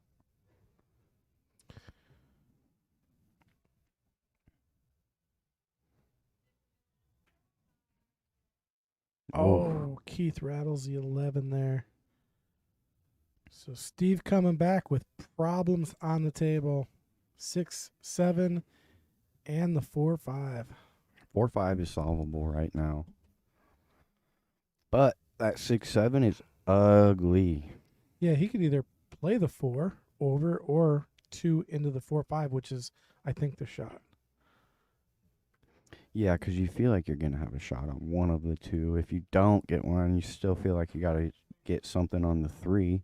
Yeah, he'll go right into it. Ooh, but he sacrificed his accuracy there. All right, so Keith with another opportunity. The table's still open. What do you think? Yeah. That 12 is probably the toughest shot on the table for him? Yeah. Still not much of an issue, right? I think I like 11 to the 14 to the 12 right now, but he's going to get down here to the 13, which runs around to the 14. You don't get on the 14, you get on the 12. Gabe, he's making me chuckle a little. He's saying, because, the name usage, I guess sometimes he's just listening to it like it's radio. Right. And I'm like, wow, most people just watch it and turn us off so they don't have to listen to us. That's and, great. And then we got Gabe who's just like listening to us. Gabe, appreciate, at least somebody out there is listening to us.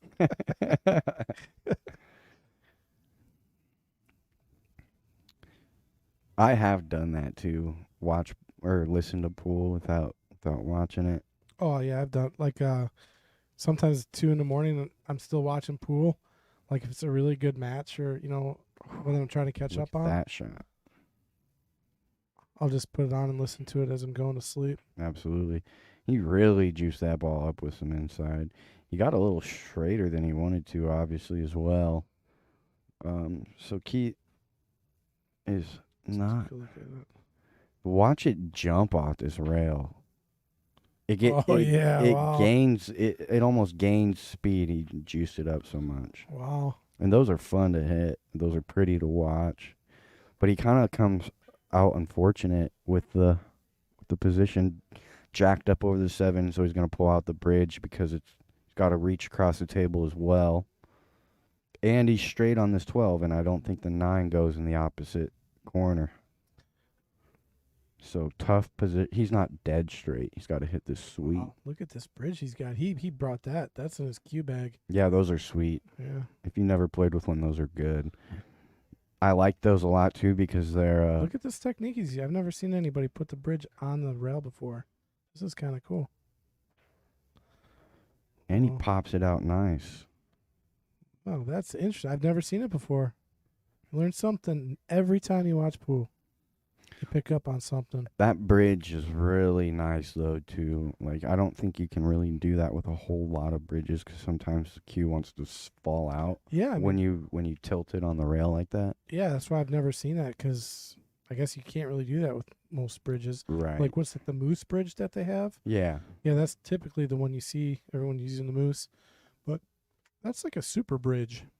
And those whatever you call them, the divots for your cue that you slide on are padded with Like a felt. like a foam, like Yeah. a foam felt thing. So it doesn't mess up. Never scratches your cue, and it feels really soft when you're I never- bridging through I it. never understood that with bridges. Like everybody uses the Moose or even your typical bar house. It's always plastic, and you're Mhm. rubbing your stick on the plastic. Yeah, you're scraping it, really. Yeah. Tough position here. That 9 doesn't really go anywhere, I don't think. Was he playing the timing shot off the cue on the side? No doubt. It's wired. No, yeah, it was kind of just where he ended up on the 12 was unfortunate not to get any kind of angle. And Steve coming back to the table here, you got to be like, I mean, if you're Steve, you're like, man, I still have that 6-7 problem that I got to solve somehow, and I don't really have a great ball to do it. Right. So he's got to figure this out. It's almost beneficial to play there's a real wired safety there where it comes up in 9-ball a lot. You beat that 7-3 ball 3 rails around and just stick the cue ball where the 7 is. He might be able to follow into it right here. I don't like it because the 9 is in the way. I think you're getting to the 9 first, and if you don't, you're clipping that 7. We shall see. No doubt. Oh, God. It hit the 9. It was on its way, Kyle. You shut your mouth. Hey, I didn't want to say it, but it had to be said. You got to give it a chance, though, right? I didn't want to say it, but it had to be said. But Steve is still shooting, so he's got to figure out, do I stop making balls, develop the 7-6, and try to get safe somewhere, which I really don't see a good way to Yeah. do it. You could bank to 7 in side. You could cross bank to 7. It's not a difficult shot. I don't mind that option either because if you hit it good and to miss it, you've got a chance to block, like off the bottom nipple, off the bottom point. You can block pocket. He's playing the combo all the way down. This Tough would be. shot. This is sweet. Oh, he hit it so good. What a highlight shot all the way down. Combo past the side pocket. Off angle. Yeah. I mean, it was, not totally wired, but either way, even if it is wired, to play it past the side pocket, that's always trouble. You really gotta hit that one Oh, good. no. He hit it. He hit the last one too good. That's Hit what the- happened. We call that this shot's for you, the next shot's for me. And it's always the one you shoot for yourself. Man. Unfortunate. And just leaves kind of a sellout shot for Keith here on the 8. To tie it up. Yeah, I put a good stroke on it though. Still, There it He is. did. Oh, he did hit the 3 ball with his stick, but That will not be a foul. yeah, we are playing cue ball fouls only. Only a foul if the ball goes into the path. You looked up the rules. How many inches is it, the path? So when you hit let's say you hit a ball and another ball comes within the vicinity of a moving ball, in the vicinity being 7 inches. Yeah, that's Which- a lot more than you would think, It's huh? a lot more, yeah. So, and that's just, it's so ambiguous because, like, who's to say, hey, I'm going to call that 7 inches? Like, Right. yeah. Exactly. Yeah, it's and like if that 7 inches isn't there, it's even more, of a guess game. Was that in the path or not? Exactly. Well, I mean, that obviously the 8 was nowhere near the cue near Yeah. that 3 ball. But I'll tell you what, here's a weird one for you. Let's say the cue ball did come towards that 3, like right next to it. Yeah. It's in the vicinity. You got within 7 inches, you have Yeah. to call it a foul. Call it a foul. Even though there's no way that cue is going to scratch. Or or affect the outcome realistically of At the all. game, right? Yeah, Like but you end the game right there, but you end on a foul. So I think that would be a lost game, huh? yeah, because if the You make the 8 ball on a foul, you lose. let's say you make the 8 ball like Keith did, but then Keith hit the 3 ball with his stick, and the cue ball's still moving. If it kept coming around, and let's say hit the 3, that would be a foul. Yeah. Because, just like I saw a foul. I'm not going to say the player's name. Well-known player, but a professional. And it was it was like the crappiest call I've ever seen by a ref. But I get it. You got to make the call. And they're playing 9-ball rotation. Hits the 9 ball in, no Right. problem. The cue ball was rolling just a little bit. Not a chance in a million years that this cue ball is going to scratch.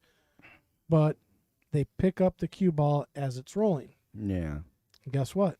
Called the foul. Called huh? the foul because Ball in hand, 9 comes up. Yup. I was like, Unbelievable. What? And you're not going to tell us who it happened to? No, I don't want to. I don't want to. Was it Mason? No. Okay. Well, then who cares? I'm just kidding. I just because I just rather not. I'm going to have to do some research later. If Oh. I find it out, guys, I'll call them out. Well, I'll give you a clue. It's not a man, it was a woman. Professional. Oh, okay. How recent was this? Probably last year or two. Okay. Yeah, definitely last year or two. Yeah, that is a crappy call. And part of the reason I want to say, because I could be mistaken. It's one of 2 players, but I'm like 99% sure. Okay. So. But you know what? It doesn't matter. I'm sure it's happened to more than just that person. Right. Because it was just the first time I've ever seen it called. I was just like shocked. Yeah, you don't. I think if their ref wasn't there, neither of the players have a problem with it. Yep. And Subkiss, you are right. We are on a race to 2 at this point. 5 all. And we might finish before the deadline. We might go hill and finish before the deadline too. Mm-hmm. Guys are playing quick, playing good pool. That's how you know it's at least decent pool, right? Yeah, when they're going quick, yeah. At the very least, I would say they're playing better than decent. Playing pretty solid. But another dry break.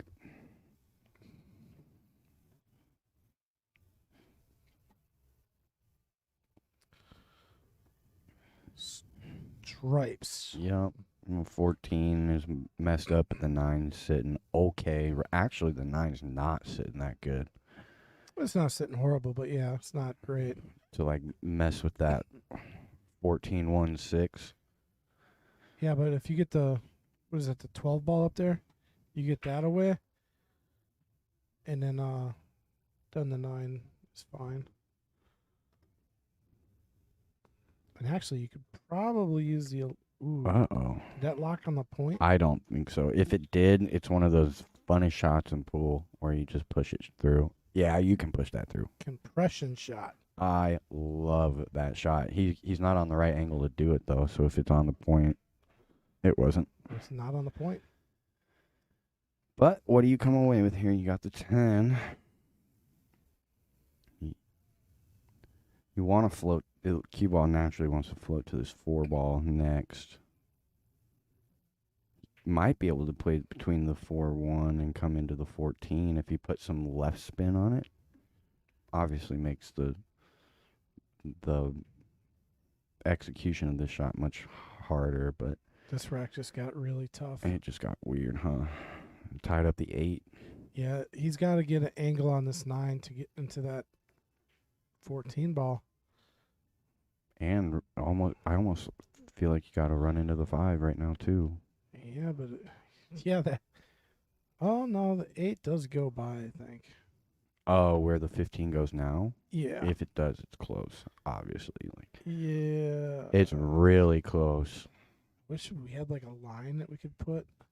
You know what I mean? Like Yeah. just like move it. See. We do have the overhead. Sometimes that'll. See, the overhead looks like it goes. So tough if you're not on the table. That's why we need infinite angles. You know, like That- a camera that goes around the track. Yeah, the Yeah. track. And then we can straight in on that one. table. Oh, this is going to be No trouble. good.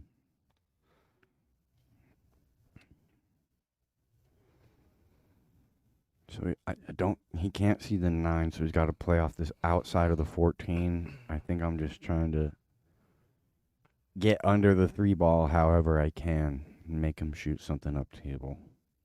He might be playing this 14 off the 8 in the corner. I love it. If it goes, that would be sweet.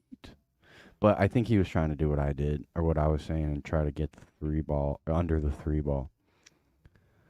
And now, he left problems, though, for Keith. Keith's coming to the table with at least 2 problems. Look at this, man. Our little junior, what's his name, Damon, still hanging around in the tournament.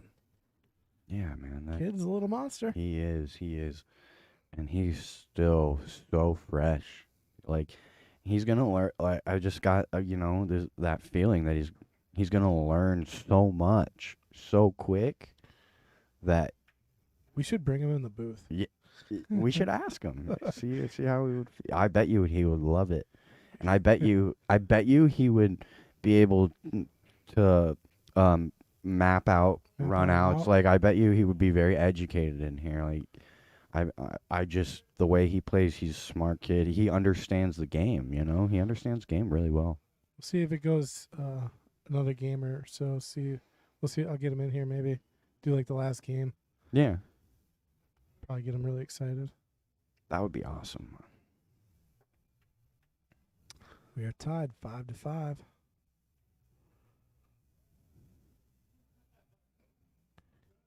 And we got Keith at the table shooting on solids.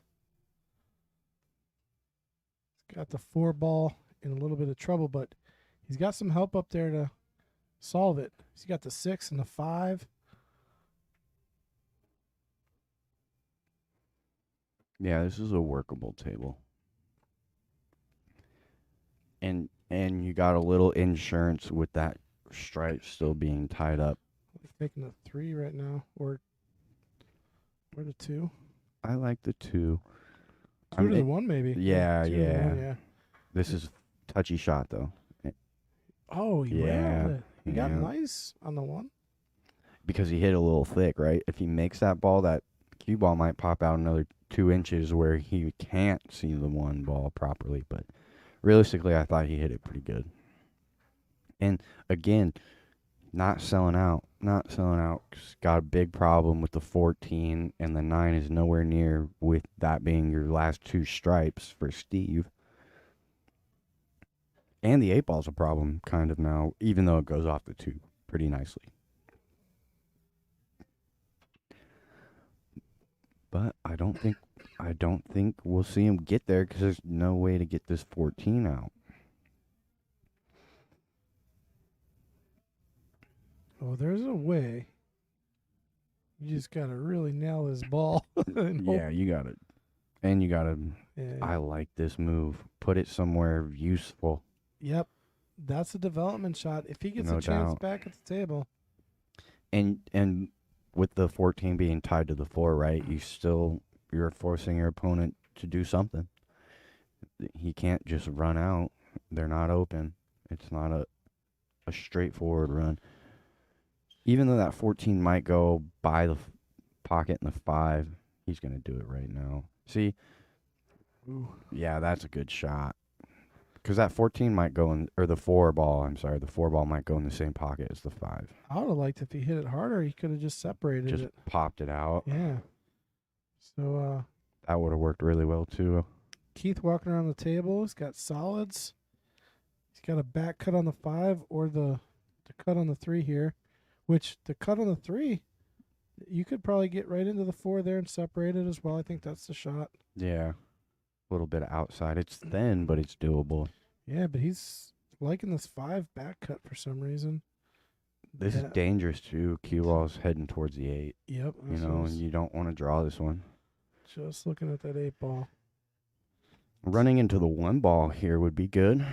That's safe, but if you clip that 8 at all with that 1 ball, it's got a chance to go in the side.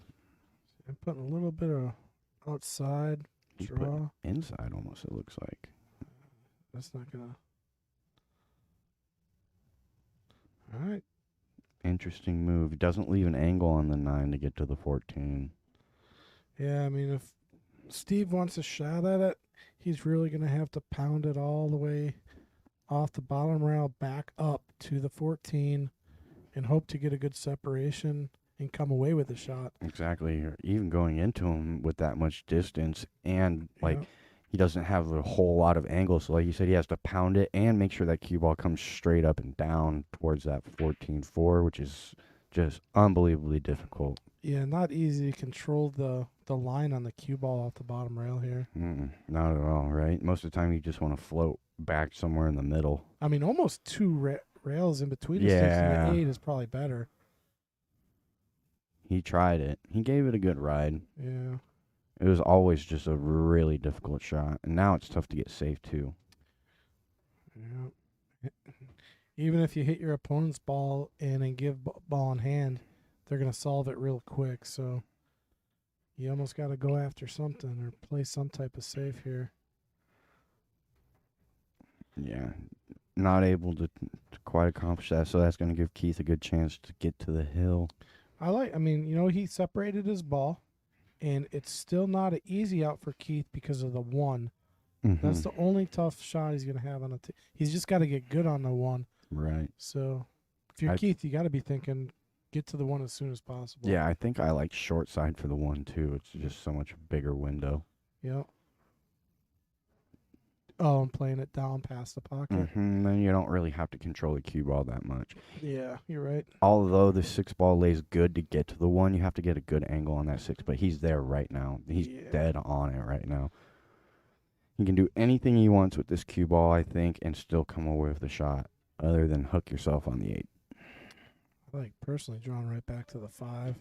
6 Yeah. is easier, but if you get to the 6, that's going to be tough to get to the 5. So I think you just draw back to the 5.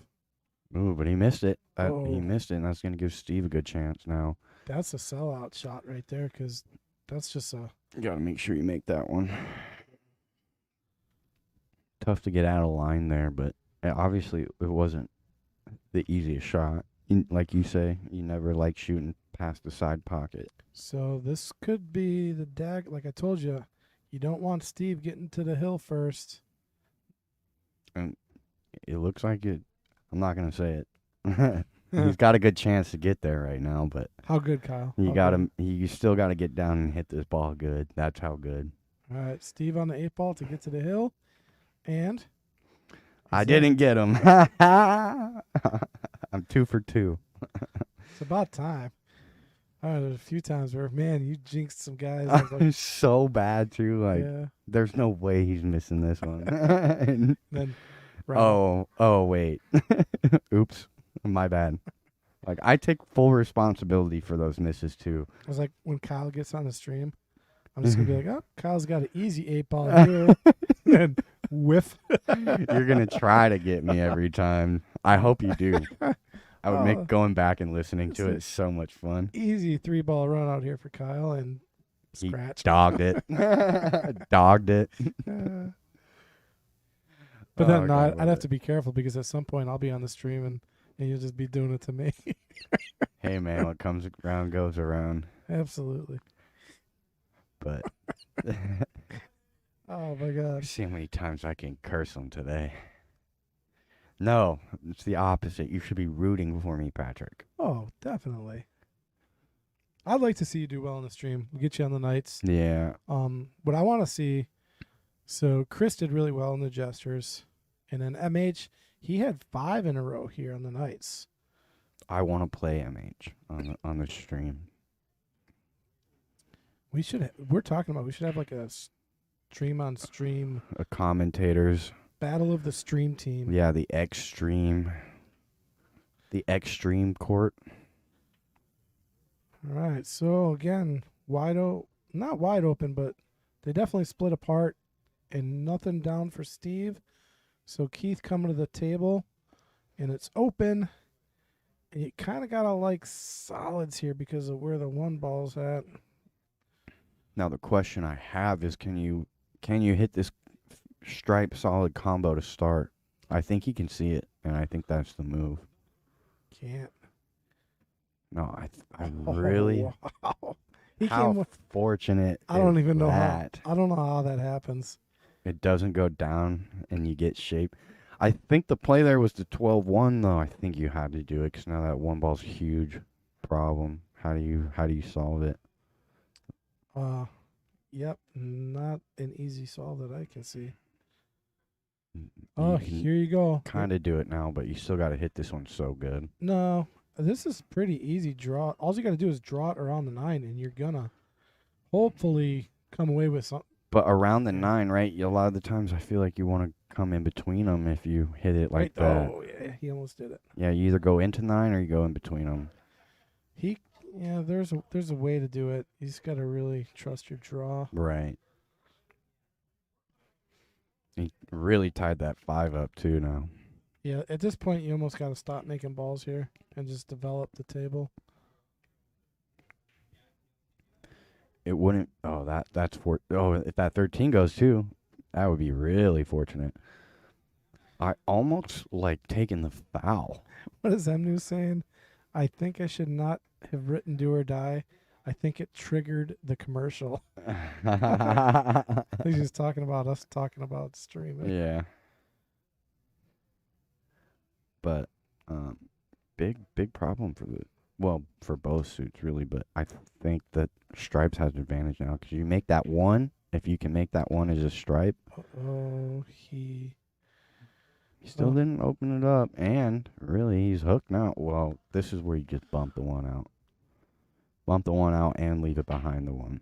Yeah, so Keith doesn't have a shot, but he needs to develop his 1 ball somehow. And realistically, he needs to worry about the 5 as well.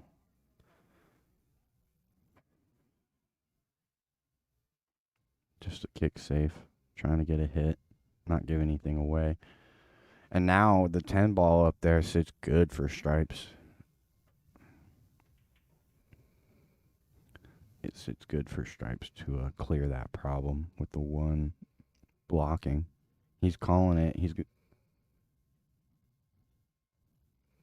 called something.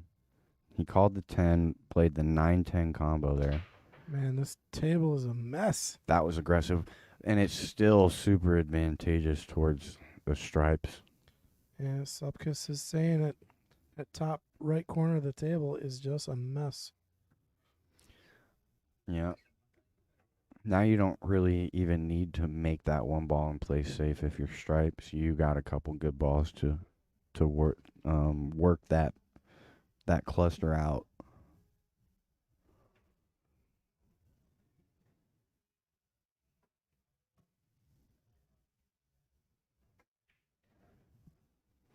Oh, look at this. Almost able to.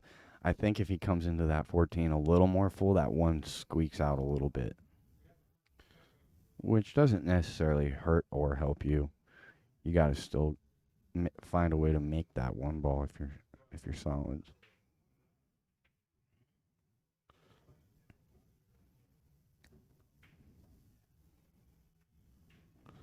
Well, just when you thought that cluster couldn't get any more clustered, you go and do something. How many like balls this. are up there? How many balls are up there? 8. Yeah, 8 within a 2-foot range of each other. And that's the move if you're stripes. And he hit it good. That was a good shot by Steve. Oh, yeah, because if he gets ball in hand here. So Keith has got to find a way to hit the 1 or the 5, which is chances are very slim here. Got to be honest. Oh, I like it. Did he wire up a combo, though? Yeah. He tied it up. So I think you start with the 15 and blast everything out. Just blast it. Whatever you do here, you feel like you got to hit it with some kind of speed. So why is he doing? I don't understand. If you play the 15, you can split everything out right now. This is going to leave it clustered. He's still keeping advantage by it, but he's not necessarily doing himself any favors as far as the run out. Yeah, but that shot, it did not develop. I think if you take the 15, you're developing. I completely agree. Everything. Yeah. I don't know. Well, you got the 13 come around to the 15 maybe. You know, if you hit it, great. Let's see what he decides to do here. I'm not a huge fan of playing off this 9 either. You're going to bump that 5 out. Now that 5 is potentially usable. He might be able to pop this 1 out too.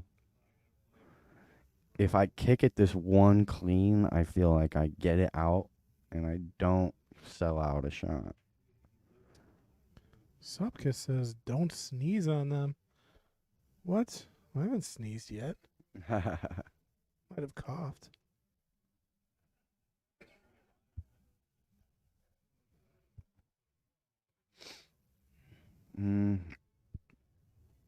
I guess I don't mind that shot, but I would really like Keith to have put that 5 somewhere useful. Now it's just kind of away from everything. There. Now he did it. And he's making them 3 at a time almost. All right. Combo coming at you. 14-13 combo. Oh, no, he's back cutting it.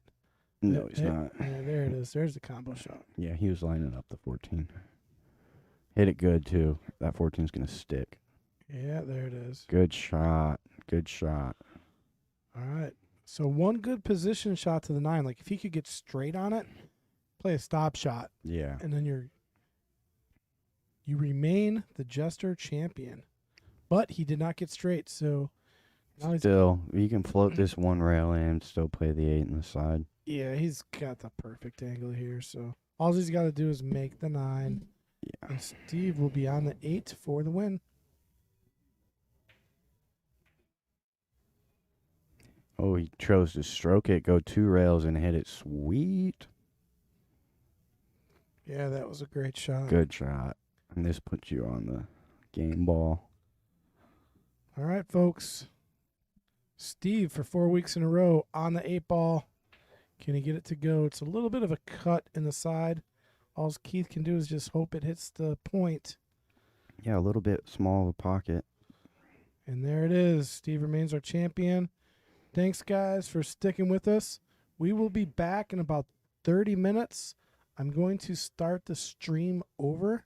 So you should get an alert here in about 30 minutes. And we'll be back with our Knights match. We got a great one for you coming. So, see you in a bit. Thank you.